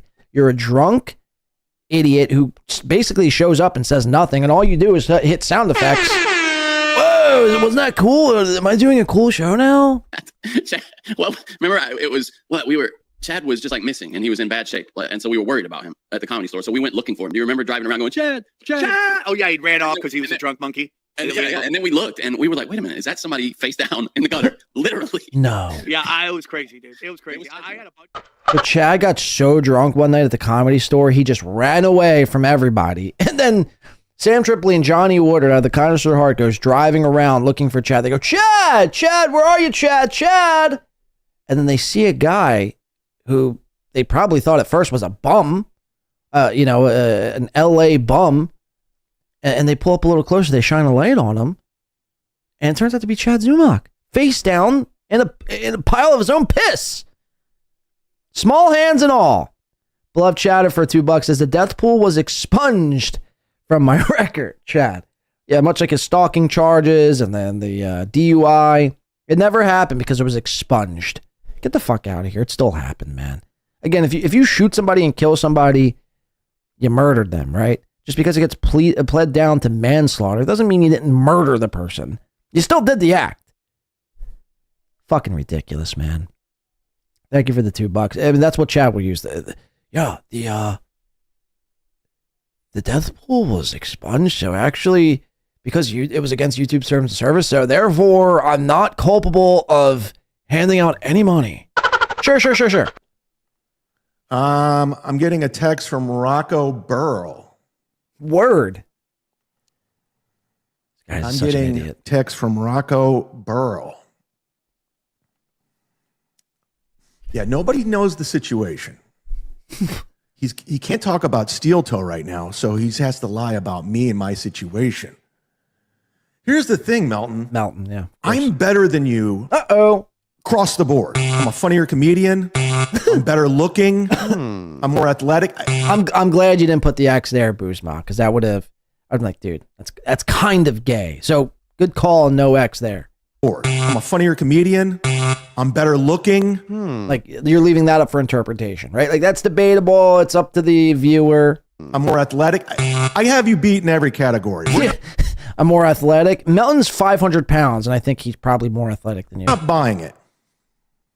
So you may have some people fooled. You may have some people gaslit into thinking a certain way. Gaslit? Can we hear that again? Have some people fooled. You may have some people gaslit into thinking a certain way. But we know what you are. You know what I know. I know behind. You know what I know. You are not know. I know that you know that I know. You know. I know. You know. How that sausage is made. No pun intended. You fat fuck. Your name is hated in comedy. So is yours. We just heard Johnny Woodard and Sam Tripoli. Not that they represent comedy or anything, but The people that the two people you try to get on their shows and you try to call and you always call Sam Tripoli every fucking show. Those same people just literally threw you under the fucking bus and floored it and ran your fucking corpse over. Like, I mean, keep coping. Like man. you. Johnny B in Tampa does not like, nobody likes you. Calta, no one. You just happen to stumble upon this community and you were accepted. You were going nowhere quickly. We saw the numbers. You had nothing going on until you backdoored yourself. Chad, we all did, Chad. We all did. You acted like when Melton and me and even yourself all started doing the Steeltoe thing, like there was like how it is now. Where if you start covering Steeltoe, I mean, you'll get a little bit, people will tune into what you have to say because people fucking despise Steeltoe. But at the time, it wasn't like that.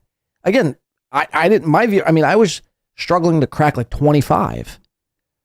Chad, I mean, and Ray DeVito and Melton, I mean, they were, Chad and more specifically, I think the most numbers I ever seen Chad acquire before really like leading into the Steeltoe thing was like maybe 15. So it's like, you can't come from this place where like, dude, you just like backdoored and before Steeltoe you had nothing. It's like, what did you have? What did you have? My beef with Steeltoe to profit off of it. These are facts, Jackie. You can talk all that mad shit about me all you want, but we know at the end of the day, we know that I know your that mouth you know. is projection of what you are. You're the fat fuck. You're the ugly. You're the grifter. You're the liar. Don't make no mistake about it. Chad, you lie every day of your life. I mean, you literally robbed your audience. I mean, hello? Come on, man. You can't play this. Oh, dude, I'll just say everything that I am about him. It's like, it doesn't work. Everyone sees it. Johnny Woodard and Sam Tripoli, who have nothing to do with this universe, call you out for your bullshit. Are they, again, Melton ball washers? You're the ugly. You're the grifter. You're the liar. And imagine calling another grown man ugly. You're ugly. Sick burn, dude. Fuck. Don't make no mistake about it. Sure, you've been doing this a little bit longer. You know how to grift better than anybody. 100%. Yeah, Kumia Country, stolen bike. What else? What's that say? Demonetization begging. Life has been a scam. Right. From your GoFundMes for your specials, your little boy toy trips to, overseas to watch plays and musicals with your whoever weirdo you found online. You've been doing it your whole life. Now you're coming after me. Make no mistake about it. I was better than you as a comic and as a person. Remember that? That's one thing I've never done. Right on another man's shoulder. And we know some gay things have happened. That happened. That's why Josh Denny's so quick to go to the F word, the gay slur. Because if Josh Denny said it, then it must be true. You guys hooked up one night. He has buyer's remorse. Is this some of that projection you talked about earlier, Chad? Right. I mean, that's exactly what people say about you, Chad. I mean, you are Nick Swartzen's fuck puppet. He takes you on the road and fucks you for stage time. So, I mean, again, everything out of Chad's mouth is just some sort of like what Chad has experienced in his own personal life. And therefore, he's lashing out on others, hoping that something will stick. And that's why he hates you. That's why all your former friends hate you. That's why you have no friends. None. You moved to Vegas. I have so many friends. Unlike you, you're a fucking loser. Gets to do stand-up comedy. I have like so many friends. You can't even fathom the amount of friends I have. I have just so many friends. Look, they're texting me right now. Look, here's Rocco. Wait. You don't even know the situation. You don't even know what's going on. I got so many friends. Sick own, dude. That's a sick brag. Talk about how many friends you have. Not even welcome. I have so many friends, and I'm like so much hotter than you. I say so much puss. I have so many friends. I am so much better looking than you. Own. Any of the clubs. Bro, you're broadcasting in front of a white wall with small hands. You don't own nothing. You don't own nothing besides a pair of 11 fake Jordans and a white wall, apparently. Now you can pretend like, oh, but I don't even think you own that. Chad doesn't have friends or girl. We know that's not true. How? Yes. I showed the way they call you a disaster and laugh at you earlier, right? Who's buying that? Everybody. Who's buying that? I want to know these people because I'd like to sell you an igloo. What? What? I want to know these people because I'd like to sell you an igloo. You know it's bad when somebody is using the phrase, I want to sell you an igloo. What the I want to know these fuck? people because I'd like to sell you an igloo. Igloo. In South Florida. One time I was home with a woman while she cleaned, and she was fuckable. And We've seen this before. She just started talking about Chad's watching a Red Bar clip of Red Bar watching Melton as some serious own. what problems she's having with her husband. And Listen to how feminine his voice is. It's still feminine and wispy. This is Melton. He's trying to think. Melton, you've probably been with one girl your entire life. No one's buying this. You're fucking girls. You don't fuck girls. You don't fuck girl. No one's buying you fucking girls. You don't fuck girls. Unlike me, I fuck all the girls. Seen your now wife. I get so much puss. I'm the coolest, most handsomest, filled with friends, fucking girls guy you'll ever meet. Who may or may not have Down syndrome. She's not a looker. She's not. I think Melton's wife is sexy. If I had 5 minutes with Melton's wife, the things I would do to that small individual, I'd fucking stick my little blade in places where she wouldn't even know existed. Melton, please, let me get 5 minutes with your wife, please. Next time you come to AC, bring your wife, give me 5 minutes with her, and you'll thank me later, okay? Thank you. Because you've never brought her around to any event. No one's met her. You keep her buried and hidden like the troll that she is. And probably for the better help of it, everything, for everything, everyone involved, keep her hidden. Lusting. Just look at him physically, how he's built. Like if you look like that, you don't go out in public. You don't broadcast. You don't go on camera if you look like that. But Melton has zero self-awareness of what he actually looks like. You know, people actually think you're a child predator by the way you look. That's not good. You may or may not be. I don't know. I want to be surprised if information came out. But look at that. Bravo's out of the Chad Zumock business over this bullying of Melton. Wow, you pushed Bravo away now. God damn you, Chad. You're a child predator by the way you look. That's the stigma. That's what you look like. Yeah, and Chad, people think you're a broke, small-handed, fat loser by the way you look. Yeah, I can see that. Just by your visually how you look. Always going after people's looks. It's really insane. That's his baseline comeback go-to. The way you look says, I could just tell you're a fucking nerd by the way you look. By being a nice guy to people. You can't. Let's go back in time.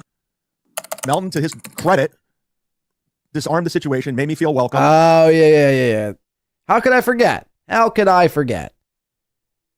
Patrick Melton basically saved my life. Without Patrick throwing me a life raft to his super tips, and I do have to say, this is a great... Why is my Chad going into a subtle Trump? This might be one of the best systems ever. I see what they're trying to do. Said, listen, this is nothing. This is business. Let's talk business. This is how it works. Showed me the system. Honestly, I fell in love with it. I go, this is fucking amazing. Yeah. The sad part is you look more like a predator than ESO did. That's the sad part. And again, I don't know if he's done anything with children. I want to be surprised. Let's go back in time. I forgot I'm only one other than ISO. That film children. Damn, Zumock got me again. No! Yeah, out of... now, look, I don't know if Melton's ever done this. I've never seen any visual evidence of him doing it. And if there is, please send it my way. But out of Melton and you, Chad, which one of you has filmed little children? Now, look, Melton has rapped about children. He's talked about flipping children over and using them as a cup holder. Sure. But again, I almost draw a line at filming children. What was the excuse? Because of the Caitlin Clark effect? I've never actually seen a little girl play basketball until Caitlin Clark. So I had to film her and zoom in on her and use it for my spank bank later. But you're everyone sick. can see it. You're sick. That's the sad part. You're sick. I would never trade places with you in a million years. A million years. You could offer me $1 million, be Melton for one day. I would turn it down. You wouldn't. You wouldn't. Kill Come for on. my current situation. Kill. This is the first year you made. You would kill for his current situation? You're sitting in front of a white wall with echoey fucking audio. All right, as much as I would love to do this Melton, that's for Melton. Let me show you. Is that me? Oh no, wait, hold on. Let's see what this is. I'm gonna skip ahead. The photo I put out there was from about his girlfriend. Okay, she's originally from the Cleveland area. And before I moved to LA, I think in 2017, we kind of were seeing each other. And her job transferred her to St. Petersburg down here in Florida. And we pretty much went our separate ways. I moved to LA, she moved to Florida. And, you know, there was no animosity. It was just, she moved on, I moved on. It was a thing and it was fine. And we just kind of lost touch because she's not on social media. And I mean, she does have one thing, but she's barely on there because of her job. And months ago, we kind of reconnected because someone had told her I moved to Tampa. And she reached out and we met up. And it was great. It was great. And we've been hanging out ever since, talking, and it kind of got a little serious. So when the opportunity presented itself, holy shit, to cohabitate. Cohabitate. Did he really just say cohabitate? It says, AKA Chad couldn't afford rent, begged her to help him if real. Yeah, none of this is real. If you believe this, I have an igloo. I have an igloo to sell you after this show. Hit me up. winby2radio@gmail.com. I will sell you the best igloo this side of the Mississippi.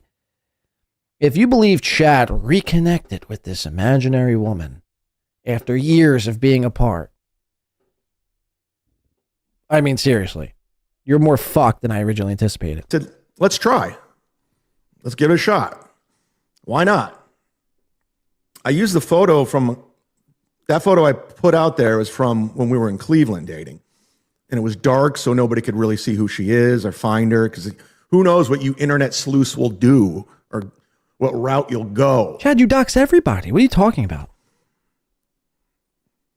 Trying to dox her or find out where she lives and everything else. So more or less. Yeah, right, Chad. That's right, exactly. That's Chad. Perfect. I mean, I don't even got to talk. This is the beauty about a Zumock clip. I don't even got to speak. I'll just let him do the work. I've gone out of my way to keep it quiet. Oh, I can't wait to block this guy again. Rats. I miss blocking you, Josie. We got you blocked again. Is Josie a girl or a guy? First block of the day. Josie Wales. That's a woman. Josie's a girl. Well, she's blocked. She's a cunt.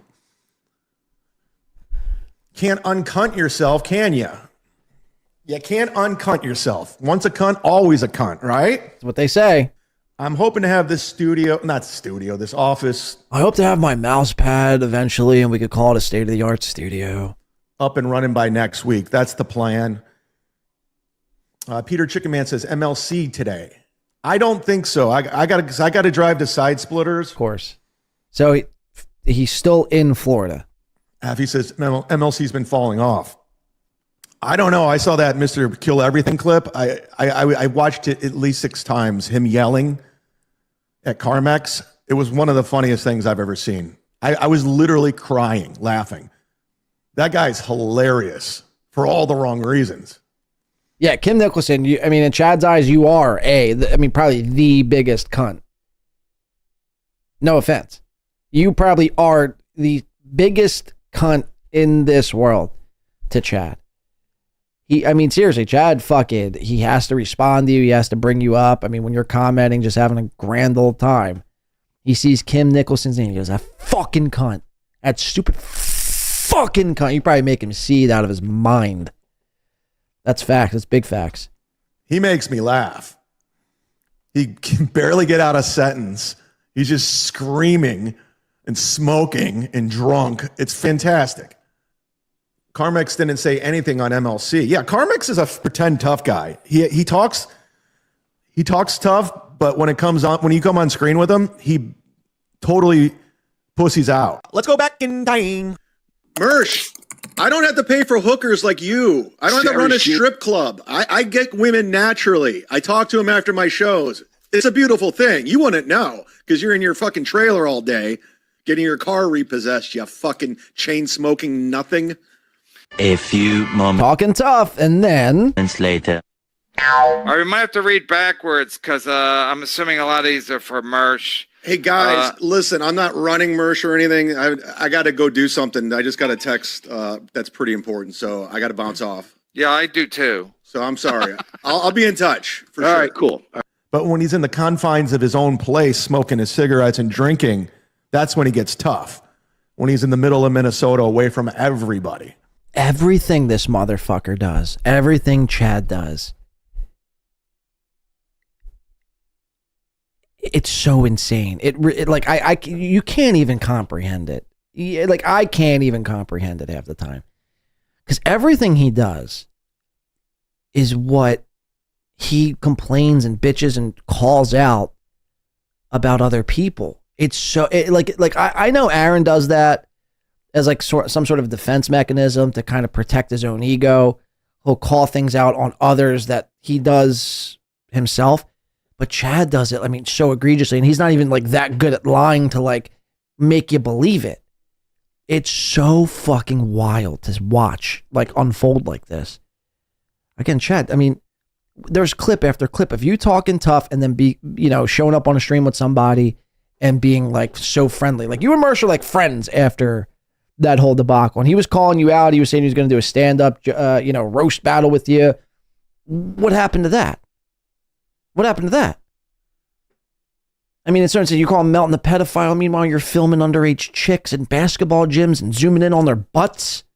I mean, what the fuck, dude? You're sick. You're a sick man. Sorcerer. But soon as he gets the link, he's sucking up to you. He's kissing your ass. So Karmic's acting tough right now. We're not buying it. We saw how your sausage was made too. Fuck. First of all, let's back that up, please. You should never say that about a grown man ever.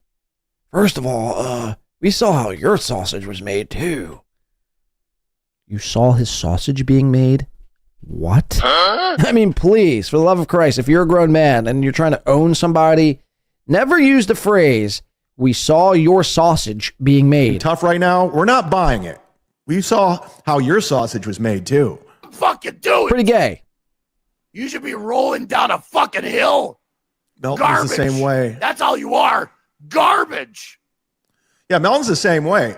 Remember the times I've confronted him over the phone or on MLC who just go running away every single time. Yeah, remember the time you were in Atlantic City and you fucking sucked his dick? You were contemplating doing Hackamania? Let's see what Zumock puts in here. Back in time. Oh, that's great. Can you get rid of this idiot and put Cardiff on so we can have Cardiff and Jake? See what he did there, Ray? Yeah, misdirection. That's hilarious. Where am I going? Bring Cardiff. Misdirection. This guy's good. Hey, Kevin, bring Cardiff. Look over here. I gotta take Chad off. Yeah.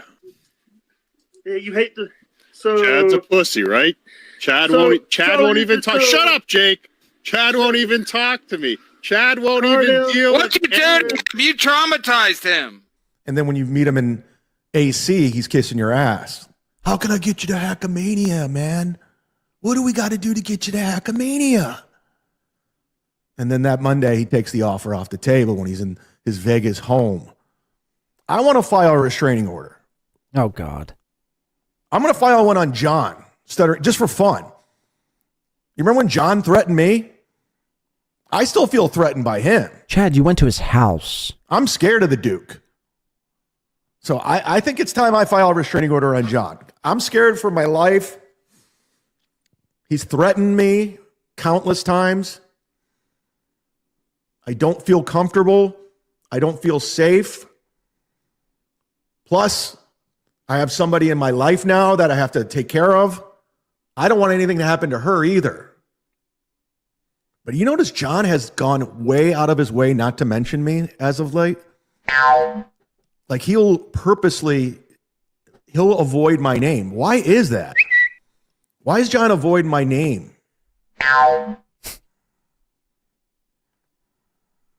You're a fucking nothing. Got him. I want more Mr. Kill Everything. He needs to be on MLC more. Listen. He's a better co-host than me. He's better on that show than I am. Let's fast forward a little bit. By the way, Teamster Tim, if you're watching, I don't know if you are. I don't know if you're mad at me, Teamster Tim, but I got you a Van Halen sticker. I'd like to mail it to you. Oh my God. How pathetic. Hey, Teamster Tim, I don't know if you're mad at me or anything like that, but you picked a really bad time because I got this really cool Van Halen sticker. I was just thinking about sending it to you. I was thinking of you, man, and then I texted you and you ghosted me. Wow. Are you mad at me, Whoa. Teamster? Why does Chad do this? I texted you and you ghosted me. Are you mad?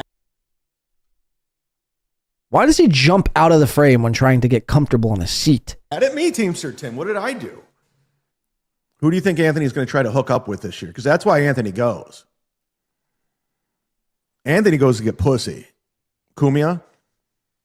You should know you're the puss slayer. Look at these people. Why are you watching my show? Go watch this. Madison Malloy, I'm friends with her. She's going to be there? Madison Malloy's an old friend of mine. What is she doing? I've known Madison Malloy for a long time. I almost hooked up with her. Doxed. Almost. Oh, there's me. Why am I? Okay, I'm in this. Into it, this work, the planning, the booking. Let's see what this is about. All the stuff you didn't for all failed AC events. I'm about to be in this. Should I be afraid, Zumock? Yeah, Chad is friends with so many people. I have friends. But we all saw from Content House in the past. It's boring shit. People in rooms just talking. Let's go back. People in rooms just talking. We all saw the past Content Houses. It's so stupid. It's just people in rooms talking, kind of like what I'm doing right now. Boring shit. People in rooms just talking. Uh-oh. Let's go back in time. Show your friends. How do I do it? Can you believe I was at arm's length of Chad? And I didn't punch him in the face. Friends too. Oh, you got way more friends than I got. I'd say we should just all come in your room, Kevin. Yeah. What's your name again? NJ Ranger? Mayor. Hey, Mayor here. Yeah, but can we come to your room? It sounds like more fun. Chad wants to come up here. Yeah, you can come here. I don't care. Slowly on the east Shit's lane. Caught gain. Fucking Zumock. She already drinking? Shout out to Hard AF Seltzer, the official. Already drinking. You're a mother. You're a 42-year-old mother. It's the afternoon. When's that ever stopped you, Tito's? All right, I want to get to where he shows off his shoe size here. Hold on. We know you do. That's why I make sure to capture all the dipshit moves. What's this about? By the way, shout out. Watch this whole entire thing at your own time here. And shout out to Zumock for making this incredible video. But I'd be here for 43 minutes. I'd be here for 3 hours covering this video, Zumock. I hope you understand. The mailbox is full and cannot accept any messages at this time. That's my pet peeve. People, delete your mailbox. Also, delete any trash. Can you delete a mailbox, by the way? Wouldn't you have to delete your messages in your mailbox? Your email. No, just delete your mailbox entirely. Take your mailbox and throw it in the trash. Your jump box. I'm your jump box? What's he saying? Delete any trash in your email, your jump box. I'm obsessive over that. I delete everything. We know you do. That's why I make sure to capture all your dipshit moves. Cleaning up Chad's mess, the death pool he doesn't want you to see. I went dumpster diving in the archives and found everything. Yikes. I delete everything at all times. We know. When you have finished recording, you may hang up. Triply, call me back. I want to explain my stream sniping. I have an explanation. All right, see if he calls back. Is he still alive? Oh my God. We're about to make it through a whole show without bringing up Aaron Emholt. We almost did it, but because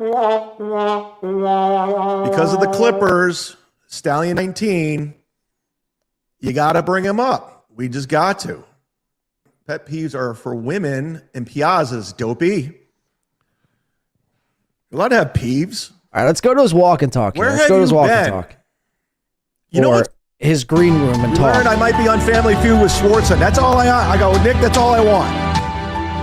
I never ask you for anything. I want to be on Family Feud. All right, guys. That's it. We're back. Kinda. Hopefully next broadcast, will be set up and ready to rock. Until then, thank you very much for your support. A few hours later.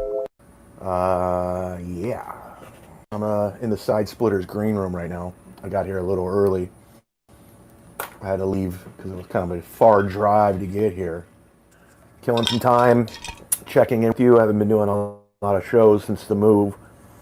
I thought that's all you've been doing. I thought that's all you've been doing. That's why you haven't been doing podcasting, because all the shows and the comedy and everything else in between the bike rides and the detailing of the 10-speed. Shout out to Beloved Chatter. I thought that's all you've been doing.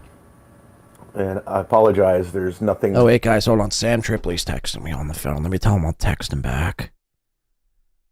Kidding. Set up. I just wanted to test the equipment out and just to say hello to everybody. The equipment. Your laptop and your Rodecaster?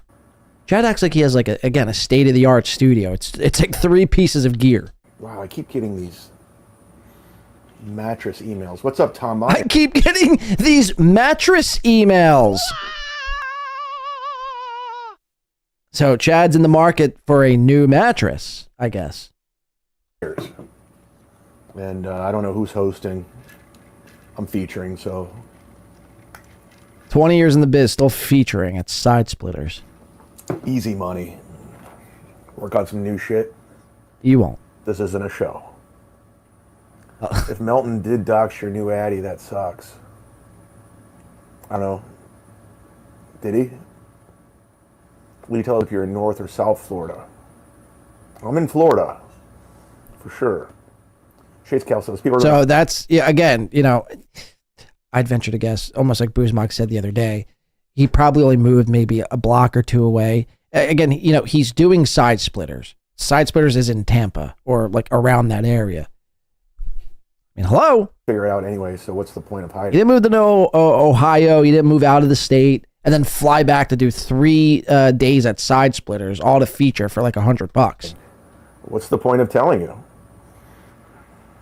What do I get out of it? Yeah, I'm well aware of that. So, and again, his new girlfriend, so what? Yeah, and I didn't even pick up on this at first. So his new girlfriend, the story that we're supposed to believe is they dated in Ohio. They went their separate ways. She went to Cali, he went to Florida. Then they, even though she doesn't have social media, somebody told, I think, her about him or something, or told him about her. They reconnected, and what, she moved to Florida, and now you guys are living in a new apartment together? Is that the story you're going with? None of it makes any sense. None of it makes any sense. Again, I think Chad probably rented a room somewhere. We're going to figure it out. Kim Nicholson, Chad said West Palm Beach. Okay, that's far from Tampa to feature for 3 nights. That's, I mean, I'd say what? A 2-hour drive? I don't give a shit. Like Bill from Jersey, Chad's test stream is looking to see if the red light is on. Yeah, consider yeah. an actual friend. He said she has 1 social media. I'd imagine she has a phone, number 2.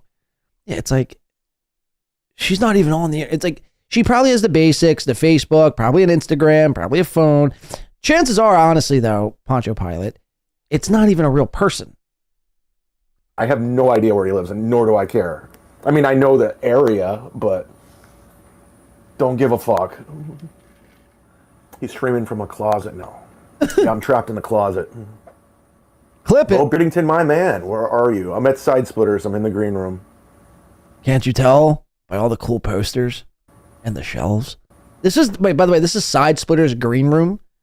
They have shelves of like laundry detergent, posters. I mean, look, this is basically Chad's idea of a dope studio. If Chad could emulate the studio like this, if he could put a cool shelf and some sick posters, he'd be like, dude, this would be like my podcasting studio dream. $50, I'll take you on a tour. It's that simple. Hit the like button. I love how Stuttering John is totally avoiding saying my name. He thinks he's doing some harm to me. I don't think that's what he's doing. I think he's just going about his business. It's so funny. Chad, why do you lie nonstop? I don't. Why does Melton lie nonstop? Stop. Why don't you ever call him out on all the lies he tells? Ed says never have clear water, Chad. Yeah, but I think there's a difference. And again, this is not me running cover for Melton whatsoever, but I think there's a clear, a clear difference between being hyperbolic on a show. Now, look, Melton has lied. I will say Melton has lied. He's lied about me directly. But I've called him on his shit. And I think that's why he doesn't like me and doesn't acknowledge me or whatever the case is. But there's still a difference between being hyperbolic on a show and then just flat out lying every day of your life. Lying about how you obtained a black eye, lying about your bike, lying about what grocery store you go shopping at, lying about what you do on your daily basis, lying about having a personal trainer, lying about how many miles a day you ride on your bike ride, lying about the sandwich you ate earlier this morning. Like, there's like little things that like, again, like, there's a difference between being hyperbolic about something on your show and using hyperbole, or in Chad's words, hyperbole, and just straight out lying, and that's what Chad does. And that's the difference. Like, Chad will lie to you. I mean, again, the most purest form of one of Chad's lies is the whole death pool shenanigans and scam. That's a lie. That's one of the biggest lies, because that's not only lying, but that's also scamming. Scamming is a form of lying. And you scammed some of your biggest supporters. That is lying. Now, look, Melton might have done that as well. He might still do that, sure. But again, I'm not watching Melton as closely anymore. We're watching you. So you're just going to have to deal with it. For Melton, I just can't, I just can't. We tuned into Melton the other day to stream snipe him for a bit, and he's talking about some guy in the snow doing karate, saying the word, what was he saying? Basically, if he just basically does karate, I'm like, oh, Jesus Christ. I couldn't sit through 6 hours of this. I just couldn't. To sit there and cover it, it's not worth my time. You let me know when Melton fucking, eats his last McMuffin, and then I'll cover that. Again, he's been annoying me lately. He messages me nonstop to come on. It's like, dude, give it a break already. People are sick of you. Bill from Jersey says, Clearwater Chad's 5 minutes are up. So annoying. It's just like, listen to this. We've seen all of Clearwater Chad's tricks. We're good. We're good on Clearwater Chad. My regulars are against having Bill from Jersey. Clearwater Chad on. They're sick of him. I can read the room. You think you're more talented than Karmic? Yeah, I do. I've had a somewhat of a career in show business. He hasn't. This audio is better than your studio audio. Well, that's no studio. I was just in my office. It's no studio. It's not a studio whatsoever. It's just a white wall. It's not a keyboard and mouse like my traditional studio. It's just a white wall. Get it straight. I was just in my office, he says. I mean, give me a fucking break. So you moved into a new apartment? What's it, a 2-bedroom and an office room and an apartment? Get the fuck out of here, dude. You're renting a room. You're renting a room and you're trying to figure out where to put your studio so it doesn't take up all the room, so you have room to put a fucking bed. That's why you're mattress shopping. You need a fucking bed, don't you? God, this dude really fucking irks. I mean, the lies. I mean, that's what I'm saying. Lie. I got to get soundproof shit. Yeah, you do. First of all, you don't, but let's just tell Chad. Let's just keep encouraging Chad that he does need to get the best soundproofing. He's got to go crazy and get the egg crates and install that on every fucking corner of his white wall. And then and only then will that fix his audio. All right, somebody ban Red Dragon because he's just spamming at this point. Can one of my moderators ban him? Wow, what a bitch. All right, I did it. Can somebody ban Red Dragon? Oh, thanks, Bill. I hate this Red Dragon. Yeah, fuck that guy. Yeah, fuck that guy. I'm just here looking for Doodle. She gone! She's here. She's watching in silence? She's here.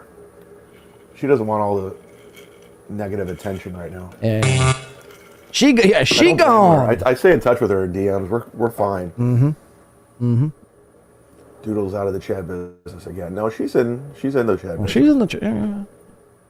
Thanks, Shades. I'm actually looking the plan a California trip. I was just talking to Sam Tripoli today, and I haven't been out there since. The same Sam Tripoli who calls you out for your death pool scam. That same Sam Tripoli sounds fun. Jesus, right before COVID lockdowns. What shoes are you wearing for the show? Uh-oh. Funny you should ask. Here they are. Oh no. Jordans. No. Jordans? By the way, size 11. Again, it's so blurry you can't even tell. I mean, that could say size fucking 6 and you wouldn't be able to see. You fucking douchebags. Oh, you got us, Chad. You showed us the tongue of your shoe. Imagine a grown man.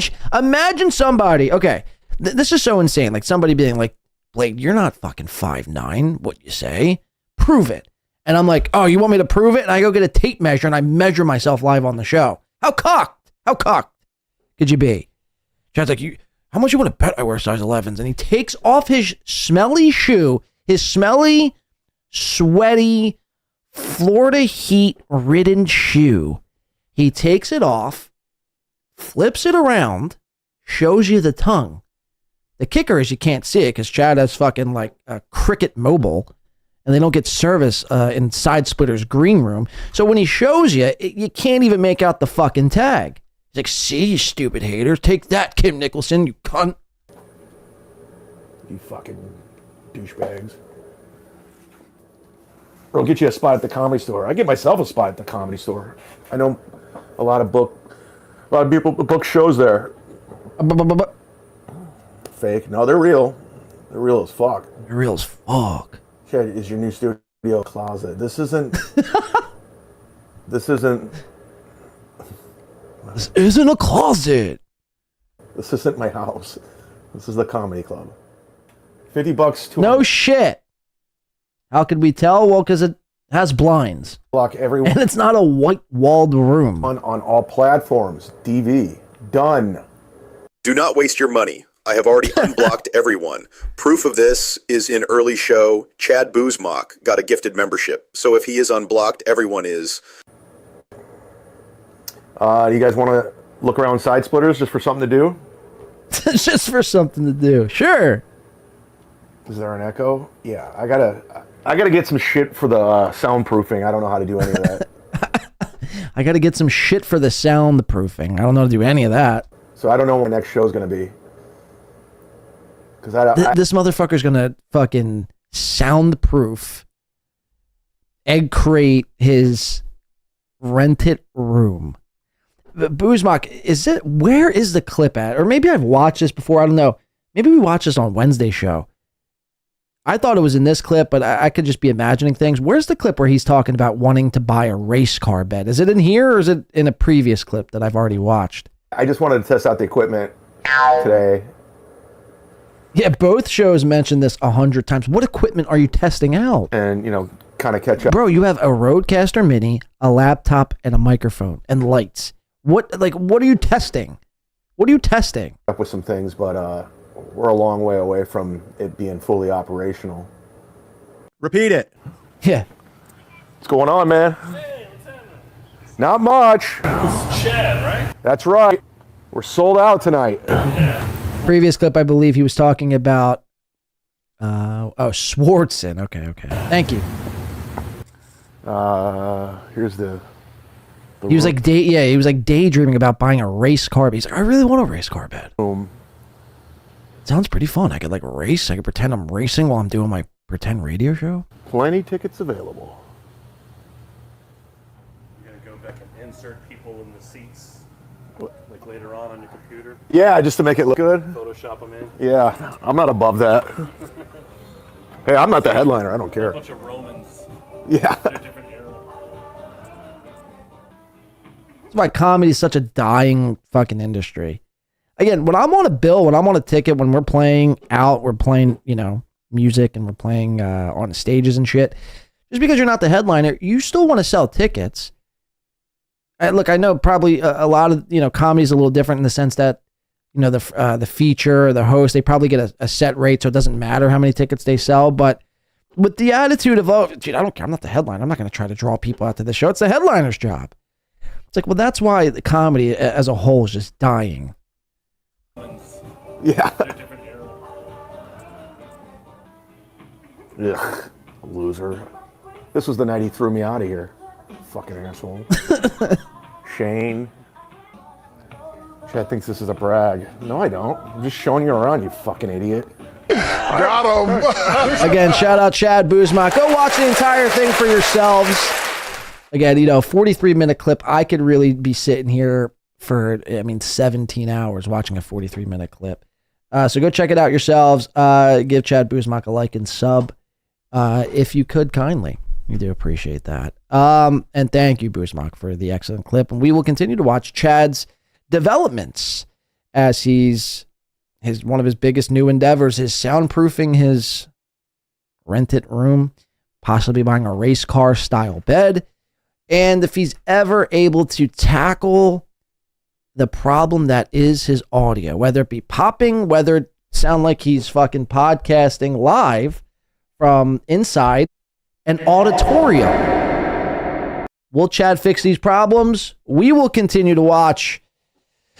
So you don't have to, of course. All right, let's move on. I think this is going to be the last segment we're going to do here for tonight, or for today, rather, on this Monday morning. Let me just make sure we got everything. I was going to do Steeltoe at the end, but I don't think I'm doing any Steeltoe today. I've had enough of Steeltoe. We're going to jump into some Karmic X and the whole fallout, the whole Felicia fallout. Are they broken up? Are they together? What the fuck is actually going on? We're going to try to crack some codes here. So strap the fuck in. We got some Karmic X right on the other side.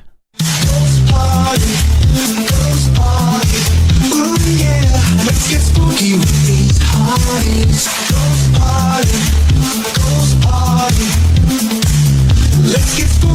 let's get naughty. For the record, too, I would have to say, as it pertains to, look, first of all, I think both Karmic and Chad are, quite honestly, just fucking, idiots. They're buffoons. But in the argument, who's more entertaining? Is it Karmic's or is it Chad?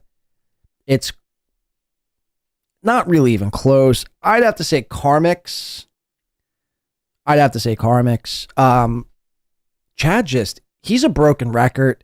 He's a shell of a guy he thought he was years ago. And he thinks because he's had some, not even success, but just he's rubbed elbows with some people in the business. He thinks this is going to carry him into the YouTube space, into YouTube podcasting. And again, what these people fail to realize is doing YouTube and live streaming is a completely different animal and a different beast than being on the radio. Like nobody gives a shit about your past accolades, or being on the radio or doing the Comedy Store or walking around Hollywood Boulevard with Brody Stevens.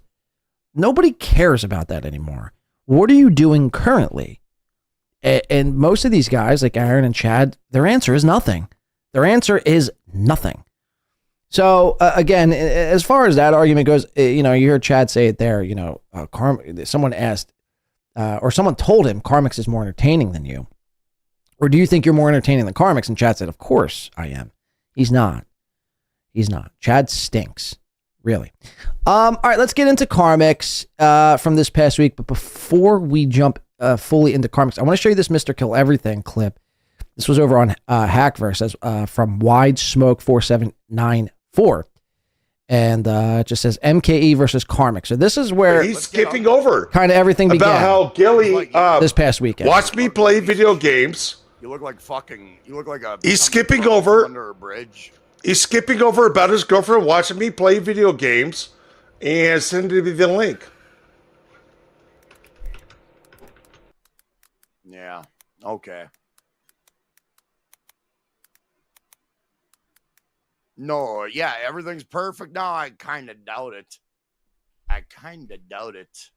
I'll say it to your fat fucking face, you stupid cocksucker. I'll say it right to your fat fucking face, you big tub of shit. I'll say it to your fat fucking face. I will butt my fucking head right through your goddamn skull, you dumb bitch. Jesus. I will fuck you up. Yikes. I will fuck you up. YouTube terms of service. Fuck you up. You fucking tub of shit. Come on. So again, he's... Come on, big boy. Fat boy. Mr. Kill Everything's in the chat room here, and Karmic has officially lost it. He's officially lost it. He hates Mr. Kill Everything. Now again, if they ever, and I can't remember, I think they might have showed up on stream on Saturday. I mean, they're best friends. So all this is just cloak and dagger, it's just smoke and mirrors. You know, Karmic wants to act like he'd show up and actually headbutt Mr. Kill Everything, headbutt his skull.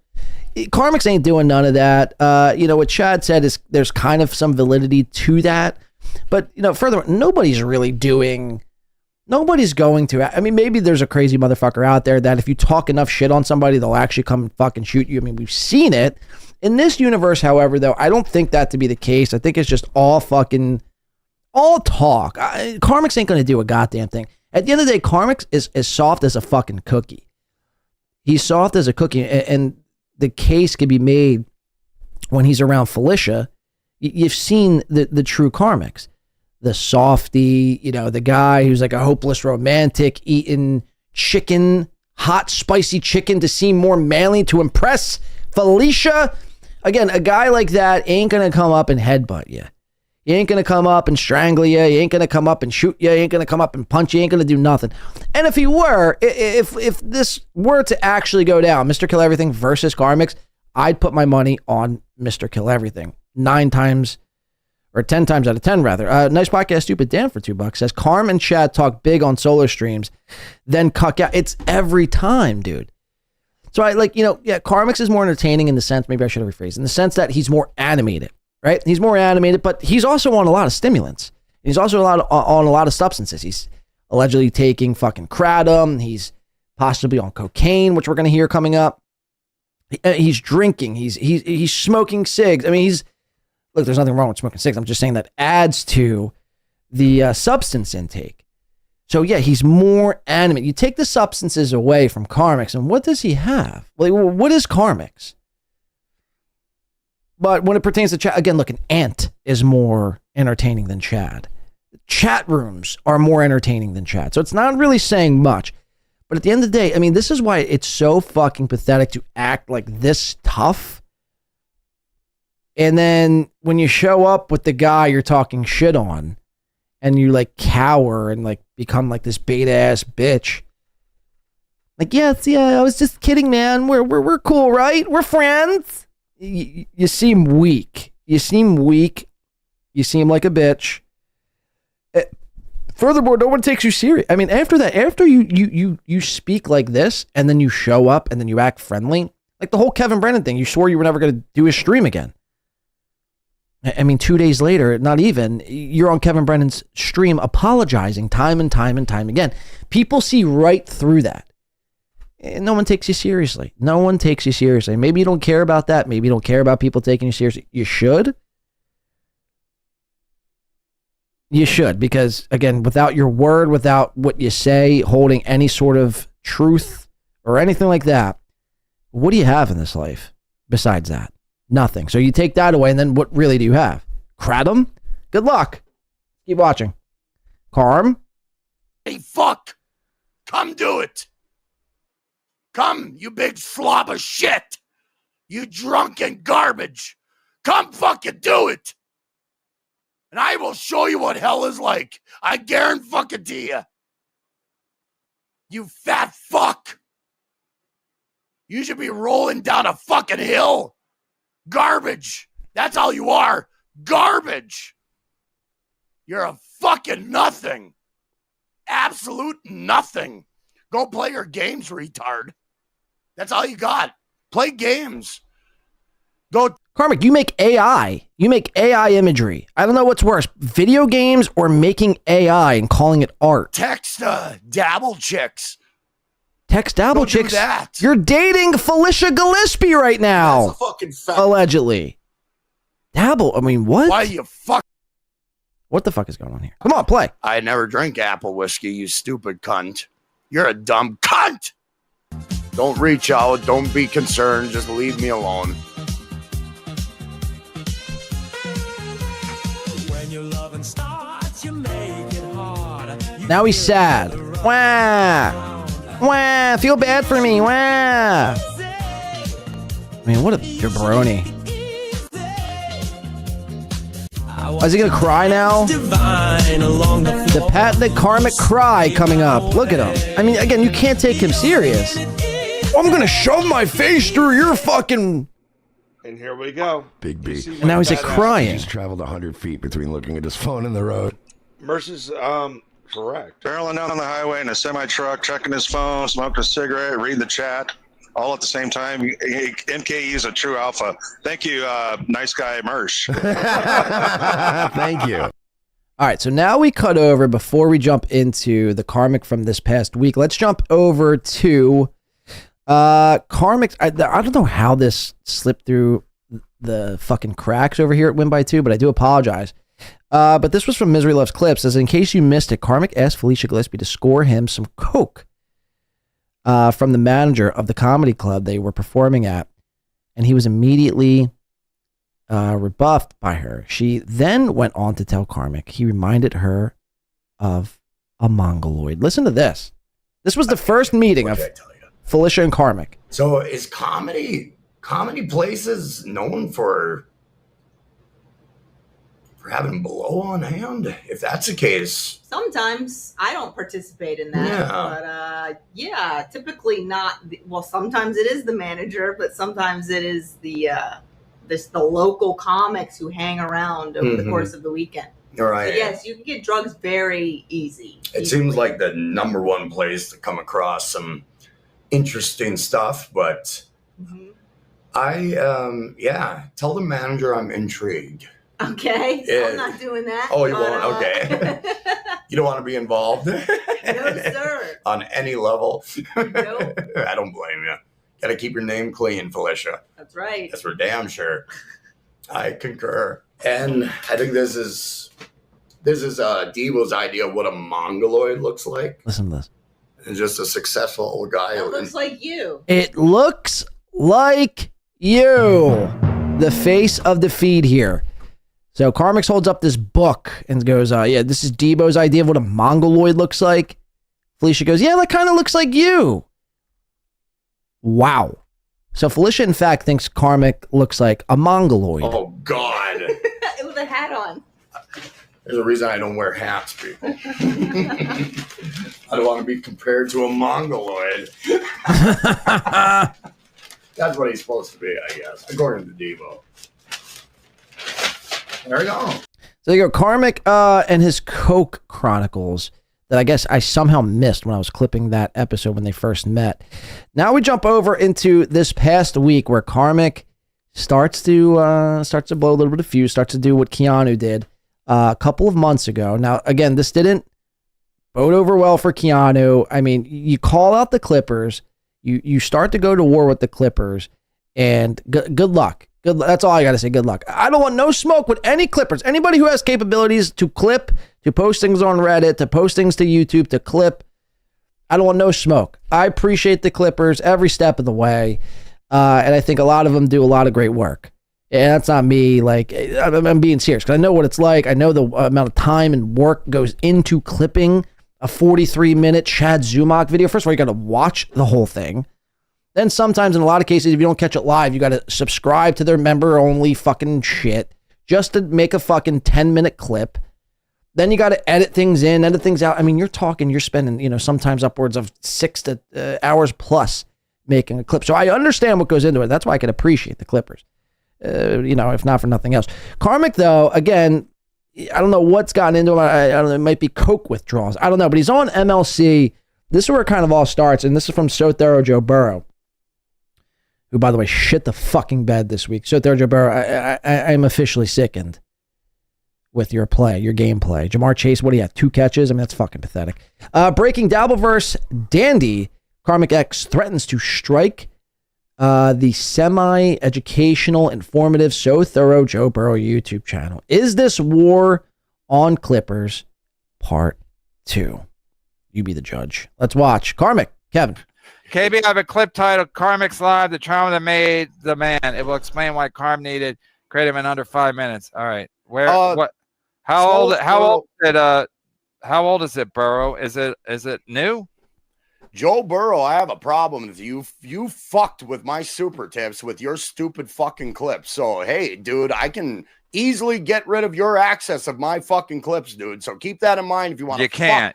My livelihood. Why you think you can stop him from getting your? Yeah. How? I can strike every single one of his fucking clips that is using my fucking footage. So if he wants to play that game and fuck with my fucking livelihood, we can play. Okay, well then all he has to do is appeal it, and then you'll have to get a lawyer. So they really can't stop the guy. No, I'll take your word for it then. No, I've already gone. I've already been down there. Remember, I've been doing it longer than you, and I make 50 times what You're right, Daddy Kevin. Yes, whatever you say, Daddy Kevin. Where's your balls? Let me put them in my mouth, please. Whatever you say. Again, explain to me how it works. I'm just going with what I know. And okay, you know very little. You're right. Karmic is like a sap at the Radisson Hotel. She's a super so that's lady. where it starts, and then it finishes on a So Thorough Joe Burrow clip. Karmic live war on Clippers. Will Patrick Melton be his next target? Let's watch this. Now remember, the way this whole thing all started with Karmic's, at first, I think at first he motherfucked Patrick Melton. He motherfucked Patrick Melton. He hated Patrick Melton. Didn't want nothing to do with Patrick because, obviously Kevin had a big problem with him. But then he jumped onto Melton's super tips. But now I guess he still hates Melton. Very odd. Let's listen. So Thorough Joe Burrow. Who did this? So Thorough Joe Burrow? I'm kind of back to being just done again. Fuck this shit. Be an original. Try that out, Pat Dixon, if you can. Or just be another Letterman wannabe. I'm sorry, Melton. Did I put a T in there? You fucking gob of fucking goo. Holy, what a tub of fucking monkey shit. He is exactly his personality proclaims him to be, too. Just a lazy fucking know-nothing. He is shaped for a computer. He deserves to do his time in front of a goddamn computer day in and day out. He deserves it. And his back shows his activity. The kyphosis. 20 years of will catch up to a man. Oh, did I say something salacious? Did I say too much? God, what a fucking bitch. Drama school fucking twat Melton is. You are a fucking bitch. Why are you on his super tips then? When's the next FG meetup? You look sad. I'm not sad. There's nothing to be sad about. I'm just sick of everything. What a fucking tub of shit. Melton, that is. Yeah, there was some silence there, Clippers. You're going to have to edit around this. I'm going to make you work for it, you fucking bitches.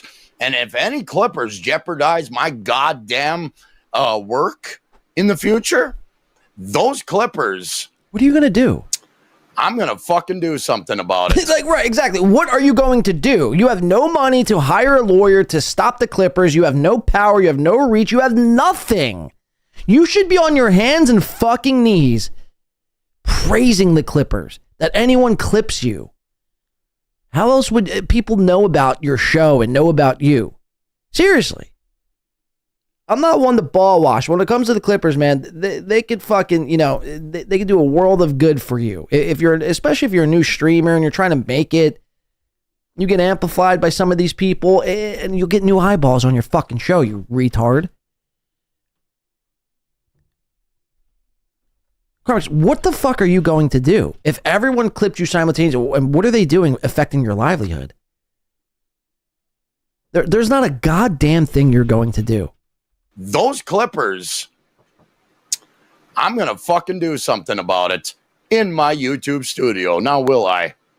So if you want to... Oh, he's threatening the copyright match tool that creators have access to. If you know somebody who's using your clip, so, you could essentially copyright strike them.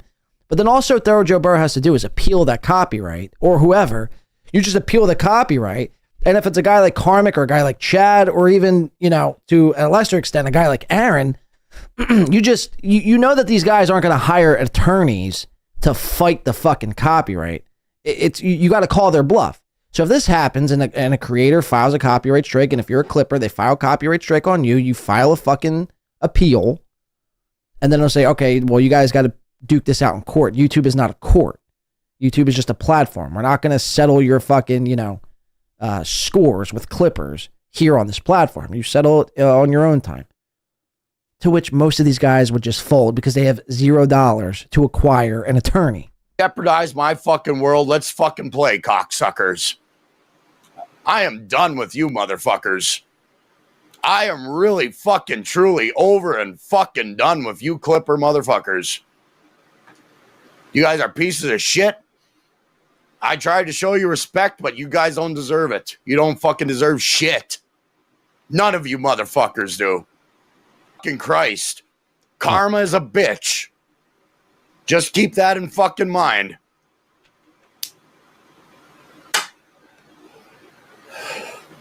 Karma's a bitch to a lot of motherfuckers. Oh, now it gives me the video is inappropriate for some users. Fucking 3 minutes into the video.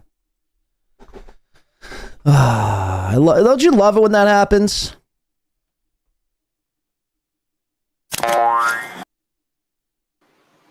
I am done with you motherfuckers.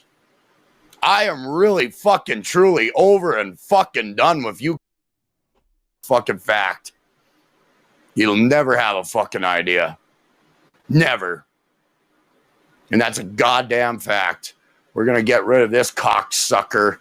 I'm just coming to the terms that I am a different individual entirely from everybody. You're not. You're the same as everyone. Talk a big game, do a bunch of substances, fuel your fucking trash talk, but the second you meet somebody live on a stream, case in point, Kevin Brennan again. Case in point, Kevin Brennan. You go on Stuttering John's show. Kevin has a problem with it. He exits you out of the MLC verse. To which you motherfuck him all up and down. I'll never do a show. Fuck Kevin. He's a piece of shit. I didn't know. How was I supposed to know? And the second he sent you the link, you showed up and got on your hands and knees and sucked the teeth that was Kevin fucking Brennan. You fucking hack. You're the same. You're not a different breed. You're not this, crazy wild guy living life on the wild side. Shout out to Motley Crue. You're the same as everybody else, man. I mean, it really is pathetic. Take the leather jacket off. Take the shades off. It's you're really starting to look like Pat Dixon now. I mean, and you're obsessed with Pat Dixon. It's just embarrassing. I mean, it really is embarrassing for you, Karmic. And I don't necessarily hate you, but you just, I don't think you have anyone good in your ear. Not that I'm going to step in and say, hey, I know what's good for you, Karmic. I could give two shits. Quite frankly, I don't have enough time in the day to tell Karmic how to operate his day in and day out functions at the Karmic X factory. Butters agrees.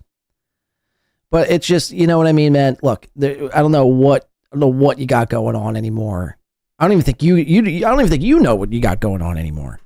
You're lost. You're a lost soul. That's what I see. You're a lost soul. You're battling with substance abuse.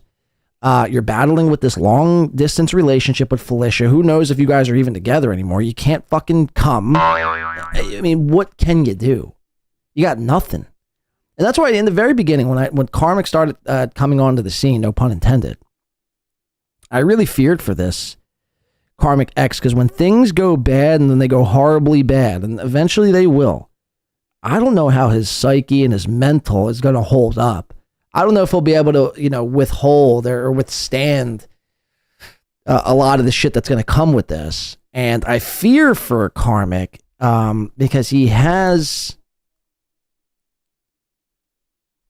It just looks like a guy who would harm himself. Because he takes the internet too seriously. Like he's fighting with somebody named So Thorough Joe Burrow. Could you imagine? It's like Chad fighting and getting, letting Red Dragon, a guy named Red Dragon, get under his skin. I'm going to fuck you, Red Dragon. I'm going to block you now.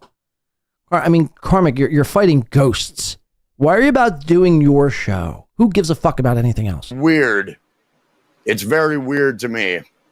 I am just on a different goddamn plane of existence that these motherfuckers can't even fucking fathom. I feel that way. I really do. That might be my well, at least that makes one of us. Narcissism coming through. And I think it is. I think that's narcissistic to feel that way. I do. I feel that way all the time. But fuck those cocksuckers. I got this porn-addled hayseed to set up my streaming studio. All I had to do was watch him lacerate his penis. Yikes. It did suck to overwork the dick. Oh my God, that was awful. I worked fucking hard. Folks, I was dealing with some performance anxiety, and the reason... For a month and a half? You were dealing with some performance anxiety for a month and a half. There is a reason behind it. There was. What? That you're a closeted homosexual? What's the reason behind it? And it had nothing to do with my sexual drive. Sure. There was something going on with me at the time, health related. Is this where he blames it on the kratom? But now I can come at the drop of a fucking hat on a dime. Oh, isn't that convenient when you're not with Felicia anymore? Now you can come at the drop of a dime.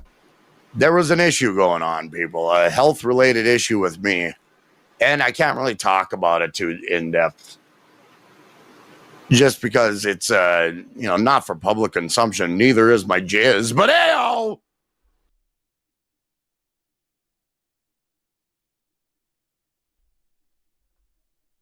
It's not for public consumption. Neither is my jizz, but hey-oh! Just because it's not for public consumption. Neither is my jizz, but hey-oh! Oh my God. But yeah, that's how I view it. I can't really go into the in-depths about my personal health when it comes to this shit. So it's substance abuse. So that is the truth. I just want you to know. But nowadays, I'm jizzing listen to this. In every which way. And I knew what the problem was, and it is a private problem with me that I'm not proud of. So it's either one of two things. It's either erectile dysfunction or it's substance abuse. Because what other problem would you be too, playing it close to the vest for? It has to be one of those two things. It's either you're abusing substances or it's erectile dysfunction, ED. But it is fixed. And I can't really tell you guys why. I'll just let you assume. I mean, what are you, fucking Chad? Guys, if you only knew everything that was going on behind this, you would not even believe it, all the shit that I'm dealing with. I can't tell you, though. Then why bring it up? Why the fuck would you bring it up? I hate people that do... Guys, if you only knew what I was dealing with behind the scenes, I wish I could talk about it. I really do, but unfortunately I can't. Why even bring that up? Well, why even bring that up? It's like such attention-seeking behavior. You want people to be like, oh my God, what's going on? Grow the fuck up. Either talk... You have a microphone. Speak about the things that make you feel uncomfortable. I mean, you've already spoken about, everything else under the sun that would make any other normal individual feel very uncomfortable. I mean, what's the worst that could happen? You're addicted to fucking heroin? Shocker. It's I wonder how I could talk about things about me personally. Start by using your words. I don't know. This issue. Maybe people will understand a little better. But maybe I shouldn't, because it's like too much to kind of tell the world. And I don't know if I can really. About me. It's about me, my health, and I can't really go into depth about it. You're severely addicted to opiates. And drugs. Maybe it's just not drugs. life-threatening. Trust me, it ain't. So, but it was a little tough moment in my life that I was dealing personally. And substance abuse. I figured out what the issue was, and now I'm better. What the fuck is this? So you gonna cry now? Yeah, fuck. Life works in weird ways sometimes. Shit. It's hard to talk about certain things, people, especially like this. It really isn't. You just talk about it, man. You just simply talk about it. It's not. Oh God, did he amplify his gargling here? People, especially like this. Ugh. But let's move on. Sorry to get you guys on a tangent you don't need to fucking listen to. Cool story, bro. You're welcome. Sorry for. Oh shit, we're back. So thorough. Coming in clutch. We got the Cry fucking Chronicles. Karmic's Cry Chronicles. I just gotta think a little bit. Oh no, Karmic. God damn it. Because I do feel awful. Oh no. That everybody's now involved in this, and I wasn't smart. Oh no, Karmic. Don't do it, Karmic. Valley of Men. Remember, Valley of Men. There's no criers in the Valley of Men. He's gonna do it, isn't he? He's gonna do it. I'm a flawed individual. Oh, Jesus. He's gone. He's gone. I just want to be a better person all around. There's the same guy who's telling Mr. Kill Everything he's gonna fucking headbutt him into, next year. And doing it live in front of everybody, it's not the best way to do it. Holy fuck. This is bizarre. But holy shit. Now there's the thing. It's like, what? The worms are out of the proverbial can, and the worms are out of the can. You can't put them back in, and that's just kind of a shitty thing. And I did it to myself. Oh no. I wasn't looking for attention. It just happened that way.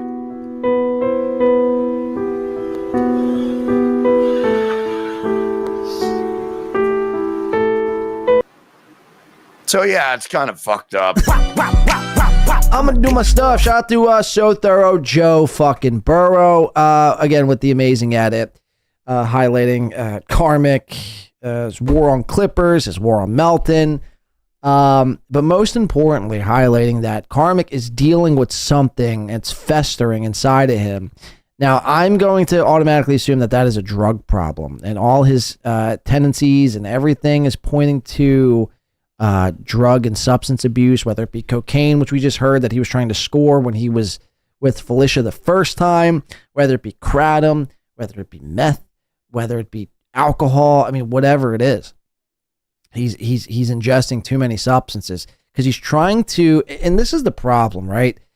When you're trying to maintain like a fake persona online, you're going to need to do substances to get into that mindset that allows you to be that guy who everyone knows you as. And the second you stop doing it is the second where everything starts to crumble. And that's where I believe Karmic will meet. He will be at a crossroads at a certain point. Will he be strong enough mentally, physically, to be able to get through that without actually having to do some fucked up, insane shit? And I hope that's not the case. I hope this is not another episode of Drunk on Cringe meets, 9mm. I hope Karmic, I hope he course corrects. I hope he does. I don't think that to be the case. If I've seen a lot of these guys come and go in my day, and it never course corrects. It always gets worse. Even though you have people telling probably Karmic and all these guys what to do and how to do it and how to better yourself and how to, at least try to, steer the ship back on course. They always, for whatever reason or another, and again, I think that just makes a lolcow, is they never take the advice, and they always think they know what's best, and they always fucking wind up, driving themselves off a cliff, for lack of a better term. All right, I want to get into the last thing we're doing here today. Again, no Steeltoe. I'm good on Steeltoe. He's going to pontificate and gloat about his haters and the boring Reddit, whatever. We'll catch up on Steeltoe the next show. But I want to finish off with this Karmic clip. Again, Misery Loves Clips is on it. Felicia Gillespie dumps Karmic live on stream.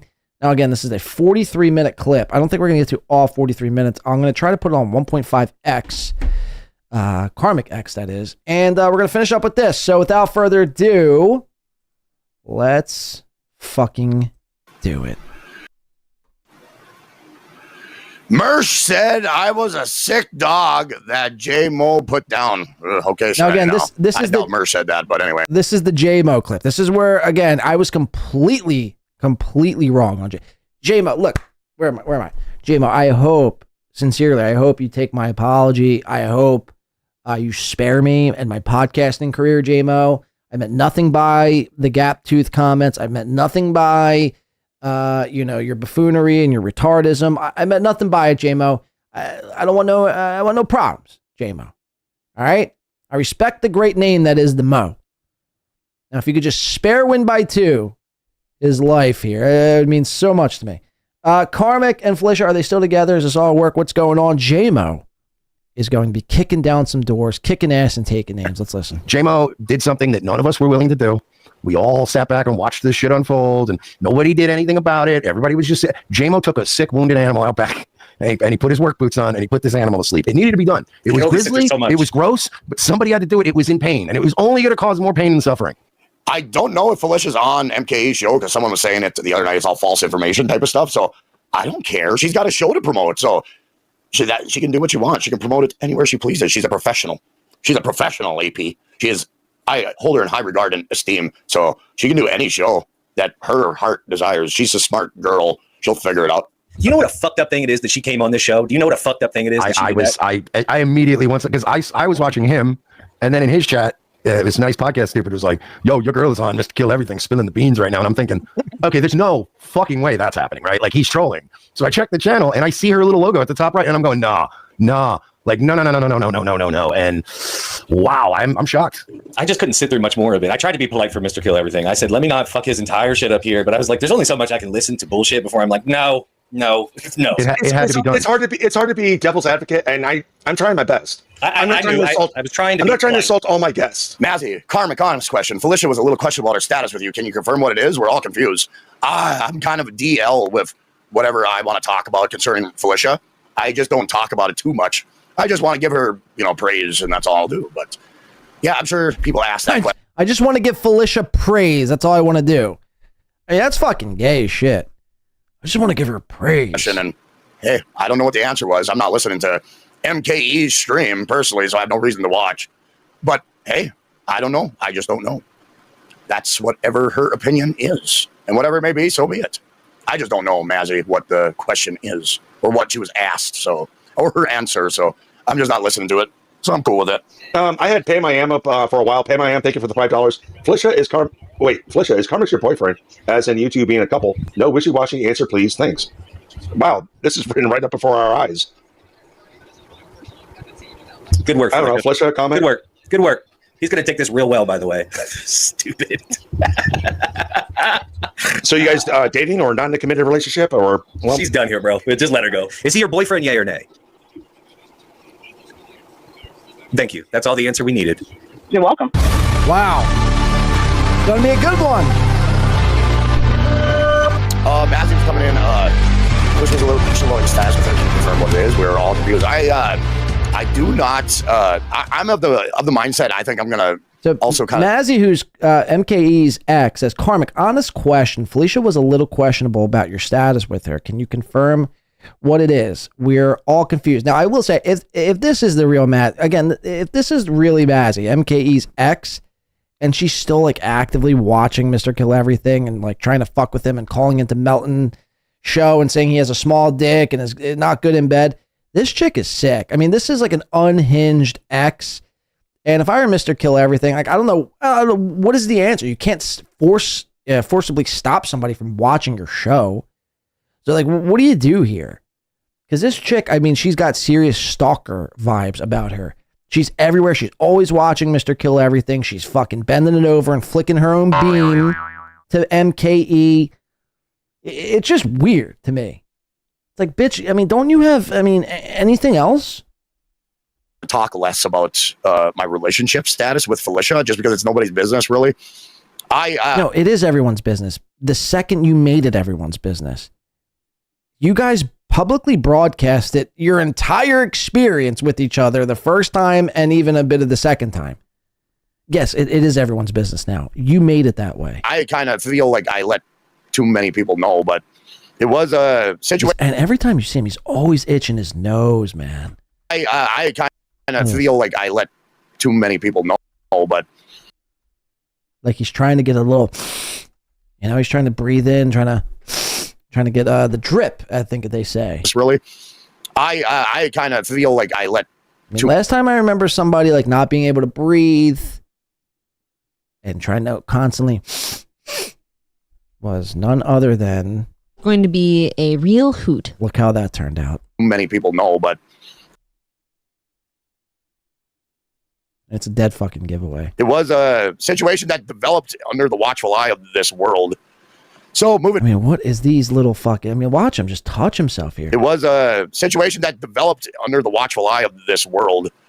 So moving forward, I'm just gonna kind of keep the lid on things concerning us. So I'm trying to, but we'll see how it progresses. But that's how I'm gonna go about it. But less said, the better. I feel to this world. So moving forward, I'm gonna just talk about other things like, everything wrapping around this issue goes back to fuckface McGee. Goes back to Mr. Dixon. So I do not want. Guys, you and Felicia can't blame Pat Dixon for all of your problems. I mean, do you see how insane you guys are and sound? I give that fucking idiot. Like, again, you're making Pat Dixon almost likable by constantly blaming him for all of your misfortunes in life. More. I mean, there has to come a time and place where you have to grow up and just be like, all right, well, look, Pat Dixon was a thing in the past. He might have done some fucked up shit, but it's over. It's done with. He's not like actively trying to like harass you and stalk you. I mean, you guys bring him up every fucking day. I mean, it really is some obsessive behavior. J-Mo says nose beers instead of real beers. Exactly. Nose beers. Some nose candy. Cocarina. Any more things to... He's always fidgeting. He's always moving and grinding his teeth and sniffing his nose beers and rubbing his fucking tentacles and his barnacles. I mean, this guy's worse than April. He can't fucking sit still. Appreciate himself. More publicity, kind of. And I feel whatever friendship, relationship that me and Felicia have, it's always going to have that fucking dark cloud that is dick face Dixon hanging overhead. Well, there it goes again. I think I'm just trying to find a way to not speak so much about it, not to put too much daylight on this issue. But I digress. Thank you for the tenor, Mazzy. Enjoy, Felicia. How you doing? What's up, man? How you doing? I'm living. How's dating life? All hail Mo. All hail Mo. All hail Mo. How's life now that you're dating Karmics? How is everything going? It's going good. Thank you for asking. Well, I think everybody's just kind of curious how that's going. I know. It's. I mean, I wasn't really into making it a public thing, but it ended up happening that way. So after that, I just kind of rolled with it. So I understand. So you guys like going steady? Is it like you guys are going steady now? Yeah, I mean, he gave me his class ring and a varsity jacket, and I wear that every day. And whoa. No, it's it's like just a word to the wise, Mo. Look, I don't want no problems, but a word to the wise. If you got a virtual green screen, look, I know, like I'm a diehard Eagles fan myself, right? But when you have a green screen, you can't be wearing green. It just looks transparent. You'll wind up seeing the background on your hat. So I know Eagles, it's tough, man, because their color concepts are all based around the color green. But I'm sure you could find a black Birds hat, J-Mo. Although I do like the old Kelly green, the old logo. It's fresh, but it's not fresh for a podcast. So could we maybe work on that, J-Mo? It's all I ask. I had a great time hanging out with him. It was a lot of fun. I really didn't expect it to go as well as it went, and that was something that happened. And now we're just back to living our regular lives, and that's what we're doing. I can imagine he's a trip. I'm like entertaining, fun guy to be around. Like just he's not. He's an emotional fucking drug addict. That's what he is. Dr. Chow, look, I appreciate what you're doing. Sometimes like, you try to play this devil's advocate guy. Like I'm in the middle. I don't want to, kick any bee's nest around.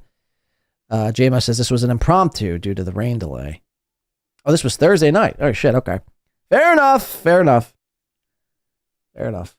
We'll let you slide, J-Mo. This time. Don't let it happen again.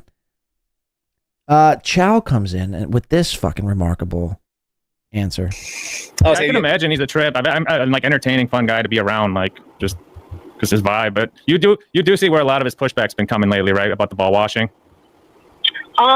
I do, but at the same time, I have an understanding that he is not somebody who is coming from being in any sort of show business at all. So it's gonna be that way until he gets more time and experience under his belt.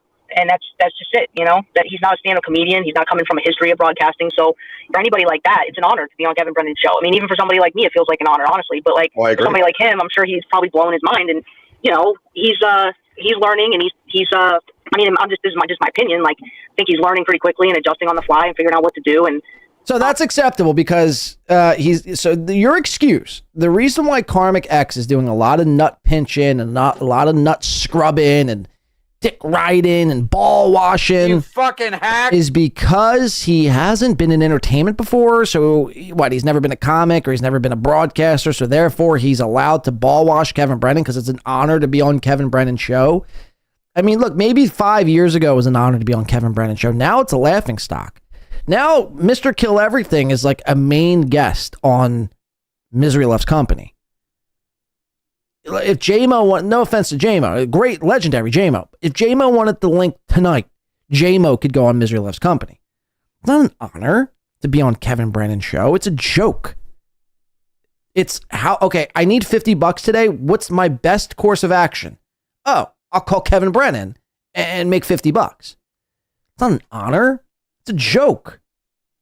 It really is a joke.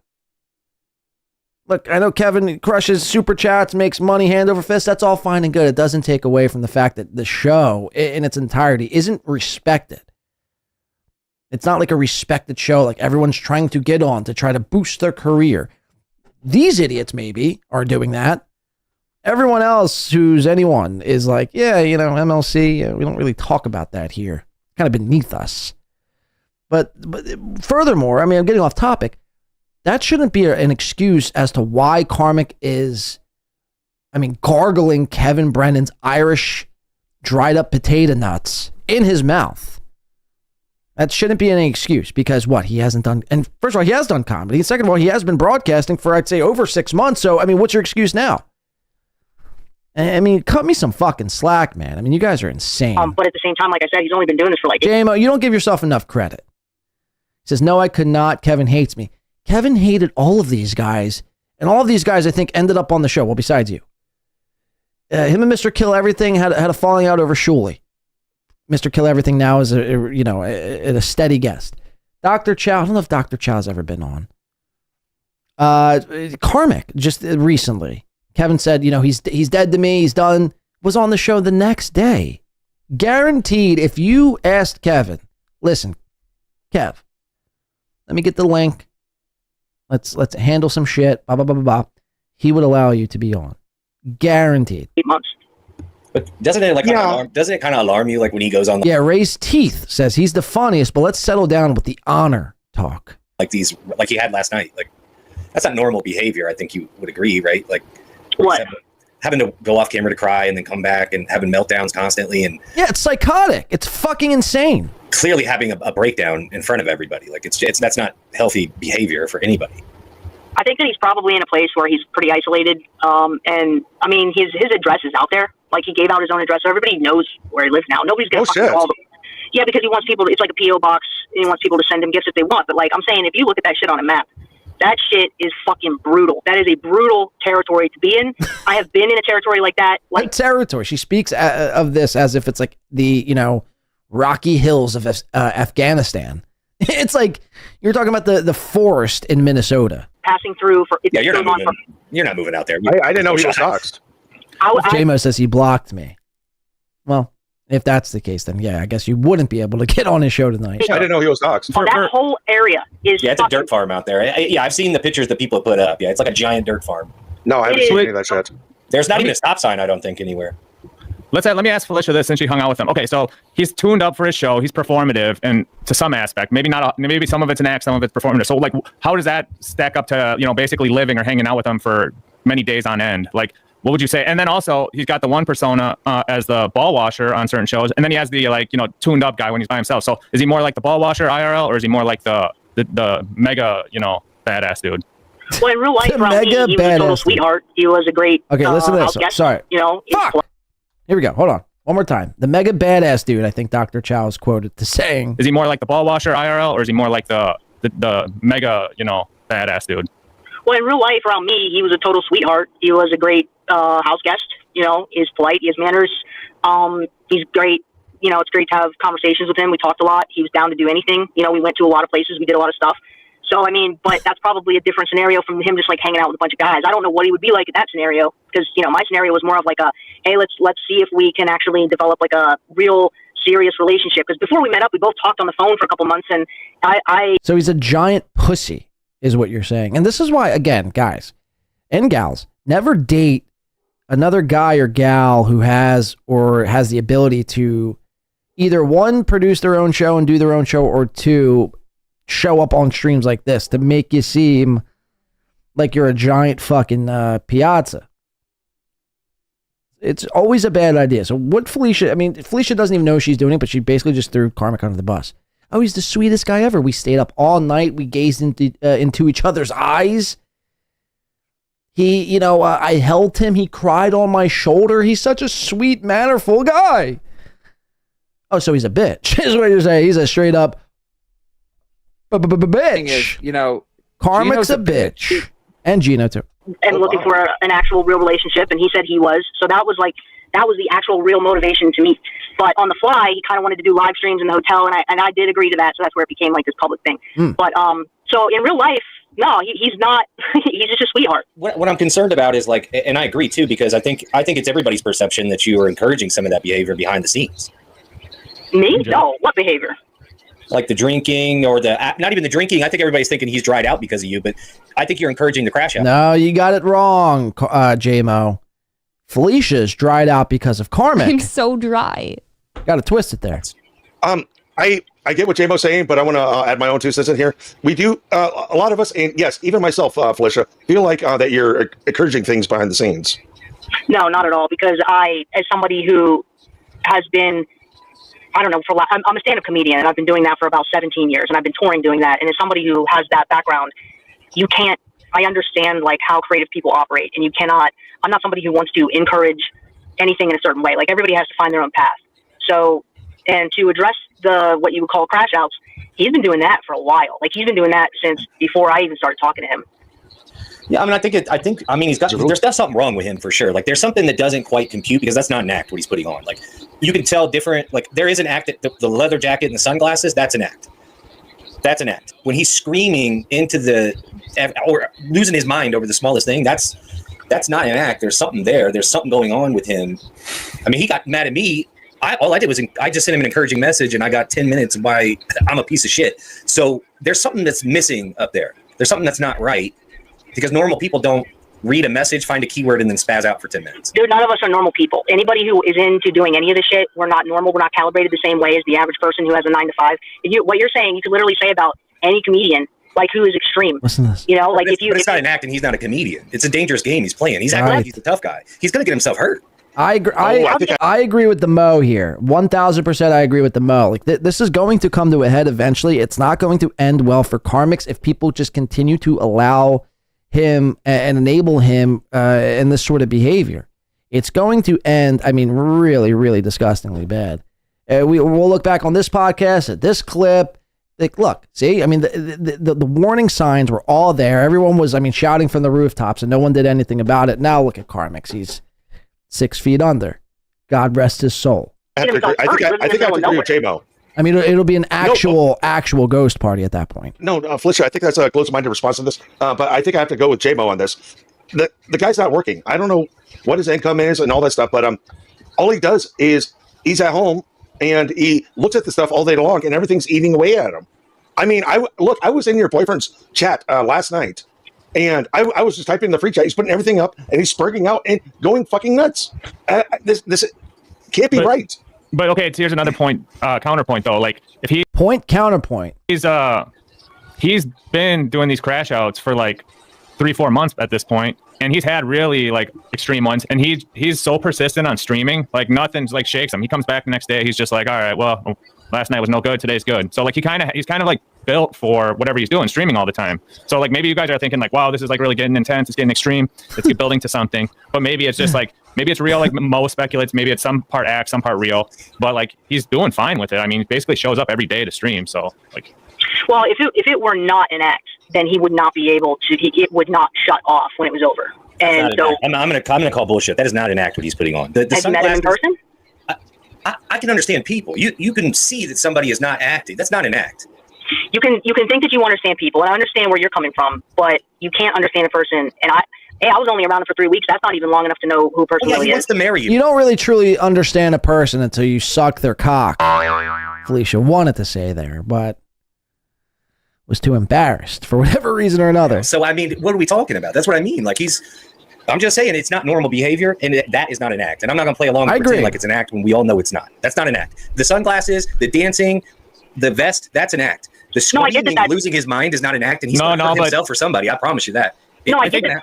I would, the way I would just rephrase this is the way you're able to tell it's not an act is the simple fact that he's showing up in tears every day.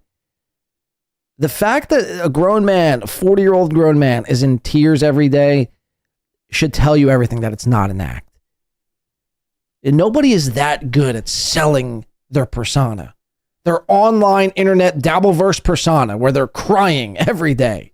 The man is depressed. I get that that's your take, but I'm saying, like, at the end of the day, you still don't know until you are physically around the person in their presence for an extended period of time. And I'm even admitting that 3 weeks is not long enough. But Brian says, you know, Felicia's pegging Crimax. I mean, more than likely, yes. More than likely. If I were a betting man, Brian, I'd say 1,000%. 1,000%. What I'm saying is, if that, I'm going to say, quote unquote, character that he's doing on a stream, if that was how he really was, like in real, I would have seen it within those 3 weeks. Now, I can tell you that there are other people out there who look like they're healthy people, and they are not healthy people. But a lot of people are fooled because you can go on. He's doing these streams maybe for 2 hours a day. Last night, I guess he does 4 hours, right? So for 2 to 4 hours, you go on a stream. You can pretend to be whoever the fuck you want, and people might believe it. So, but the whole rest of your day, it is not the same. It's not. You're not that person the whole rest of the day. Some people, I guess, are. But I'm saying, like, Malevolent Bystander asked the real question here: why are there so many gingers in this universe? Is this should be the real question?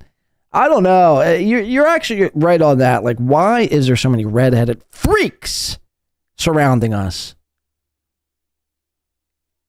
I go out of my way to avoid, in real life, to avoid red-haired, gingered people. And for whatever reason or another, like, I cover them on the show.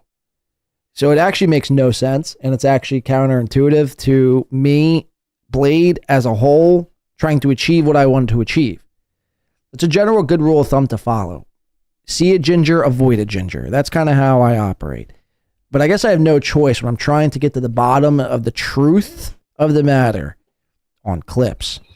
When you say it's not an act, I'm not sure if you're referring to, like, you think he's a person who's, like, losing his temper in real life or you know, breaking out into tears randomly. He's a spurred retard. I think that's what it boils down to, because he loses his mind over the smallest things.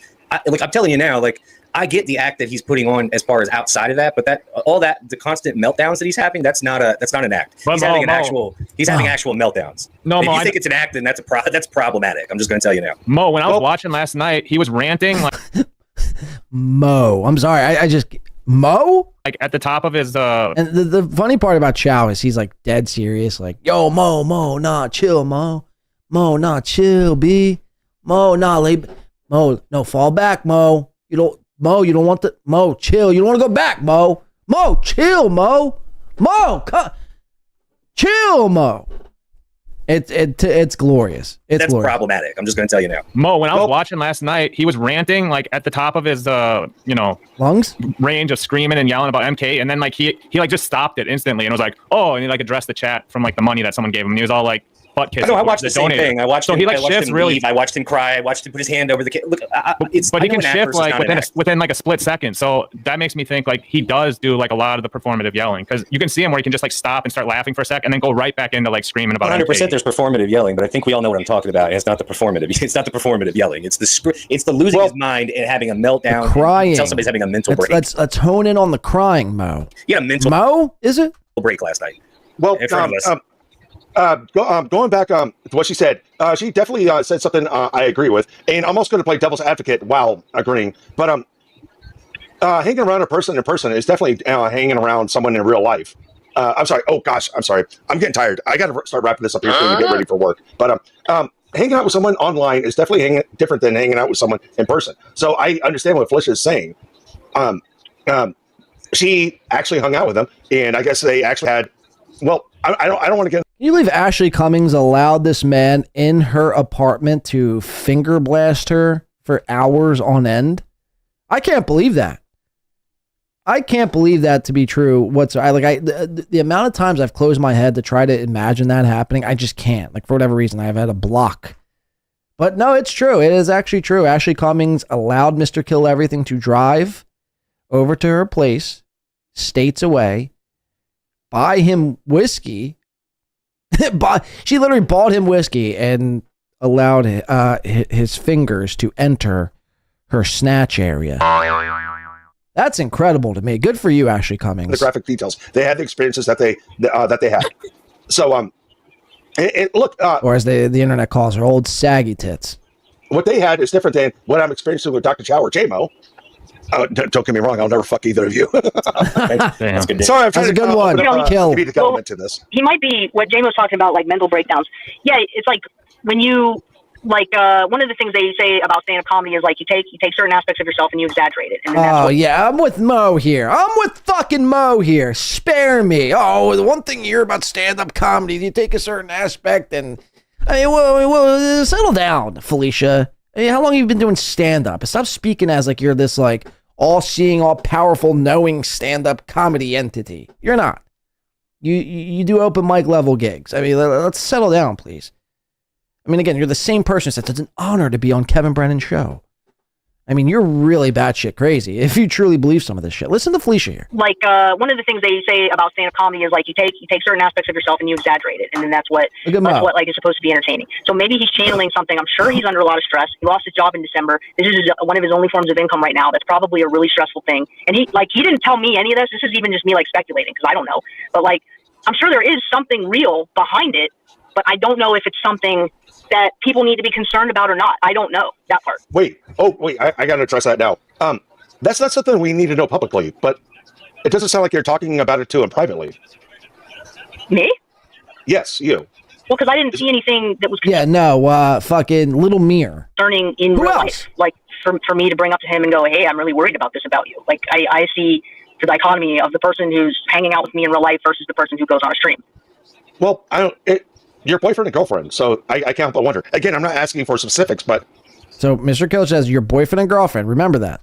It sounds like it would be a private conversation between you two, but it doesn't sound like you two have talked about it. Talked about what? What I just said to money Geno? he's not making? No, no. His money is none of her business until they take the That's what she was step. talking about, though.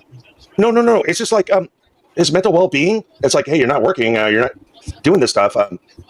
what are you doing? I don't know. Sorry, I'm having a hard time wording it. No, I was just commenting on J-Mo, like saying that he's like saying that Karmic is having mental breakdowns, and I'm saying like, I mean, you know that. I mean, you have 2 eyes and 2 ears. You know that that's what's happening, and you've seen it happen before you even started dating, which is even more worrisome. But nonetheless, like I just hope you know that people are going to hold you partly responsible when it goes bad. So I'm just trying to tell you now, if you are encouraging it, stop, because it's going to go bad. Yeah, I don't know how you can assign responsibility to another person for a person's behavior, actions, choices. That's not really how People do it all the time. People do it all the time. It doesn't matter. Do that. Well, just because they do it all the time doesn't make it perception is right or reality, healthy. sweetheart. Wake up. It's just how Wow. it works. It's how it works. Get her, Mo. I don't have to abide by that. I don't have to abide by that. You don't It's have to not abide by reality. it. What is. It's the law of Mo. What is. And that's a fucking fact. The law of Mo. You heard it here. You heard it here first, folks. The law of Mo has been spoken. What is. I don't have to abide by that. You don't It's have not to abide by reality. it. What is. It's the law of Mo. What is. I'm just telling you. That's just you science. can pretend in your brain that it's something it's not, but unfortunately, everybody else can see it. It's. Well, when you say everybody else, that's just not accurate. Take a look around. Take a look around. Wait, J-Mo, I want your honest opinion on this. It sounds like what she's doing is she's sticking up for her man publicly, and hopefully, if she has any discussions with her man privately, that would be carried out privately. But she's, from what it sounds like, she's doing the right thing by sticking up for her man publicly. Do you have any thoughts on that? She's also sticking it in her man privately as well, via dildo. Me? I don't think I'm sticking. No, I'm asking. I'm asking J-Mo. Now, look, Felicia is a cold-hearted bitch because I guarantee this is probably what's happening. Felicia hadn't got any brajol in quite some time. She saw Karmic's. Karmic's was in a similar boat. They both shared some common interest of Pat Dixon. Felicia then started to prey upon Karmic's. Now, Karmic's is a grown man, so you can't necessarily put all the blame on Felicia, but I think Felicia sought Karmic's out to basically, catch him in her web, essentially. And I think what is happening, I don't know, I could be completely off, but Felicia reminds me of like a vindictive person, and I've said this before, and I'll say it again, who's trying to just get back at Pat. And that's the only reason why we are even here in the first place, is to use Karmic as a pawn to get back at Pat Dixon.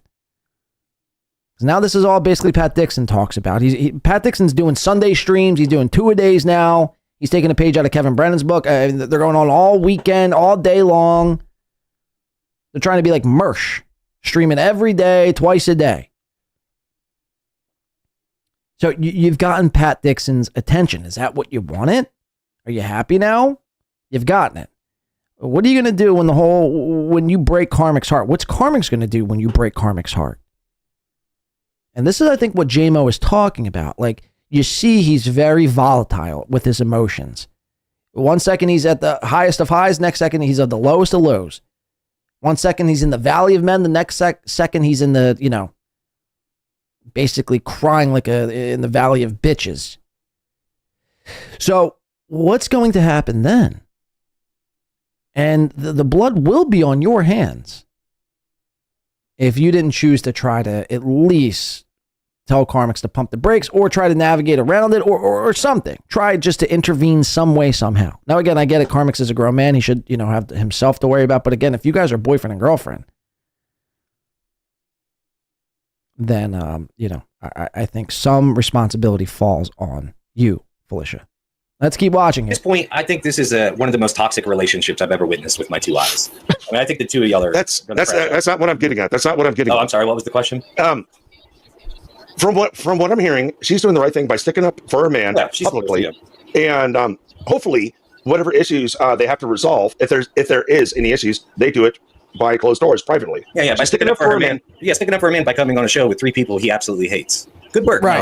No, he doesn't hate us, bro. He's gonna love. He just hates you, bro. J-Mo, I don't think you're hearing me. I don't think you're hearing me, J-Mo. Come on. No, she's being a down ass bitch. That's what MK is saying. Oh, okay, sorry. One more time. I'm not even doing that. I'm not speaking up for anything. This is my take on the situation, and it's not realistic to hold another person accountable for somebody's behaviors, actions, choices. It's just, we're not married, and I'm not his primary caregiver. So for you But to are say, you like, his girlfriend? Are you his girlfriend? Are you his committed girlfriend now? Is that what the situation is? even if I was his wife. Okay, so you're not. Just say you're not, because we've been asked like 3 times and you've refused to answer. So just say that you're not in a relationship with him. Yeah, I don't you guys have to are, answer that. You guys are seeing each other. It's not that big of a deal. Like, you don't. He's the one that's going off telling everybody y'all are in a committed relationship. That's why people keep asking. No, Karmic's just loyal, bro. He doesn't want any other hoes right now. I thought they are in a committed relationship. Apparently not. All right. I had Pam I Am up for a while. Pam I Am, thank you for the $5. Felicia is Karmic's your boyfriend? As in you two being a couple. No wishy-washy answer, please. Thanks. Wow, this is written right up before our eyes. Felicia. Good work. I don't know. Felicia, comment. Good work. Good work. He's gonna take this real well, by the way. Stupid. So you guys dating or not in a committed relationship, or? Well, she's done here, bro. Just let her go. Bye. Bye. Holy shit! I suck as a fucking moderator. I really do. No, I know. I was trying to play devil's advocate. I tried it too at first, but enough is enough. Like, what are we doing?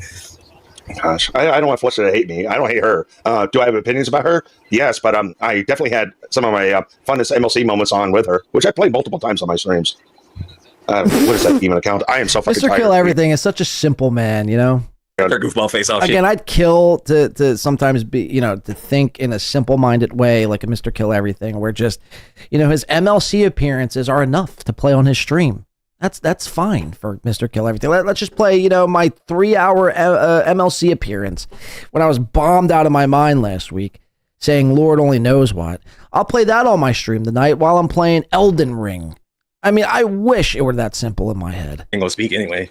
11 no, I'm not. 11 she's completely missing. Wait, someone read this. She is completely messing with him now. Wow, that's what I'm saying. Like, her coming on here is specifically a dig at him. It's fucked up, bro. It's just, I'm not gonna sit and just be. No, she's a fucking. I'm not trying to insult. I'm not trying to insult my fucking guest. I wasn't. I'm not trying to insult my fucking guest. I am trying to have a conversation. I already said. I've already said multiple times, even before she and I ever met, I do find problems with some of her stories and all this stuff, but I've always been nice to her. And a couple of my favorite, or at least one of my favorite MLC streams was with her. Yes, I had a good time talking with her. I think she has fun things to say. And I brought that up. You're the good guy, man. I was the bad. I brought that up with her talk about Stogie Bird. When I first heard her talk about Stogie Bird, I remember I was setting things up. I took a sick day, even though I wasn't sick. And I just heard that shit. It's like, oh, wow, this is fucking great. You've been talking and about she that knows. for years. She knows I like Pat Dixon. I'm fast forwarding a little bit here. Hold on. I like Pat Dixon. But we always got along. So I'm trying to treat her fucking fairly here. Well, and that's the thing. You've known Felicia longer than Felicia's known Karmic, and like me and Felicia were laughing about that Planet Fitness shit with Ray like years before Karmic started streaming. So it's like it's not a big deal. It's not like we're trying to like swoop in and like steal his chick. I mean, MK, you did say the other night though, like when Mir asked you like, would you rather bang Ashley or Felicia? Ashley or Felicia, yeah. I immediately went hands down Felicia. White girl, red hair. Yeah, it's like I like white women, blonde hair, red hair. Yeah, I immediately went toward Felicia. As opposed to a white woman with saggy tits. Of course you'd pick Felicia. You've already had a taste of Ashley Cummings and you saw the crazy she had. Of course you'd pick her. I mean, that's a no fucking brainer. All right, let's fast forward just a bit here. And I think I'm going to get the fuck up out of here right after this. I need a cigarette and a slice of pizza. So whatever he does, and Felicia will be happy with Karmic's, but it doesn't really seem to happen. Well, I was just responding because JMO asked me where the narrative came from. I wasn't trying to start a whole thing about it. Oh, go ahead. That can't be every problem in your life. Like, enough already. Exactly. Like, we get it. Exactly. You loved him, you broke up. Let it go. He's not every problem in my life. It is though. Well, every time no, but it is. You're absolutely right, J-Mo. You're about to hit the nail on the fucking head here. Every single time, anything that goes wrong in Felicia's life, and now by extension Karmic's, they always bring it back to Pat Dixon every single time. It's like you would think Pat Dixon like massacred Felicia's entire family and then like fucking raped her and shot her in the fucking leg and paralyzed her. Like really did some heinous shit. Like, it was just a relationship gone bad. And everything that comes out of Felicia's mouth every day, all day, for, I mean, at least 2.5 years that I've seen or watched Felicia on a screen, it's Pat Dixon did this, Pat Dixon did this is why Pat Dixon stinks, this is why Pat Dixon sucks, this is why Pat Dixon can't be trusted, this is why Pat Dixon is this and that. Pat Dixon can't be the reason why you're miserable and why everything goes wrong in your life. Again, at a certain point, you gotta grow up. And furthermore, you guys have been broken up for years. I couldn't imagine if I was with somebody if they constantly had to bring up their ex. Time and time and time and time again. I would be so sick. And I'm like, well, just go be with him then. Just go fucking be with him. You're obviously bringing him up every single day, all day long. And this is just what we hear on stream. Imagine what's happening outside of the streams. It's probably even worse. She's probably got diaries and journals and Pat Dixon portraits and photos and big fucking posters of Pat Dixon. She probably, again, flicks her bean to Pat Dixon once or twice a day. She's probably still madly in love with Pat Dixon. And if Pat Dixon would have her, she'd probably drop everything, even Karmic's, to jump back in Pat Dixon's arms quicker than you could say Valley of Men. Probably. Or at least based on what I've watched and observed, her constantly having to bring him up time and time again. Bring up something that went wrong. It seems to be Pat Dixon. There's nothing that went wrong. I'm saying to you where that narrative is coming from. Why don't you just answer the questions that are given to you? Because this is not reality. What's not reality? The fact that you're not dating him, or you are dating him. Are you dating him, or are you not dating him? It's a yay or a nay. It's very simple. And well, if he's already put it out there, then why do you need any more information? Why are you not saying it? Why are you not saying it? Because you're trying to make me. Oh, so you have a problem with people making you do things? Oh, do you have a problem with people doing things that you want them to do? Answering simple questions, yeah. Well, here's there's like a bunch of semantics going on. I mean, this is a real shit show. Is you're clearly. It's like you can't just ask. How is it that hard to answer a question? Is Karmic X, is he or is he not your boyfriend? Fucking with this guy, and he's going through something right now, and you're causing bigger problems. Well, it's not clear, and that's what I'm trying to tell you. Is there is a narrative there? You asked me where it came from. There's no narrative. It's not a narrative, honey. It's not a narrative. Stop. Tell him, Mo. Tell him. Enough is enough. Why do you think that? Why would you think that you know better than me and him? Everybody knows better than you. Because he is. Mo is. He just is. We've heard you. Everybody knows better than you. He knows better than me, mostly. No, you don't. You're not in person. I mean, that's a ridiculous thing to claim. Is that you have more information and facts and watch this guy act an asshole for months online, be a drunk fool. We're going to take your word on mental health here and say she saw a healthy person and said, "Let me make a relationship with." Go on and tell me more. No, I'm saying you're not there in person. Yeah, I know. I'm not there in person. I got it. Is he your boyfriend? Yay or nay? Thank you. That's all the answer we needed. You're welcome.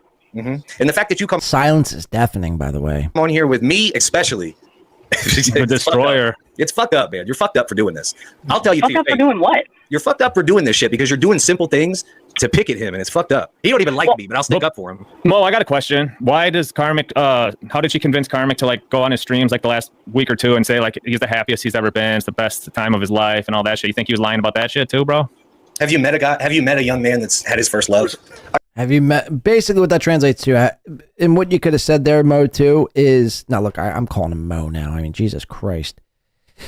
Have you ever met a guy who's gotten pussy for the first time? I mean, it's basically what it comes down to. I mean, he's like skipping in a meadow, subconsciously. All right, then Mersh, none other than Nightwave's own.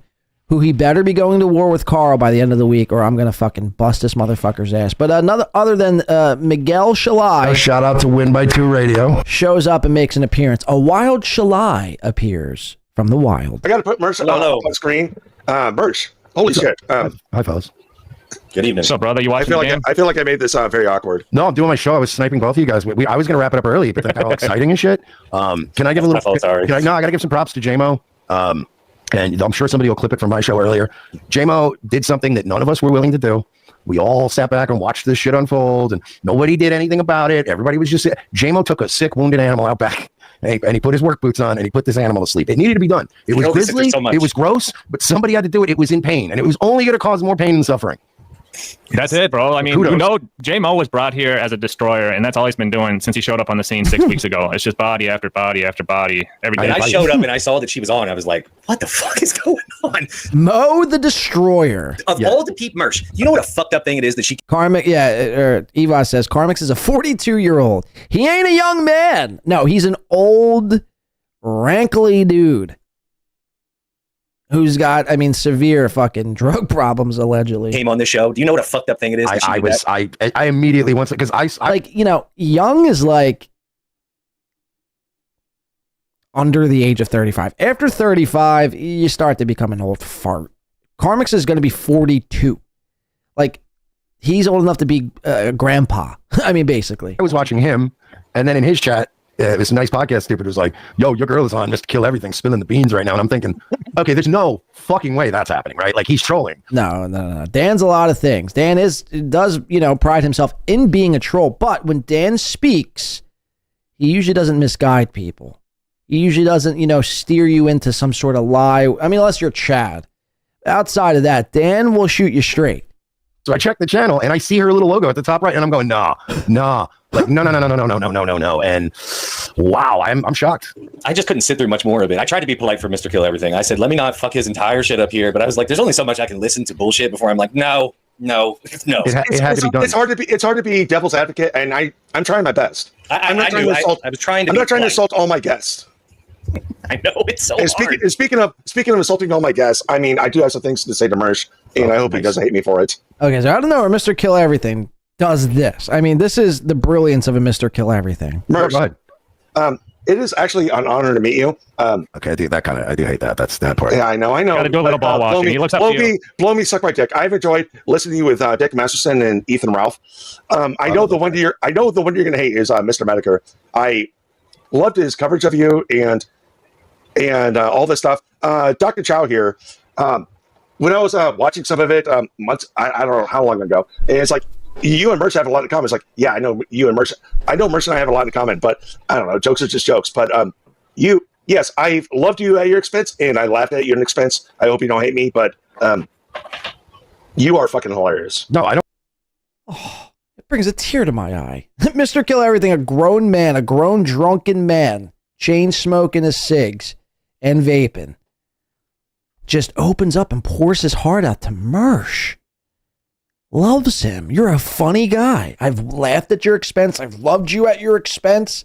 And it's just such an honor to meet you. How will big Nightwave Radio's own Miguel Shalai, how will he take this? Will he take it in stride? Will he do some fucking utter washing back? How will he take this? I don't give a shit, dude. I don't take this shit personal, man. Just don't like involved. Just don't do real life shit, and then we're fine.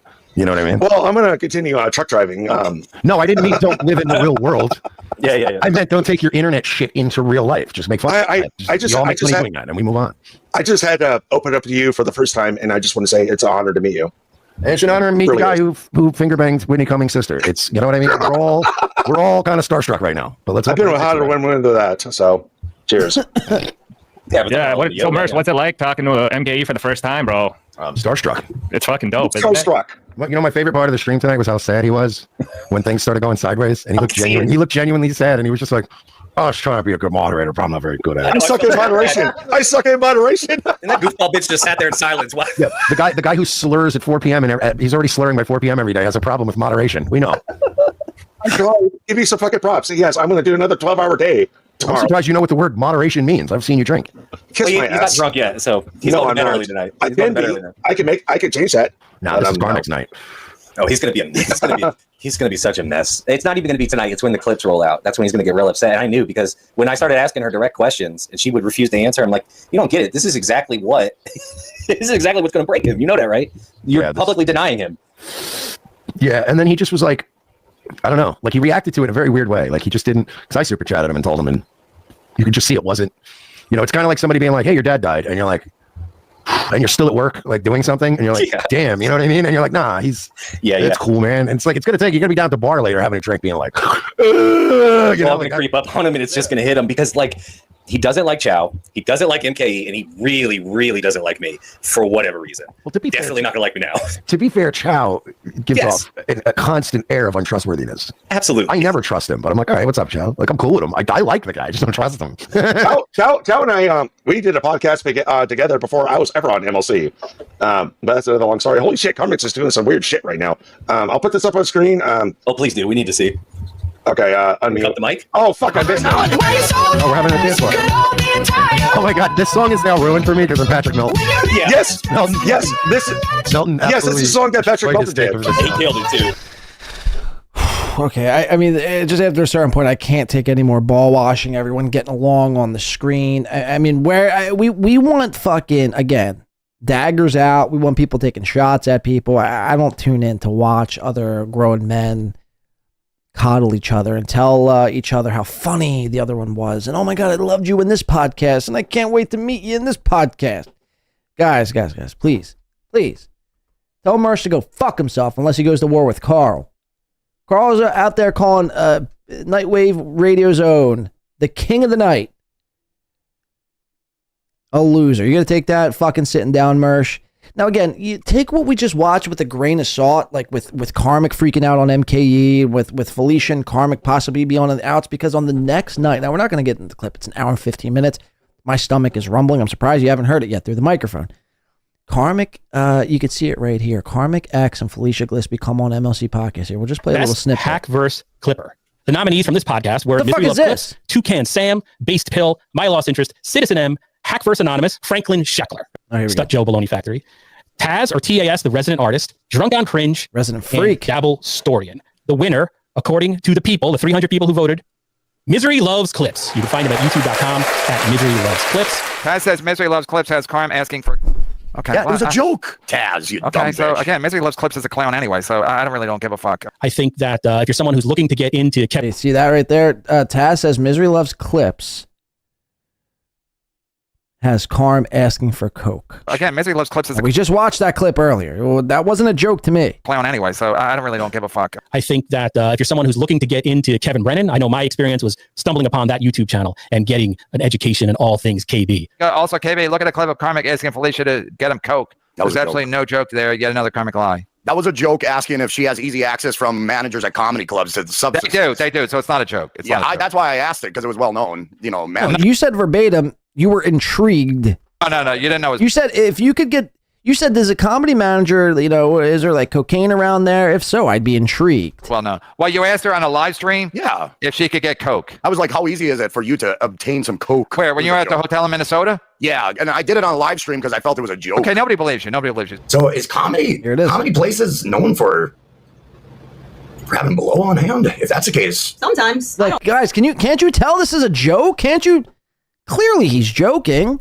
Participate in that, but typically not. Well, sometimes it is the manager, but sometimes it is the local comics who hang around over the course of the weekend. Right. So yes, you can get drugs very easy. It seems like the number one place to come across some interesting stuff, but I tell the manager I'm intrigued. Okay, I'm not doing that. Oh, you won't? Okay. You don't want to be involved? No, sir. On any level? Nope. I don't blame you. Gotta keep your name clean, Felicia. That's right. That's for damn sure. The whole thing was a joke with Gilly. You didn't want coke. Yeah, I was just... You're a fucking liar. Nobody believes you. No, I on stream. It's kind of open, like it is, like I'm just joking. No, yeah, hiding in plain I sight. So you disagree. pretend like you're not into coke, and it was a joke. It wasn't a joke. Did anybody laugh? You get a big chuckle from the Jimmy Fallon audience? Misery Love Clips thought it was clippable. Yeah, he's a hack. Thank you. Congratulations, Misery Loves Clips. By the way, he got 38.3% of the vote, which for this poll was a rather wide margin. Yeah, he's a hack.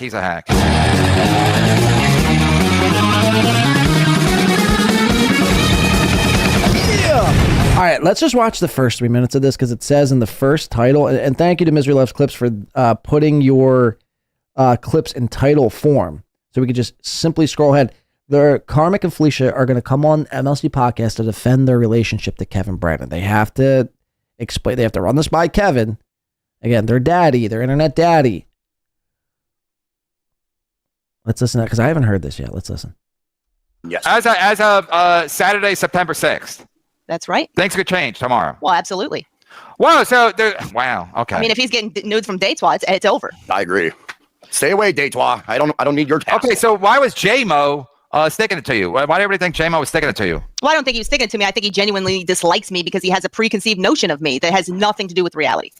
Yeah, but why wouldn't you just say we're dating and blah blah? You're not sticking to J-Mo. You're just confusing the issue of whether you guys are dating or not. Yeah, I guess that's how that came across. But the way that I saw it was that everybody knows we're dating. He said we're dating. We've literally live streamed from my place, from hotels. It's happening. It's out there. But then why wouldn't you just say it? Like, why wouldn't you say, yeah, we're boyfriend and girlfriend? So what changed in order for people to think that we were no longer dating? I didn't say anything. He didn't say anything. Yeah, but you came on a show while he was live streaming. That's right. Well, yeah, exactly. You went on Mr. Kill Everything show with J-Mo and Dr. Chow, which at the time, 2 out of, if not 3 out of those 3 guys, Karmic's don't, I mean, the day before, Karmic's was saying he was going to put his own skull through Mr. Kill Everything. Karmic has notoriously hated J-Mo throughout history, and Dr. Chow, I think he's kind of indifferent on. So that's what would lead us to believe that you were out of the Karmic business. Okay. Oh, right. Yeah. Well, I sent Mr. Kill Everything the link to my show 2 nights prior. He couldn't make it. So I got the link in a DM from Mr. Kill Everything, thinking that he was just sending me the link because he couldn't talk to me 2 days earlier. I didn't check in with the show before I joined it. My mistake, I guess. I didn't see the title. I didn't know what was happening. I thought I was just going to be on there with Mr. Kill Everything, like playing video games or something. How convenient. But you know, he's a fucking Miss Kill Everything's. I feel like I'm asshole. slowly finding that out. But I don't know if he's drunk. Everyone's retarded when they're drunk. I was tired. Am I too loud? No, you're good. No, you're No, I'm too loud. I'm gonna jump up. The Karmic's here. I was tired. Am I too loud? Watch him come to his little lady's defense here, right to his lady's side. Am I too loud? Fuck me. Oh, this is gonna happen again. Son of a bitch. I should have just ended on a high note. I mean, great. Here we go. All right, here we go. Sorry about that. Karmics. I mean, can't you just fucking play the video? Loud? No, you're good. No, you're I'm too loud. I'm gonna jump up. I gotta go to bed. I'm gonna snipe stream my own show, and then see how that plays out. Sleep snipe it. So wait. So what's your relationship with Mr. Kill Everything? He's just he's on MLC with me. Yeah, but why would you do his show with J-Mo and Dr. Clown Chow? I didn't know Chow was there until I jumped on. When I jumped on, I said, okay, this is what's happening. Then they explained to me what was happening, that they were sniping Karmic's show. And I was like, well, I'm here. I might as well stay for a little bit. I don't have a problem with Chow. And I didn't know that J-Mo was coming on later. Once J-Mo came on, I knew I wasn't J-Mo on from the jump or running away if I had jumped off. So I decided to stay on. No. See, I don't buy that. I don't buy that. Some nefarious shit is happening here. Karmic, you're getting played, dog. You're getting played. All right. So keep lying to yourself. Keep lying to yourself and say everything's all fine and good, and we have a healthy relationship, and we love each other. And none of us come ever. You know, I try to get drugs while we're together. Just keep lying to yourselves. Go ahead. It's really going to make for the most entertaining downfall ever. Okay. I mean, to talk about a crock of shit, Felicia. Don't trust, hoes, man. Don't trust hoes. Go out there and get your bag, Karmic. That's what you should be doing. But instead, I mean, you decided to hit your wagon to that. Congratulations, man. You hit the fucking jackpot. I just had enough. I've just had enough. What's Chow saying here in the chat? I mean, I assume she's kind of lying to Brennan about not knowing to not upset Kevin. Mr. Kill Everything was doing the same thing, just lying to Brennan so he could quit asking. Well, that's what everyone does. That's what everyone does. They just lie to Kevin, and Kevin just eats it up because Kevin's too much of a boomer. Things happen too fast for Kevin, so he don't know what the fuck's going on half the time. But guys, that's going to do it for me. Thank you very much here today. It's been a fun show. This has been a very fun I got to show. smoke a cig. Very fun show. Very fun week. And eat. I'm dying. J-Mo says, no, I was in the back, but she knew I was there and said to have me on. FYI. She always, I assume that. I mean, you just look at a Felicia Gillespie and you automatically, I mean, maybe not at first, but over the last couple of weeks, I can't stomach the sight of her, one. And two, when I see her, like, I just automatically assume whatever she is saying, she's just lying. So in that clip, she goes, yeah, Dr. Chow, I'm cool with Chow. And I thought me and Mr. Kill were just going to be playing video games. And J-Mo wasn't there in the very beginning. But then you knew there was sniping Karmics in the beginning. You chose to stay for like 33 minutes. I mean, make that make sense, Felicia. Make that make sense. I mean, I couldn't imagine my current girlfriend showing up on a stream with people that didn't like me and I didn't like them and then stream sniping my show. That's basically what happened. I mean, good luck. Look, I wish you guys nothing but the best. You and Felicia, Karmics, you and Felicia. I hope you guys get married one day and have, Pat Dixon be your surrogate father. It's going to be epic. The breakup's going to be amazing, and we're here for it. We're covering it all. We landed the ship here today. Look, I started off today's show. The frames were dropping left and right. It's been spotty. I'll have that fixed for next show. I do apologize for that. Dr. Chow says we were just talking cigars most of the time. Not for the 30 some odd minutes I tuned into. I'll be back probably sometime later on this week, maybe closer to the weekend even. But today's been fantastic. Thank you to everyone who dropped by. Make sure you hit the like button on your way out. Again, we're going to keep our eyes on all of this. Chad's new studio, his new keyboard, his new mouse, his new white walls, his new soundproofing, and everything else in between. We'll cover some Aaron on the next show. We'll keep our eyes out for this Felicia and Karmic disaster that's going to take place before our eyes. I'd like to give a couple quick shout outs to everyone who supported the show monetarily here today. Thank you to Jeff Closer coming in on the Venmo side of things. Again, you too can contribute that way if you check after the show in the description below. If not, if you're still watching in the live chat, the link pinned comment above your head. Shout out to Balls Diup. Shout out to Nice Podcast Stupid, Aaron the Rat, NJ Ranger, Permasteel Finishing dropping a 50 bone on us. Thank you so much. Kush King here today. Who What Why for 5. Thank you. Who What Why, NJ Ranger, like I mentioned. GB, Stephen Bravo. Again, next show will be the members only show. So if you're not a member, consider joining up to become a member so you can have access to that show. Corn Diff, Delco Lou, Go Birds, Beloved Chatter, Shmuel Schmuckman. And thank you to everyone else who supported the show. Even if you did it monetarily and you just liked the show today, that's good enough too. Thank you so much. Again, we'll be back over the weekend at some point. I'm not sure exactly when, but again, the next show will be a members only show, so stay tuned for that. And thank you to everyone. Hopefully everyone has a great rest of your weekends, Monday Night Football tonight, Vikings, Bears. I'm going to be tuning in for that. But before I do, I'm going to be getting a cigarette and probably some pizza. Before I do any of that, hopefully Tom Chillstrom is here to do his job here today. Tom, are you with us? No. Hey, everybody. Thanks for hanging out with us. Thanks for being here. Pretty solid effort all around, I would say, mostly from Corey and I. Luke had some good points, but all in all, a good show. Thanks for everybody for being here. Let's call it a night. Call it a night. It's been 6.5 hours with you fine people. I got to get splitting. It's been a blast. Again, thank you so much to everyone. Red Slime, Big W, Rick, everyone else, Honky Tonk, Tennessee, Karl, Hungus, Jarbez. We do appreciate everyone. 6.5 hours in the books. It's been great. Thank you so much. I've been your host, Blade. Thank you to all our mods. One more time, Mr. Z, Chris, K. McDuck, Dayla. Thank you to everyone. We appreciate your the mods here today. Thank you, guys. And we'll see you on the next time. Don't do anything I wouldn't do or would do. Kind of coast on by until the next show. And if you really didn't take anything out from this show, if you didn't hear, if you didn't retrieve any information from this show and what this show has to offer, take this away, my friends. If you don't hear anything else, you know what to do. Stay black. We'll see you next time. Bye-bye.